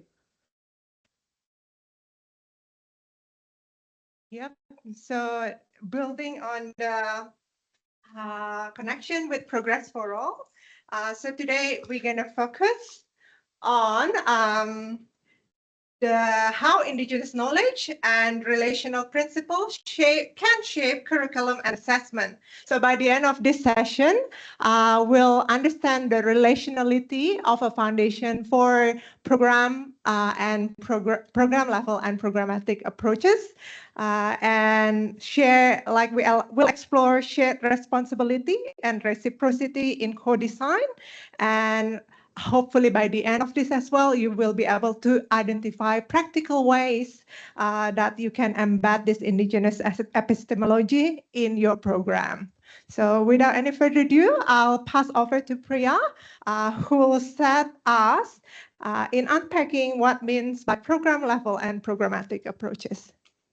Thank you so much, Diana, and I hope you all can hear me all right. So I'd like to start by paying my deepest respects to Melody, yourself, and to any First Nations colleagues that might be here with us today. And I'd like to acknowledge that I'm coming to you from the wonderful northwest side of the Sydney, which is Darug lands. And I am absolutely grateful to the traditional custodians on the lands which I have worked in, which is University of Sydney Gadigal land and UNSW Education land, and the learnings that I have that has shaped my positionality and relationality over the years, some of which I'm sharing with you all today. So I am a Nexus Fellow in the School of Clinical Medicine, and I have done some work actually for about a decade in emerging approaches in healthcare programs, namely programmatic assessment and authentic assessments. But I have also had the privilege to work with the First Nations colleagues at University of Sydney in terms of redrafting or redesigning a large-scale assessment reform using programmatic perspectives. Now, I have 7 minutes, actually 6, and in these 6 minutes would not do justice if I start with explanation of what is programmatic or program level reforms. That there's a heaps of literature that you can get from anywhere, but I'm here to convince you in these 6 minutes that programmatic or program level reform or any assessment reform that we might be undertaking at the program level, other than at the course level, cannot be done unless we prioritize learning. Unless, number one, we prioritize the nature of learning, we understand the contemporary perspectives of how learning happens, how our students are actually learning these days, which is long-term learning, not just the short-term regurgitation of information. The second, nature of learning outcomes. So any assessment reform cannot happen unless we understand what is the nature. In other words, what is the ontology of competencies or capabilities? So one way to look at capabilities, which is like the early 1900s view, is to look at them as a tacit and something which is very stable traits. So the trait theory of outcomes, whereas the contemporary view of learning outcomes or competencies or capabilities is that they are state, not a trait. The third thing, and which is the most important thing, is the conditions for learning needs to be deconstructed. So the relationality, that is the factors in which the learning is connected and the factors in which by which the learning is impacted needs to be unpacked. And without understanding learning, assessments cannot be reformed. Second slide, please. Okay, so a very good definition of learning is, and how does it's dealing from information or knowledge or wisdom or intellect, is that it is a relatively enduring capacity to change, or a relatively enduring capacity within any attribute that you are inculcating within students, and that cannot be attributed purely to biological maturation. Now, if that is the definition of learning, then it is really important to understand what shapes learning. Second slide, please. Thank you. Now, there's a rhetoric or a narrative which is going on in higher education these days, which is assurance of learning. And I have, coming from somebody who's an educationalist and who's got a PhD in education, I'm absolutely disturbed with this whole idea of assurance of learning. Whereas when we talk about assurance of learning, all we are talking about is the impact of AI. So the central focus is on a technology, and then we are talking about assurance, and then we are talking about assurance of learning outcomes. Whereas in all that rhetoric, what is missing is the relationality of learning. So you can see that there are these myriad and these, the poly jargon terms that are being floated around all over the place, two of which are programmatic and program level assessments. In fact, in several institutions, they're calling it programmatic approach rather than programmatic assessment. But anyway, the whole idea is that learning cannot be assured unless you demystify or you deconstruct the relationality of learning within the entire educational ecosystem. Next slide, please. Thank you. So there are two major issues that at the moment I see that higher education is having in terms of undertaking any major reform in assessment, whether it's program level or programmatic. The first problem is that there is a huge gap between our intention and our execution.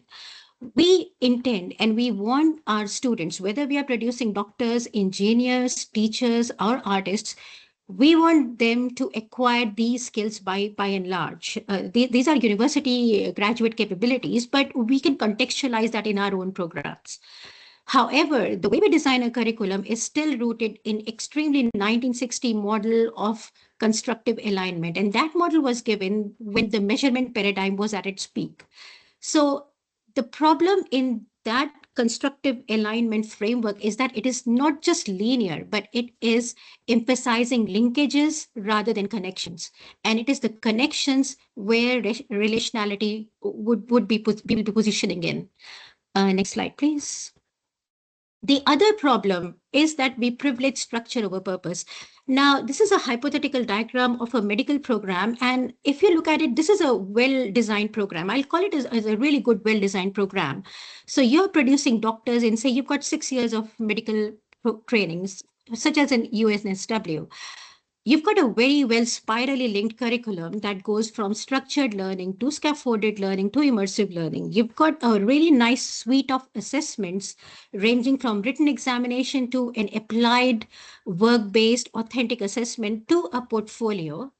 But again, what is missing here is the purpose. What is missing here is the very foundational of a good doctor, or a foundational skill, one of the foundational skills of a good doctor, let's say clinical reasoning.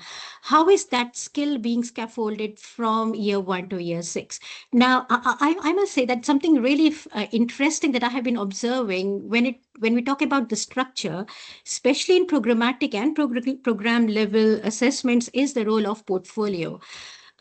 Interestingly, I've been having numerous conversations with our colleagues, not just in UNSW, but UCED, Deakin University, Melbourne University, who are using some kind of an electronic platform or portfolio. And when I ask them, how do you think that platform or the portfolio will actually do programmatic assessment? And then what they are telling me is basically structure. They tell me that, oh, the data will be collected in this form. We will have an education designer who is going to do the faculty development. We will have meetings to look at the data. But what they are not telling me is the connection of that data with the purpose of that medical program. So two problems: privileging structure over purpose, and privileging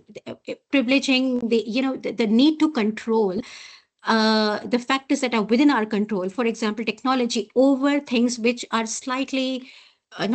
over things which are actually complicated, which is the purpose of developing a good graduate. Next slide, please.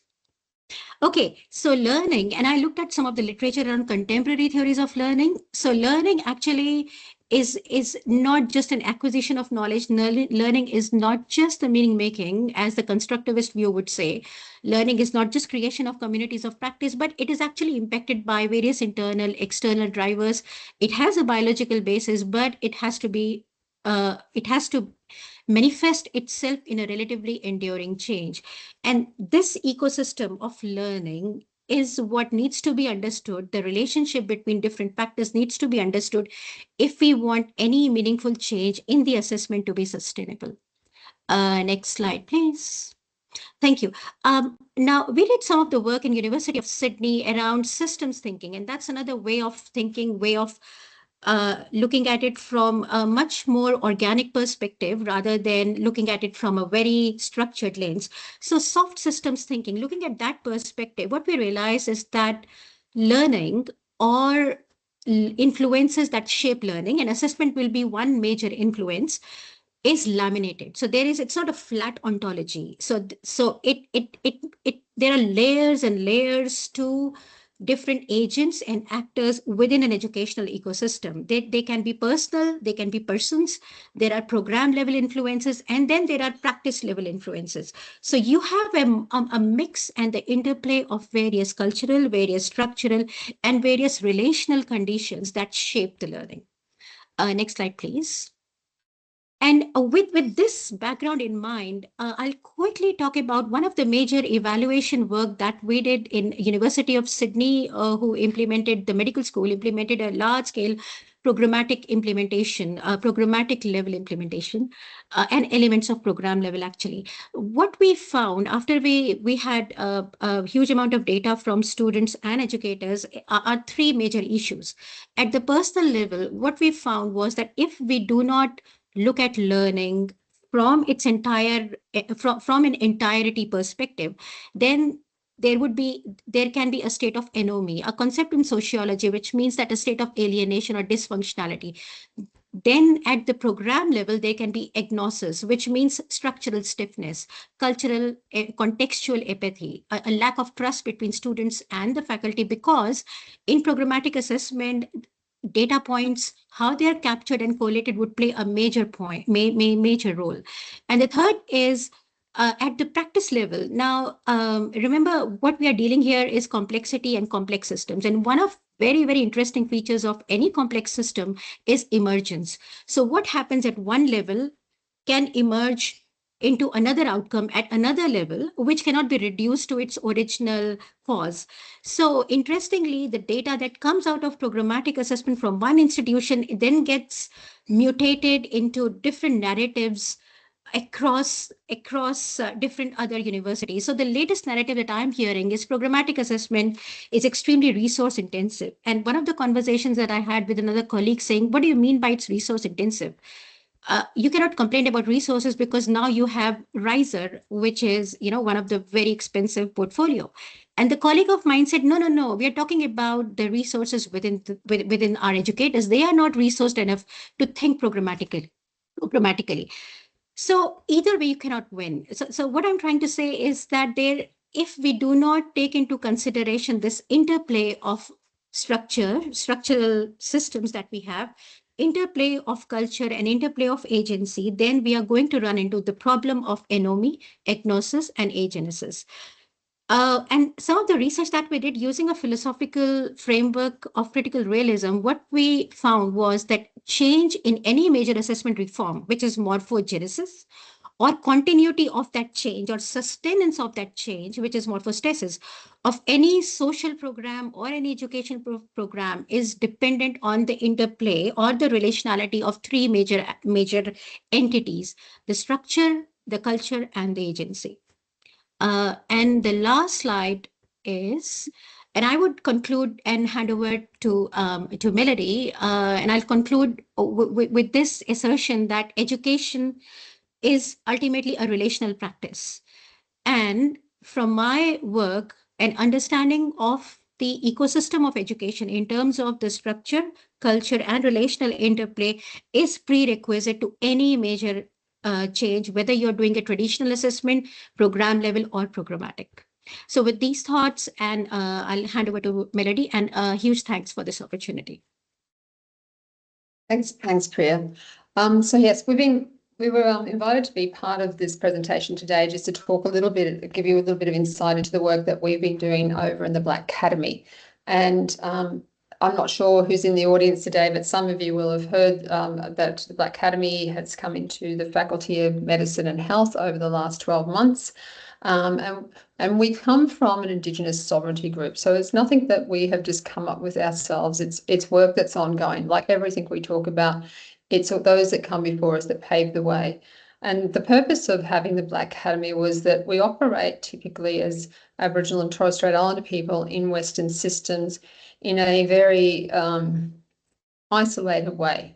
And this can add to our cultural burden. It can also make a single approach to Indigenous knowledges. And we wanted to be able to have more of a collective voice in governance, but also that collective insight of knowledges as well, Indigenous knowledges into our programs. And so we came with the purpose because many programs, as you know, whether it's health or across others, are really kind of being challenged to think about how we produce students that can be culturally safe.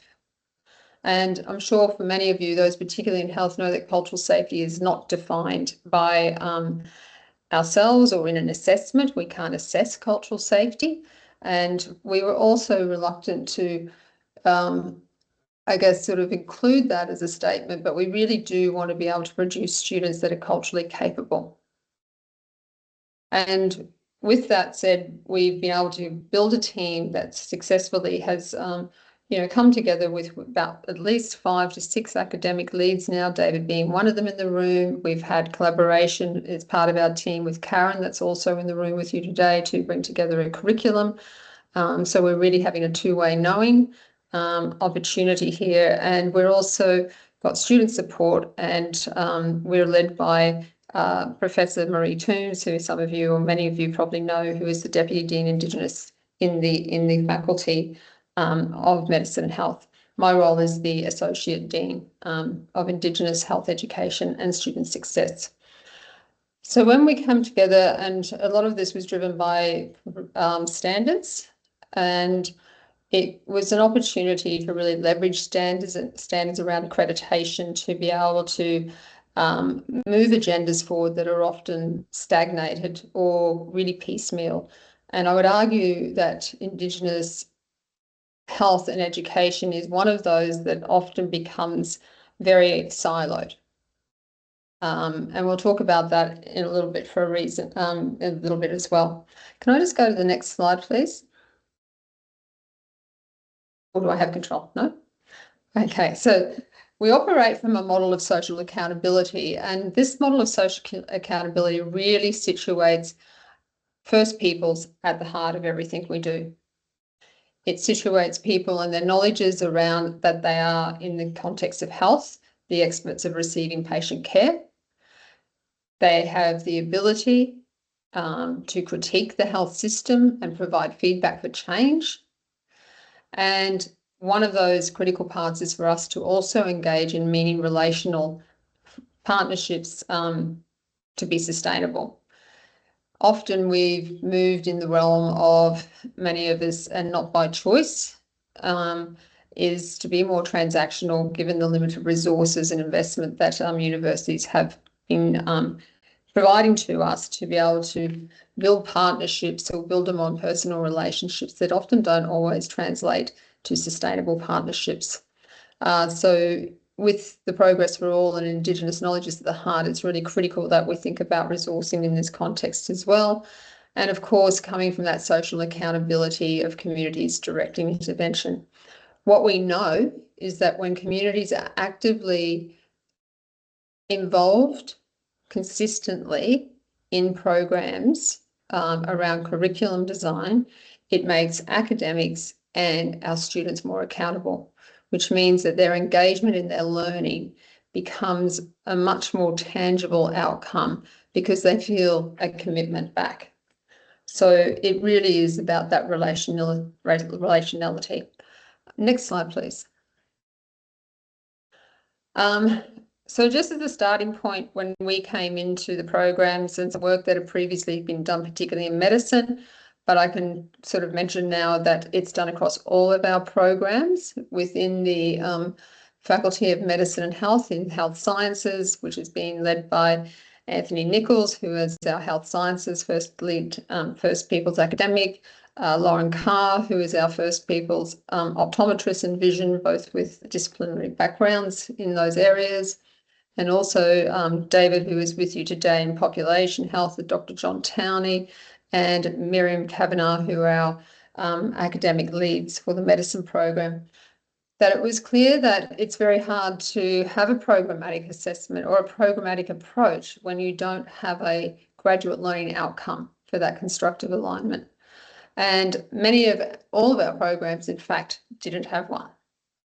So medicine was the first off the rank to do that. It's not in place yet. It will take place with the new medicine program redesign. And you can see here that it does very clearly state First People's cultural capabilities for healthcare, and they need to be able to demonstrate culturally capable practice in medicine for First People's healthcare by the end of their 6 years. We also found that, one of those challenges is that there's commitment to that and we can have words on paper, but we actually then need to have a curriculum framework that actually directs a programmatic approach. Next slide, please. So this is very difficult to see, and I know Karen will be able to send out a link that we publicly share now, is that we took an existing framework, a national framework for Aboriginal and Torres Strait Islander health that was developed released in 2014, but was developed over 2 years. And it was developed with communities across Australia that named 6 capabilities. We have slightly changed those capabilities, probably to reflect more of the emergence of new areas, particularly around positioning First People's scholarship at the heart, again, as a knowledge place, and also around framing cultural humility and lifelong learning as a critical component of that also. So we worked very carefully with our learning design team, with Karen, because what we find is that a lot of the standards, while have moved us forward a long way, when we actually look at their learning outcomes and their learning outcomes, they're still often siloed and piecemealed, while there's nothing to hold anybody accountable to. And we know that historically there's been standalone subjects, there's a lot of content put into programs, there's a lack of assessment around these cultural capabilities, or they're done at a very low level. So we can't actually demonstrate without getting commitment of the programs to say we are going to do this across the entire programs for all of the duration, where the students can become, from knowers to doing to being. And it's a practice that they must learn, because embedded in this is about power relationships in particular. And shifting from one dominant system to actually respecting and integrating another takes practice. And that can't be achieved without a really robust curriculum to do so. So next slide, please. So we want to just stepping back a little bit. So what our team have been doing, besides working with each of those programs to develop a program learning outcome or a graduate learning outcome, is one of the challenges we find is that people put a lot of content in, but it's a sort of a personal choice often. It's not done from the basis of what do we actually need, what are we benchmarking against? And so we have challenged and been working with each of our programs now in the faculty is to actually look at what their curriculum looks like against the framework that we have provided. And it's probably no surprise and not intentional, because there's a lot of goodwill, but there's quite a bit of work to be done. The biggest one is a lack of assessment to actually show the development of those 6 capabilities that we have identified. And I'm sure David and Karen, when you go into the workshops, might talk a little bit more about them, or Align we can as well. And that's part of the picture, but the next picture is about how do we actually embed Indigenous knowledges into those as well. And I've been really fortunate to have Professor Tracy Bunder share this with me. It's the work that she did at UQ at the time and is still there, but not in the same role that she used to be, but led around Indigenising curriculum. But these were principles, and spelling is incorrect there, my apologies, for embedding Indigenous knowledges. And it talks about country, and as I mentioned in the acknowledgement, country is the entity. It shapes the knowledge of that place. So engaging with country, understanding country, having permission from country, respect, truth, knowing about truth telling, reciprocity, moving from transactional to relational input with communities, how you honour the knowledges that you have. Do you have the permissions? And I know tomorrow there's a workshop with Quinton, and we'll refer to this, Vivi, and also Professor Christine Evans, that talks about Indigenous cultural intellectual property. So how are you managing the knowledges that you bring? So, for example, we now work with our curriculum, and I talked about at the very beginning about working back with Gamme Health. So how do we meet and embed their knowledges through that curriculum into the medicine program or any other program we do? How is it that we respect that and have a true partnership with them so it is place-based curriculum? It reflects the needs of their community and is contextualised to their community, to their histories, to their stories, to the outcomes that they want to see driven by them. It also refers to the cultural capability is another principle, and we often know that people are afraid of getting it wrong. I think we should be more afraid of not having a go. But it also means that it's not as we expect even today. This isn't a one-stop shop. This is just some pointers on how to do it, but you really need to go and seek and learn. It's part of that lifelong learning of how you engage in these spaces. It's great to do some modules online. They are a starting point, but you need to also connect with the communities you work with, find out about their histories, their knowledges. And there's plenty of ways to do that. And this is how you bring it into the role modelling, but also can enter into embedding Indigenous knowledges. What are the benefits? Benefits, we talk about that social accountability. So if you work from the principles of social accountability, in making the heart community always, we are to give back. We will inherently do that, not just taking, about really ensuring people are participating in that process as well. And of course, those relationships. And they are really, really important as we move towards this progress for all societal impact, about those relationships that we hold with the community and how we sustain those.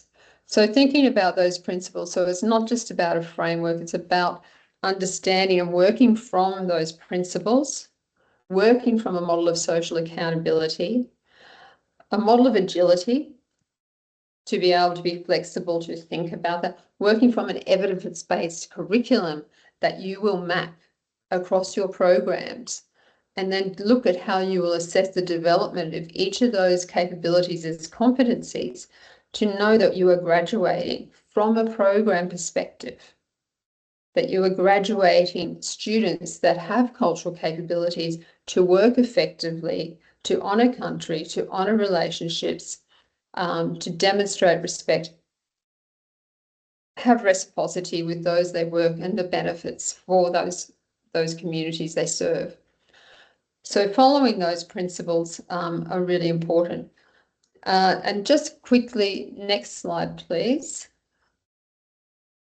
Just as I think, it's always good about language for embedding Indigenous knowledges. I guess thinking about what are Indigenous knowledges. Indigenous knowledges are held and taught by Indigenous peoples, and Indigenous knowledges are defined within traditional and contemporary context and situated within country. When country gives you identity through language and culture and resourcing, it's always within the context. So when we talk about place-based approaches and how you can localise your curriculum to where you teach without it being the one place that all, But you also need to think about who should be involved at different parts of your curriculum if you are talking locally. How will you seek permissions? How will you have those relationships? And I think one of the best ways is to not just run out and do that, and not to burden. I mean, we are very privileged in the Faculty of Medicine to have built such a team, but that hasn't come without challenges. That's certainly come and demonstrated through our self-determination for sovereignty as well in this place. So thinking about how you will go about embedding Indigenous knowledges, who are knowledge holders, how have they been determined, how do you get informed consent to use knowledge, what is Indigenous studies, separating this out, whose are Indigenous perspectives. So for me coming in to Digital country, I will bring in my own perspective, but I won't have that localized knowledge. I still have to go through the same process and protocols to be able to think about the knowledges I need to engage with respectfully, learn about. Every country that we step on, we do that as Aboriginal and Torres Strait Islander people, but it's a really good philosophy to hold. Now, I am aware that time is of the essence and that we want you to start thinking about what you're doing already. How are you following any of those principles? Do you have an evidence-based curriculum that you can map across your programs to say you are producing students that will be culturally capable, that has been embedded in Indigenous knowledge systems respectfully as well? And it's not to say you have to have this all right at the moment, but it's like the stuff we've been doing around mapping. It's good to be able to, we have to start with identifying where those gaps are. And it really does talk to assessment. We can't just assess people. We can't, as I said, about their cultural safety. We can assess their development of those capabilities across time as a critical step forward to shifting from this siloed, we've done an assessment on reflection or etc. and shifting our focus in a much more lifelong learning manner. So I'm going to hand it back to the room now so that you can all get talking. And yeah, thank you. Okay, I'm on. Thank you, Melody, and thank you very much, Priya. Such insightful information provided to us this afternoon. So we now, with all that's been presented to us, we've got about 5 minutes to brainstorm, right? It's the best actually, because it's a concentrated way of getting all your ideas down. And I want the participants in the room, you're sitting together already, 3 to 4 minutes of where do you think your Indigenous knowledges or community-driven principles already live in your program?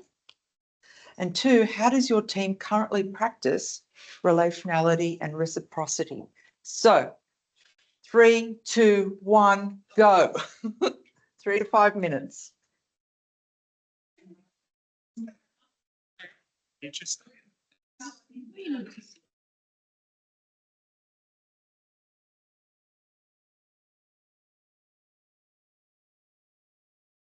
Patsy, are we having a breakout room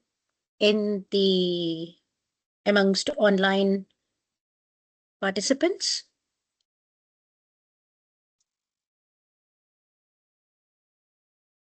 Good question, Priya. I think we can. Whoever's online wants to have a conversation. Do you want to do the breakout room? Can you do that, or? I don't know. I thought that would have been set up.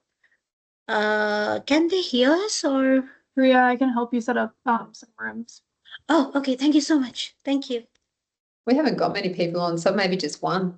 Yeah, absolutely. Just one. For the time, yeah. Perfect.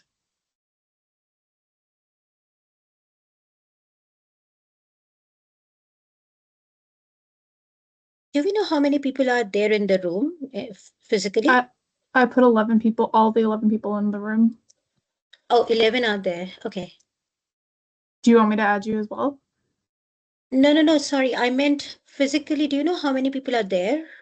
Oh, in person, I think there's 25. Yeah. Okay. Yeah. No, just one room for all of us, please.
Okay, folks, let's go with the awards for this year.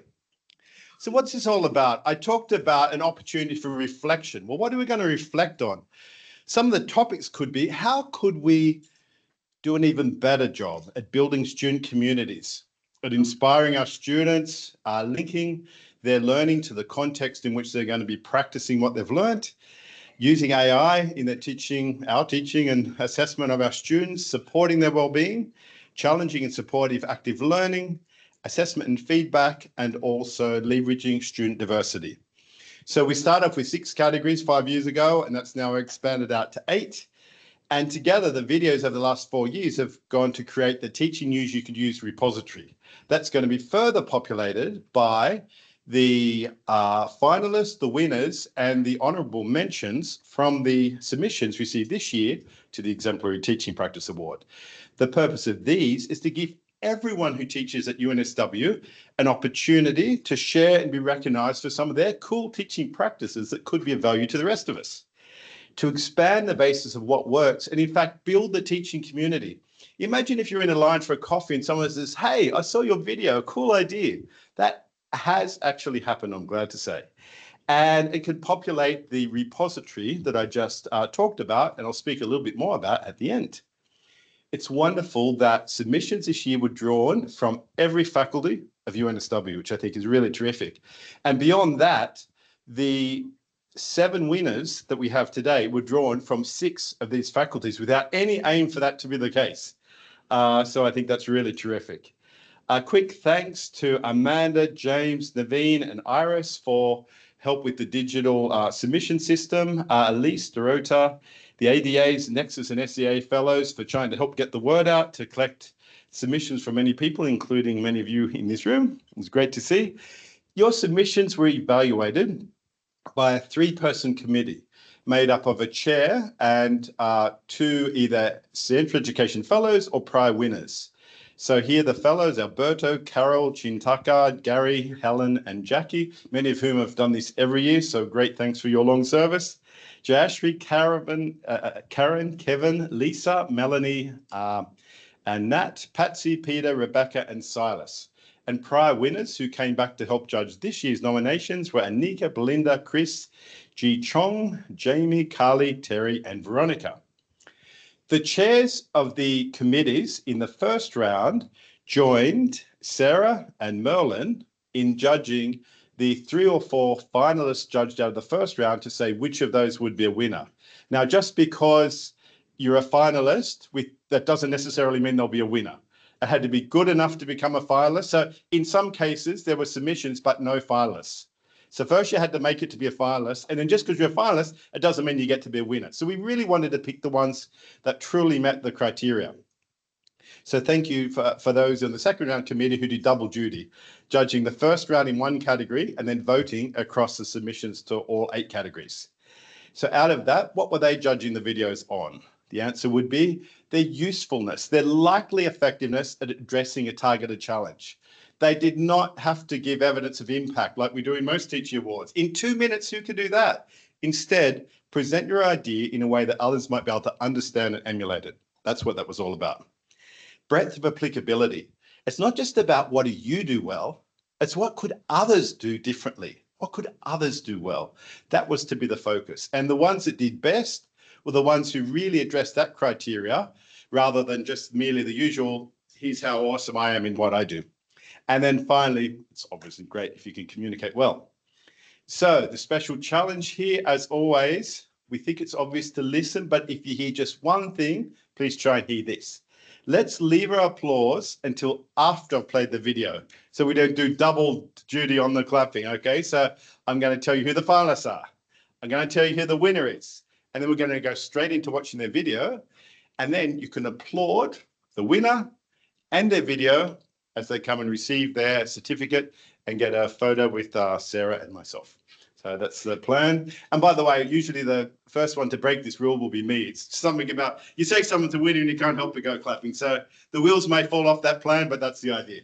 Okay, so in the assessment and feedback category, here we go. The finalists were Catherine Dean with Empowering Assessment with Scaffolding and Feed Forward, James Connor with breadth, not depth. So getting distracted here. Depth, not breadth. Thanks, mate. Video presentation, a single journal article. Vanessa Huron with Trading Places, mastering presentations through mistakes analysis. And students as partners for assessment and design with Angie Nguyen and a cast of thousands from L&J colleagues. These all 4 are incredible videos. I encourage you to check them all out, but there had to be a winner. And so in a tight voting, the winner turned to be James Connor. So let's watch James's video. Hello, I'm James Connor from the School of Business in Canberra. I feel that standard assessments encourage too much breadth and not enough depth. We encourage students to skip across the lake of knowledge, taking a tiny point from each article for their essay.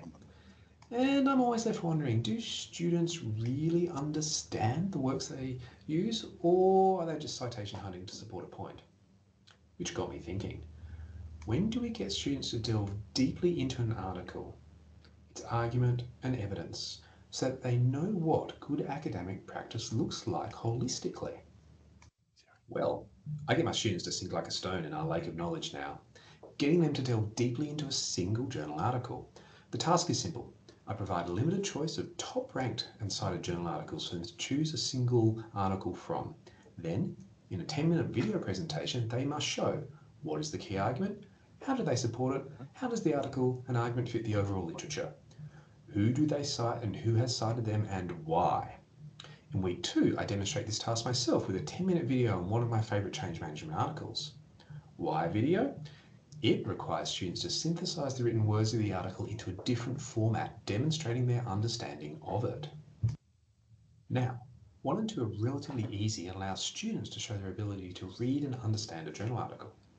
But 3 has some bonus learning outcomes. What is the position of the article in the wider literature? This is the fun bit, as it requires students to learn how to follow the trail of citations and look at how an article is used by other researchers. Their ability to situate the article in the literature and explain the significance is the higher order learning outcome. I want students to understand how we produce and share knowledge and realise that ideas are continually evolving. This is where we see the critical thought demonstrated by them. Thank you for watching. Congratulations, James. James is from UNSW Canberra, where he is right now. So congratulations, James, if you're online with us, and I will post you your certificate, which is, where's the camera? Here. I presume there's a camera here somewhere. Here it is. It is a thing.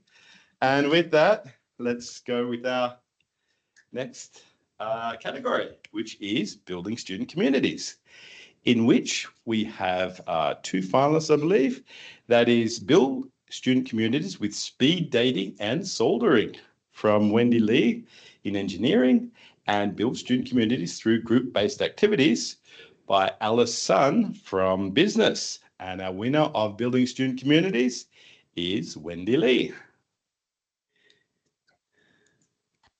I'm Dr. Wendy Lee from the School of Electrical Engineering and Telecommunications at UNSW. The teaching challenge I want to address is helping first-year engineering students build a sense of community and connection from day 1. When I started teaching DESIGN 1000, Introduction to Engineering Design and Innovation, at UNSW, I noticed something straight away. This course brings together hundreds of first-year students from various engineering disciplines. They're then tasked to form 6-person teams to design and build a prototype. But on day 1, most students don't know anyone else in the class. My goal was then to help students see each other as people and not as just numbers on the spreadsheet. So I created an activity called speed dating and soldering. It starts with a speed dating round, not for romance, but for teamwork. Students rotate through short, structured conversations, sharing their interests, skills, and teamwork preferences. This helps them find project teams intentionally, rather than just being randomly assigned. It's fast, structured, and encourages everyone to talk and connect, humanizing the team formation process. Once everyone's found their match, we solder the connections, literally. Students then solder their own electronic circuit, a hands-on skill that they'll need for their project. This activity keeps them engaged and chatty while introducing them to their makerspace, a key collaborative space that they'll use throughout the term. This combination of structured interaction with hands-on learning helps students start their journey with meaningful connections and practical skills. If you're looking to build student communities in large first-year courses, try giving students structured early interactions. Link these to a hands-on task that's relevant to your course and keep it short, fast-paced, and low stakes. These simple steps help them start the term feeling like they're part of a community. And when they start feeling like they belong, their confidence and learning really spark.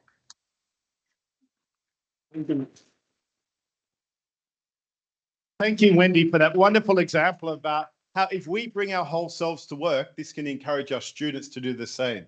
Bring all of themselves, share all of themselves, and build some real connections with those they're working with. What a wonderful video. So Wendy's unfortunately unwell today, so that will be another one which is in the post. Yeah. Sorry? Yeah. It's online. Oh, okay. Oh, here we go. Thank you. I thought she was going to come big if she's here. I wish I the could cameras like should that be right talk. up there. Sorry. Oh, no worries. Thank you for being here as you could, Wendy. Ta. Okay, for our next category, challenging and supportive active learning. Here we have the finalists of Felicita Justoff, the RRR strategy for consolidation of knowledge into long-term memory. Does anyone know what that is? It's a wonderful video where she taught what she was, I think it's from the Foundations of Learning. So for those of us who have done that, it's a great video of a strategy I found very interesting. Powerful Progress, Gamify Creative Thinking for Active Learning by Bronwyn Williams from Art Design Architecture, and Making Complexity Navigatable, Visual Roadmaps for Active Learning by Farouz Baba Yekan Horasani from Engineering. And our winner in the category of challenging and supportive active learning is Bronwyn with Playful Progress. Hi, I'm Bronwyn Williams, an Associate Lecturer in the School of Art and Design. I challenge and support students to engage in active learning through the gamification of a core concept in my first year Design Studio course. The elements and principles of design form a foundational framework that all designers use to create, evaluate, and communicate their work. They are a critical part of the language of design that students must become fluent in. To build this fluency, students engage in low-stakes practice by designing with different combinations of elements and principles. I gamify this learning through an activity using 3D printed dice. In groups of 4, students are given 1 die with 6 elements, 1 die with 6 principles, and a third with 6 different design outcomes. Each student rolls the dice to randomly select an element and principle to apply to their design outcome. They then have 5 to 10 minutes to sketch their idea and are encouraged to be playful and experimental. The physical act of rolling the dice and sharing them amongst their classmates fosters collaboration and supports active learning while challenging students to think creatively and practice their application of elements and principles to create unique and innovative designs. Game systems and objects can be integrated in many ways to playfully engage students, from rolling numbered dice to randomly assign materials and constraints for engineering challenges, to staging tug-of-war debates for practicing persuasive legal arguments. Gamification transforms learning into active participation, giving students low-stakes opportunities to apply skills and knowledge, ultimately prioritizing progress over perfection. So, how might your students roll the dice?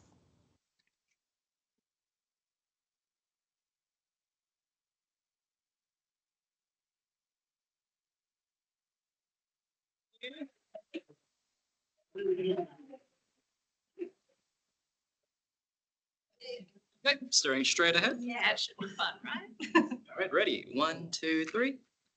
Thank you. Thank you so much. Well done.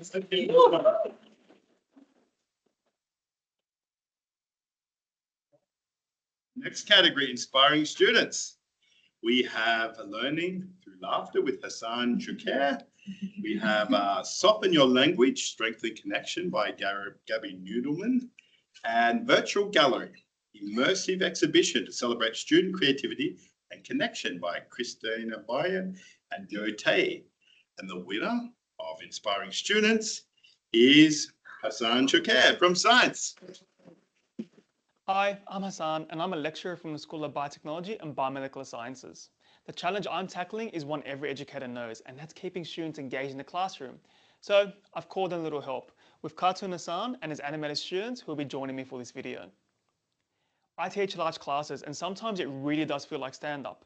You throw out a line and it doesn't land. That's when I realized humor isn't just there to make students laugh. It helps me to read the room, pick the energy up, and make tricky ideas feel a bit lighter, because my goal is not to just be funny, but to help students relax enough to learn. There's this concept in psychology about a learning zone. It's this space just beyond what someone can do on their own. It's where real growth happens, but it's also where things can start to feel a bit uncomfortable. And that's where I use humor as a kind of safety net. It helps students take that little leap without worrying about falling flat, because if they're gonna fall, it may as well be into laughter. For me, good teaching comes down to three things: timing, story, and connection. That's the same rhythm comedians use. It's all about knowing when to land the point. Just like Cartoon Hassan here, using the moment to add some humor and keep the learning alive. Of course, your story might look different, but the idea is the same. Now here's Hassan's 3 tips for fun classrooms. Number 1, rehearse your delivery, because great teaching, like great comedy, is all about timing. Number 2, use humor with a purpose, because the goal isn't just laughter, it's learning that sticks. And number 3, read the room, please, because every class has its own rhythm, and when you notice it, you can meet students where they are. Now let's see if I got this. In the end, when students laugh, it means they're relaxed enough to think and take part. Because if I can make a student smile and inspire them to keep learning, then that's my standing ovation.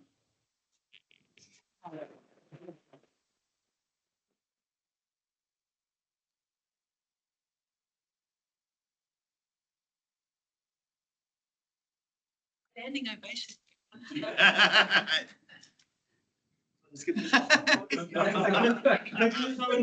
Timing, man, timing. Congratulations. Well done. Very nice. Thank you very much. Straight ahead, and 1, 2, 3.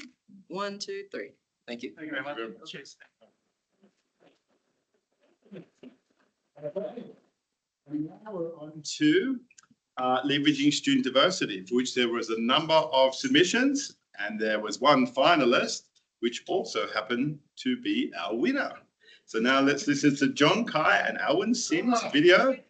Open book, a way to enhance the accessibility of your Moodle books. There's a lot of good information in this 2 minutes, so hold on to your hat and be glad that you'll be able to watch it in replay with pausing. So there's a lot of stuff here, but brilliant insights. Let's go.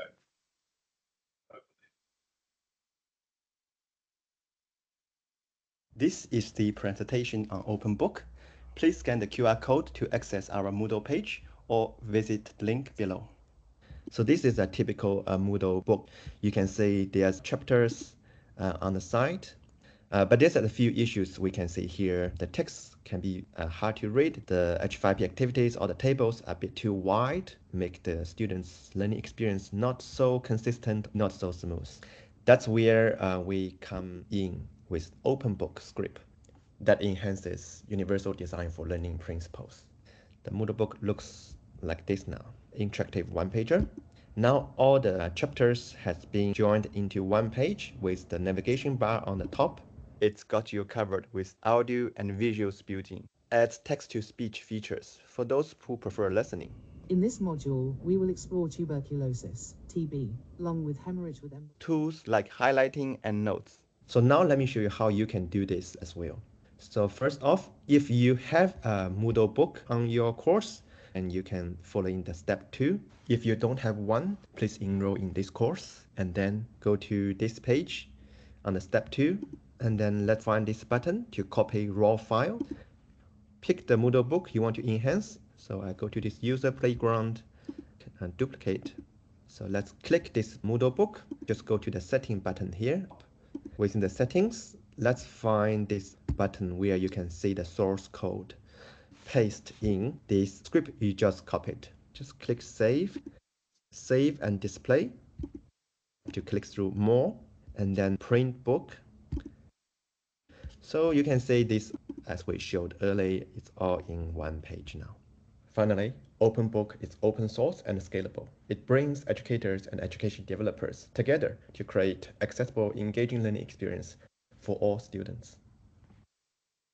Great stuff.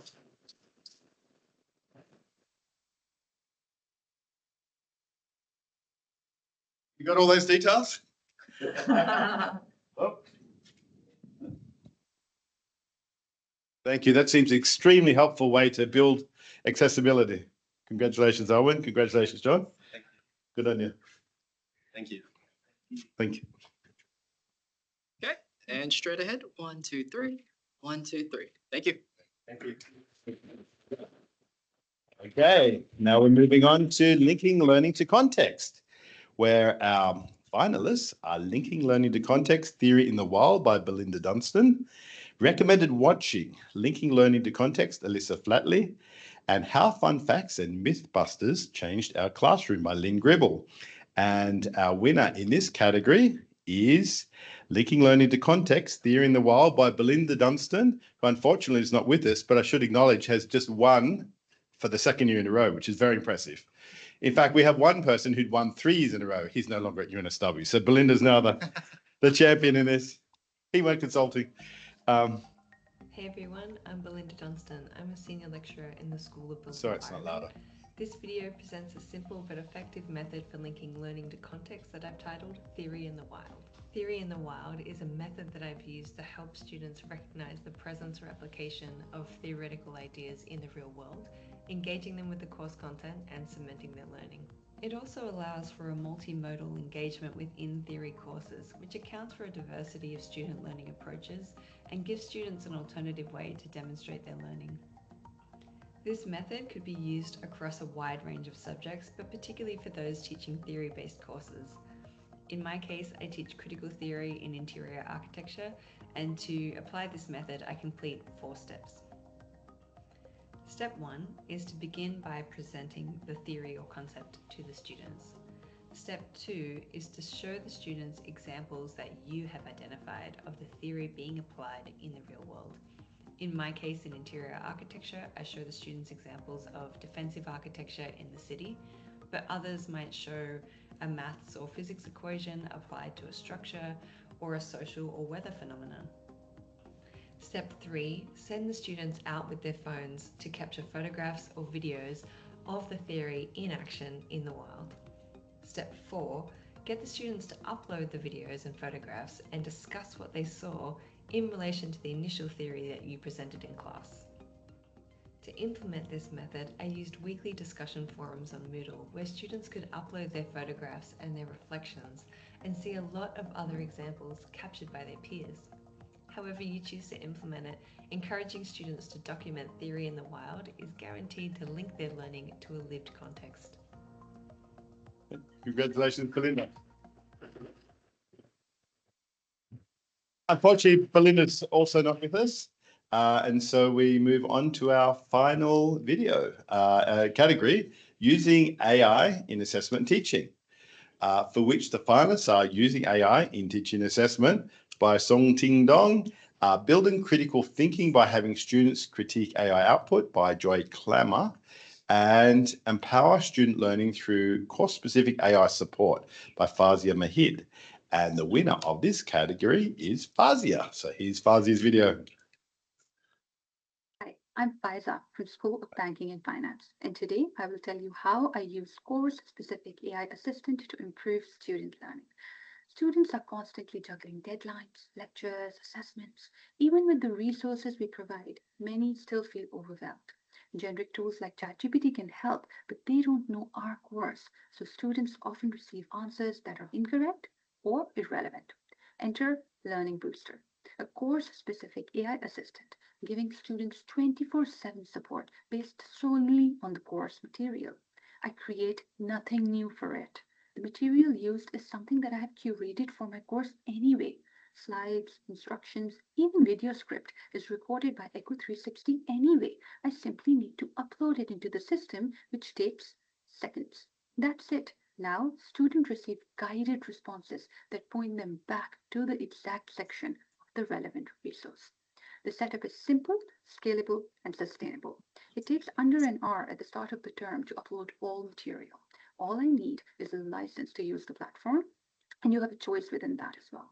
The resource also provides weekly summaries of students' questions, helping me track learning needs and provide appropriate, timely support. And the responses are entirely accurate, as it's only drawing from the material that I have provided. Still, I can tailor its responses as well if I want to. It also promotes critical thinking by citing sources and ending each response with a follow-up question to nudge students deeper into the concept. The impact has been remarkable. Students, especially the shy ones, now get instant support. They can get weekly summaries, manage deadlines better, and even ask questions in their own language. And their questions help me support them where they need the most. Learning Booster lets students learn with confidence and allows me to teach more responsibly. Small shift in practice with meaningful, scalable benefits.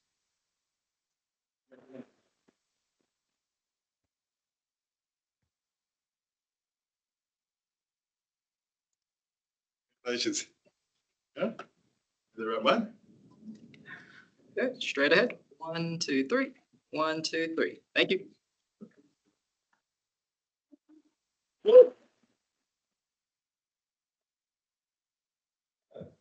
As we go forward with this, I think there's a real challenge to think about how could we possibly connect this to progress for everyone.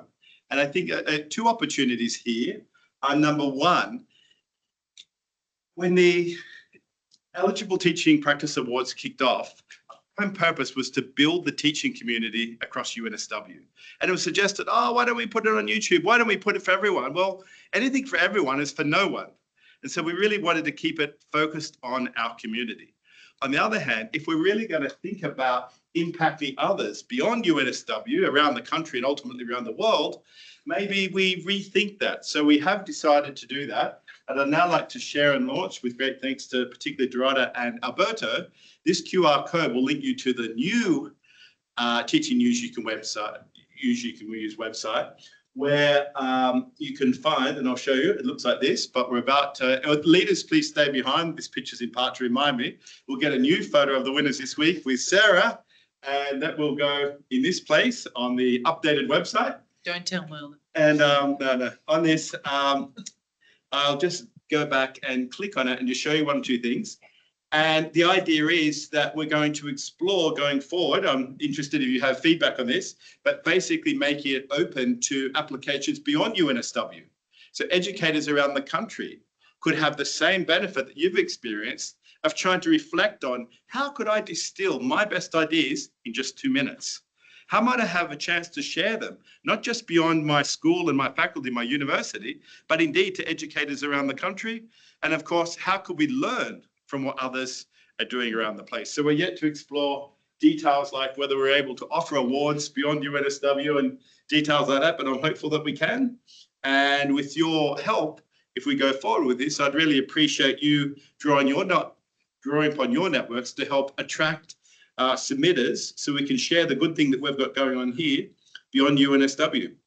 So the main thing is it reminds us of the categories here, tells us what it's all about. The references to provide everyone who teaches at UNSW will need to get an update.